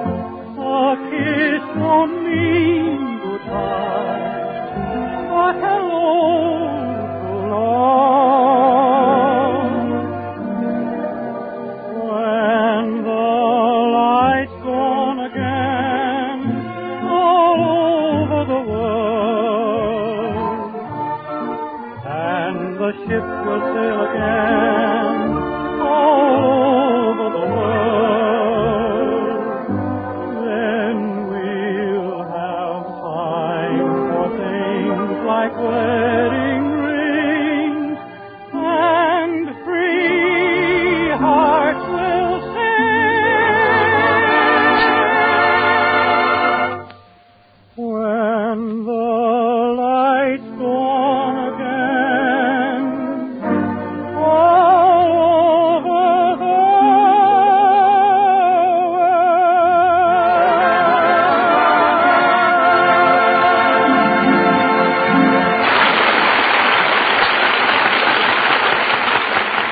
Well, George didn't say positively that the Mortons couldn't come for Thanksgiving dinner. He just gave Gracei $1.50 and told her to buy the turkey. So now we pick up Gracei at Myers Market. Hello, Mr. Myers. Oh, good afternoon, Mrs. Burns. Well, now, I'm in sort of a hurry. Can you wait on me right away? Why, of course I can. What would you like? Well, I'd like to place an order for... Gracie, darling! Archie Sagwell! Oh, my, it's good to see you again, Gracie. Where have you been keeping yourself? Oh, around. Where have you been? Oh, here and there. Oh, hell, no wonder we haven't seen each other. Oh, what are you doing? Shopping for dinner? Yes, I bought some nice carrots. Oh, well, what a piece of luck, Tootsie. Only yesterday I read the most wonderful new recipe. It's called Carrot Supreme. Oh, sounds delicious. Oh, it is. First you take the carrots. Yes. And then you wash them. Yes. And, well, that's all I remember, but it's called Carrot Supreme, and it's wonderful. Oh, I can't wait to try it. Oh, dear, Mr. Myers has wandered off somewhere. Mr. Myers? Yes, Mrs. Burns. Look, I don't want to be a pest, but I am in a hurry, and could you wait on me now? Right away. What would you like? Well, I'd like...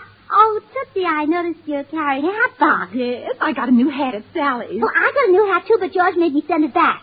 Is he trying to act like a man again? Well, he was right this time. We're cutting our budget down, and besides, the hat was pretty extreme. What are the new creations? Well, yeah, with a military motive. The hat had a flat top, and when you leaned over, a little toy airplane took off.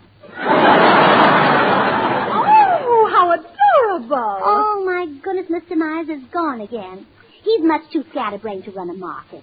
Mr. Myers? Yes, Mrs. Burns. Look, I hate to complain about the service, but I do think you might remember that I'm in a hurry. I'm sorry, Mrs. Burns. What would you like? Well, I'd like it... Oh, Tootsie, look. Look who's driving by the market. Who is it, Gracie? Bill Walsh.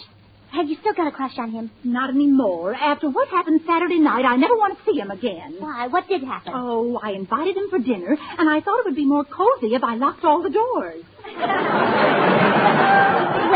Well, there I was picking broken window glass out of my suit. Well, this is the limit. That silly Mr. Myers has forgotten all about it. Mr. Myers! Yes, Mrs. Burns. Look, if you want me to trade here, you shouldn't keep disappearing when you know I'm in a hurry. Okay, Mrs. Burns, what would you like? How much is turkey? 50 cents a pound. All right, here's $1.50. Give me an 18-pound turkey.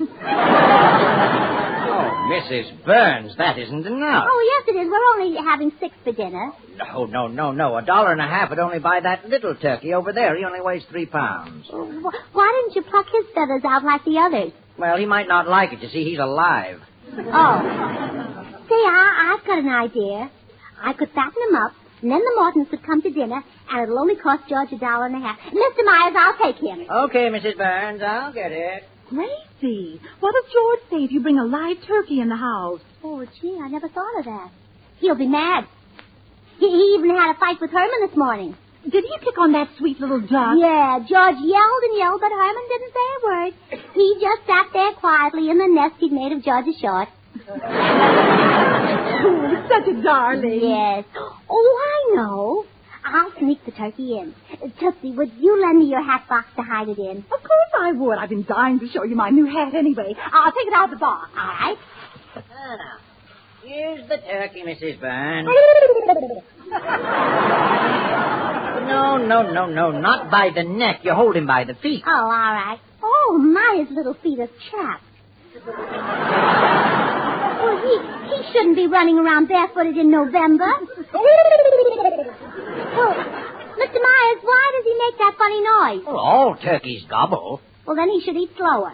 or else take some bicarbonate of soda. Gracie, look. I got on my new hat. How do you like it?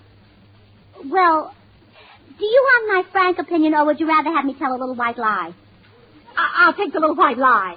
Tootsie, it's simply gorgeous. Oh, thank you, Gracie. You're welcome, Tootsie. Goodbye.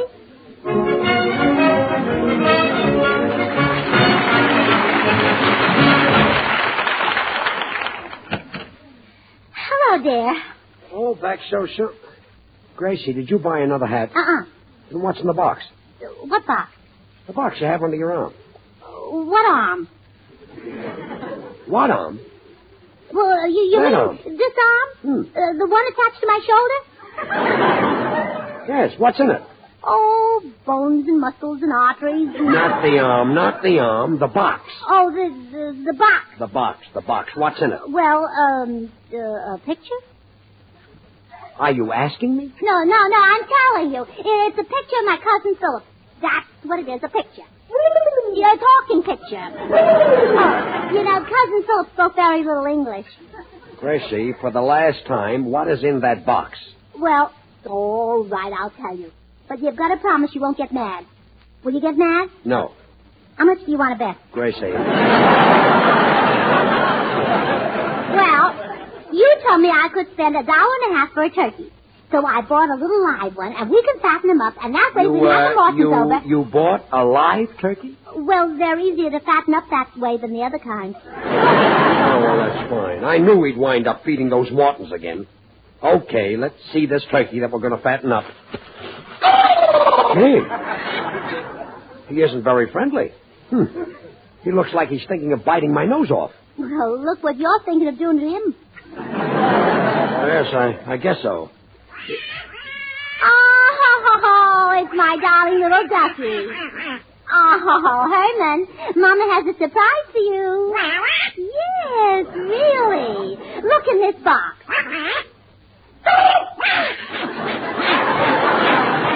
Oh, Herman, don't be frightened. It's only a little turkey. And he's got to live with us for a while, Herman. Oh, why, Herman Burns, you're jealous. This is the happiest moment of my life.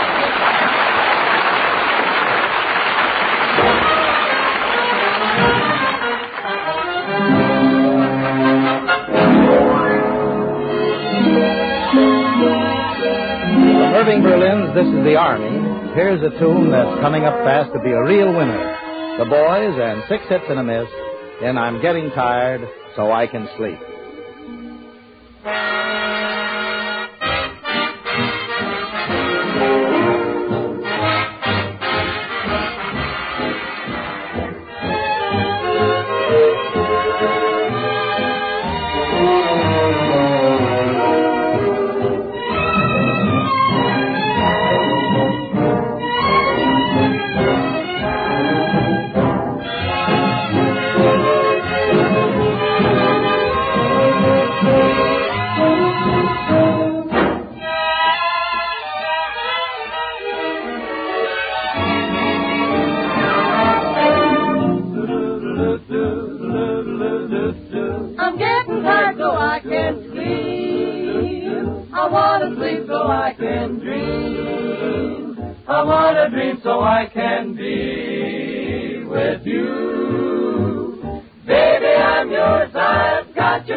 Gracei, are Herman and that Tux and that Duck still fighting in the pantry? Well, I'll look and see.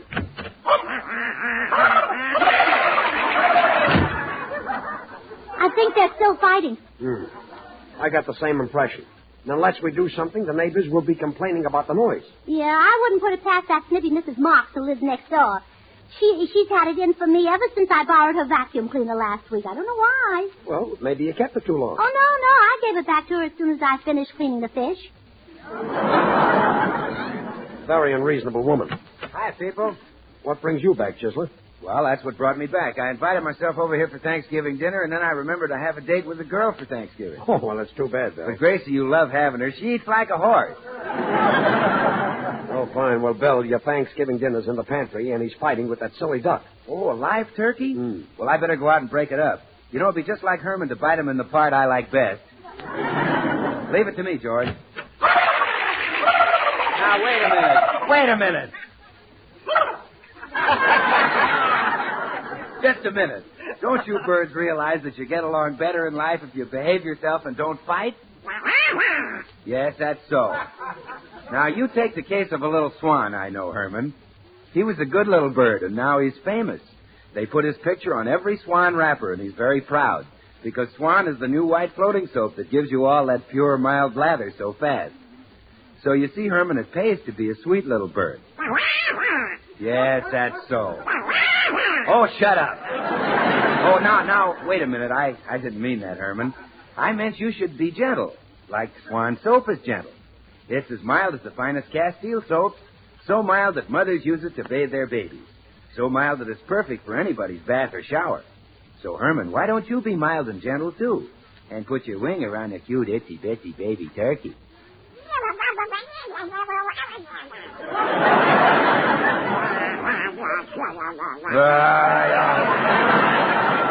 Why, listen, you little ducky.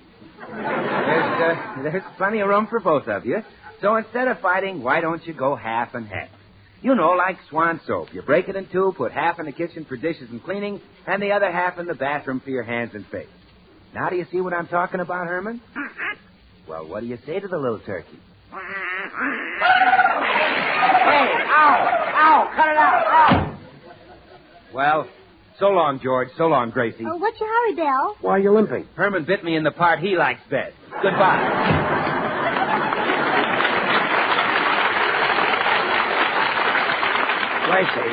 Gracei, go into the pantry and stop that fighting or we'll be thrown out of the neighborhood. All right, dear. Oh, now, stop that right now. Stop it. Why, shame on you, Herman Burns. That's no way to treat a little girl turkey. Yes, a girl. Herman, isn't she cute? Yes.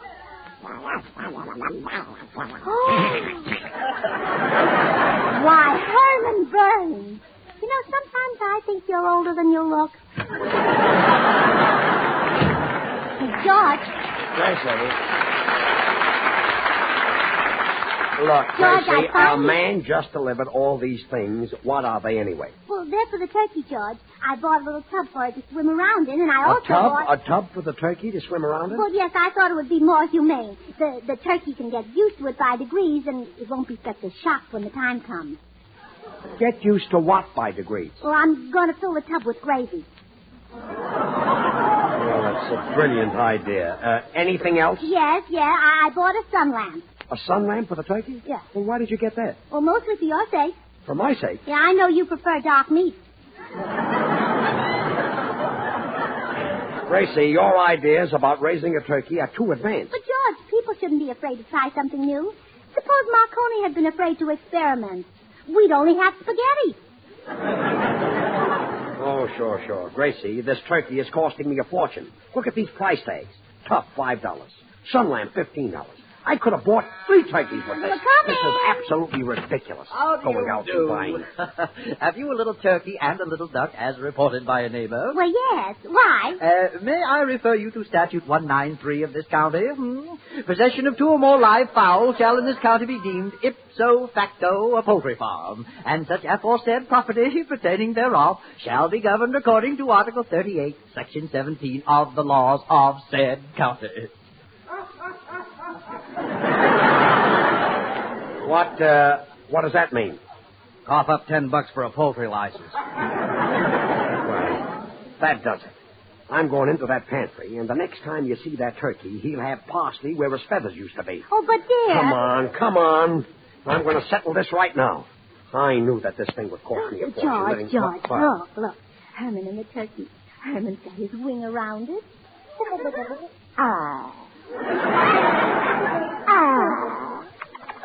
Well, that's fine. Get this. Love comes to Herman Burns. George, come inside a minute. What? George, I won't let you touch that turkey. It would be inhuman, that's what it would be. What would be inhuman? To eat our son's fiancée for Thanksgiving dinner.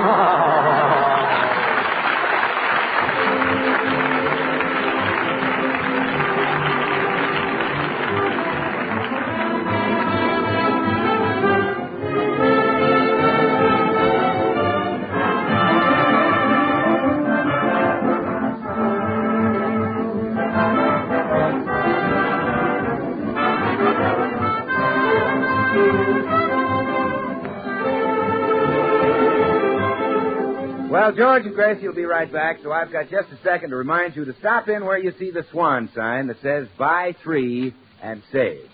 Take advantage of the big sale on Swan that so many dealers are now running. And don't forget, sale or no sale, you save with Swan. You save because Swan gives you more soap per penny than any leading toilet soap tested. And you save because Swan goes further than easily wasted packaged soaps. No matter what you use Swan for, it saves you money. So buy 3 bars and save. Well, here they are again, George and Gracei. Gracie's on the phone. Hello? Is this Harry Morton? Hello, Harry. Harry, will you tell Blanche George is on his way over with a little turkey? He wouldn't let me keep it. It's pretty small, but you can fatten him up. how? Well, just seeded chocolate fudge sundae. Well, sure it'll work. Look at your wife.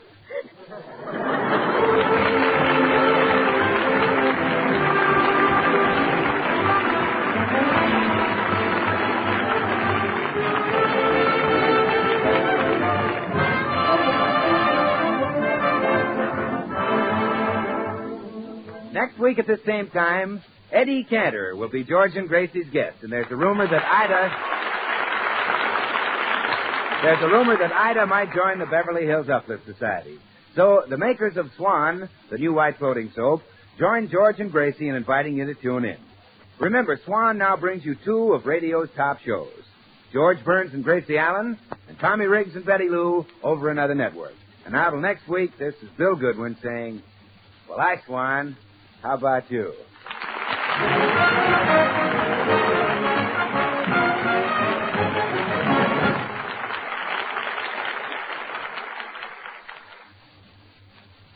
Try Spry. You'll find the baking you turn out fluffy and light. Try Spry. You're sure to hear your family shout, what a delight. Or cake, pie, donuts, the things you fry. Try Spry. What's that you say you're going to try today? Why, sure. Try Spry. This is the Columbia Broadcasting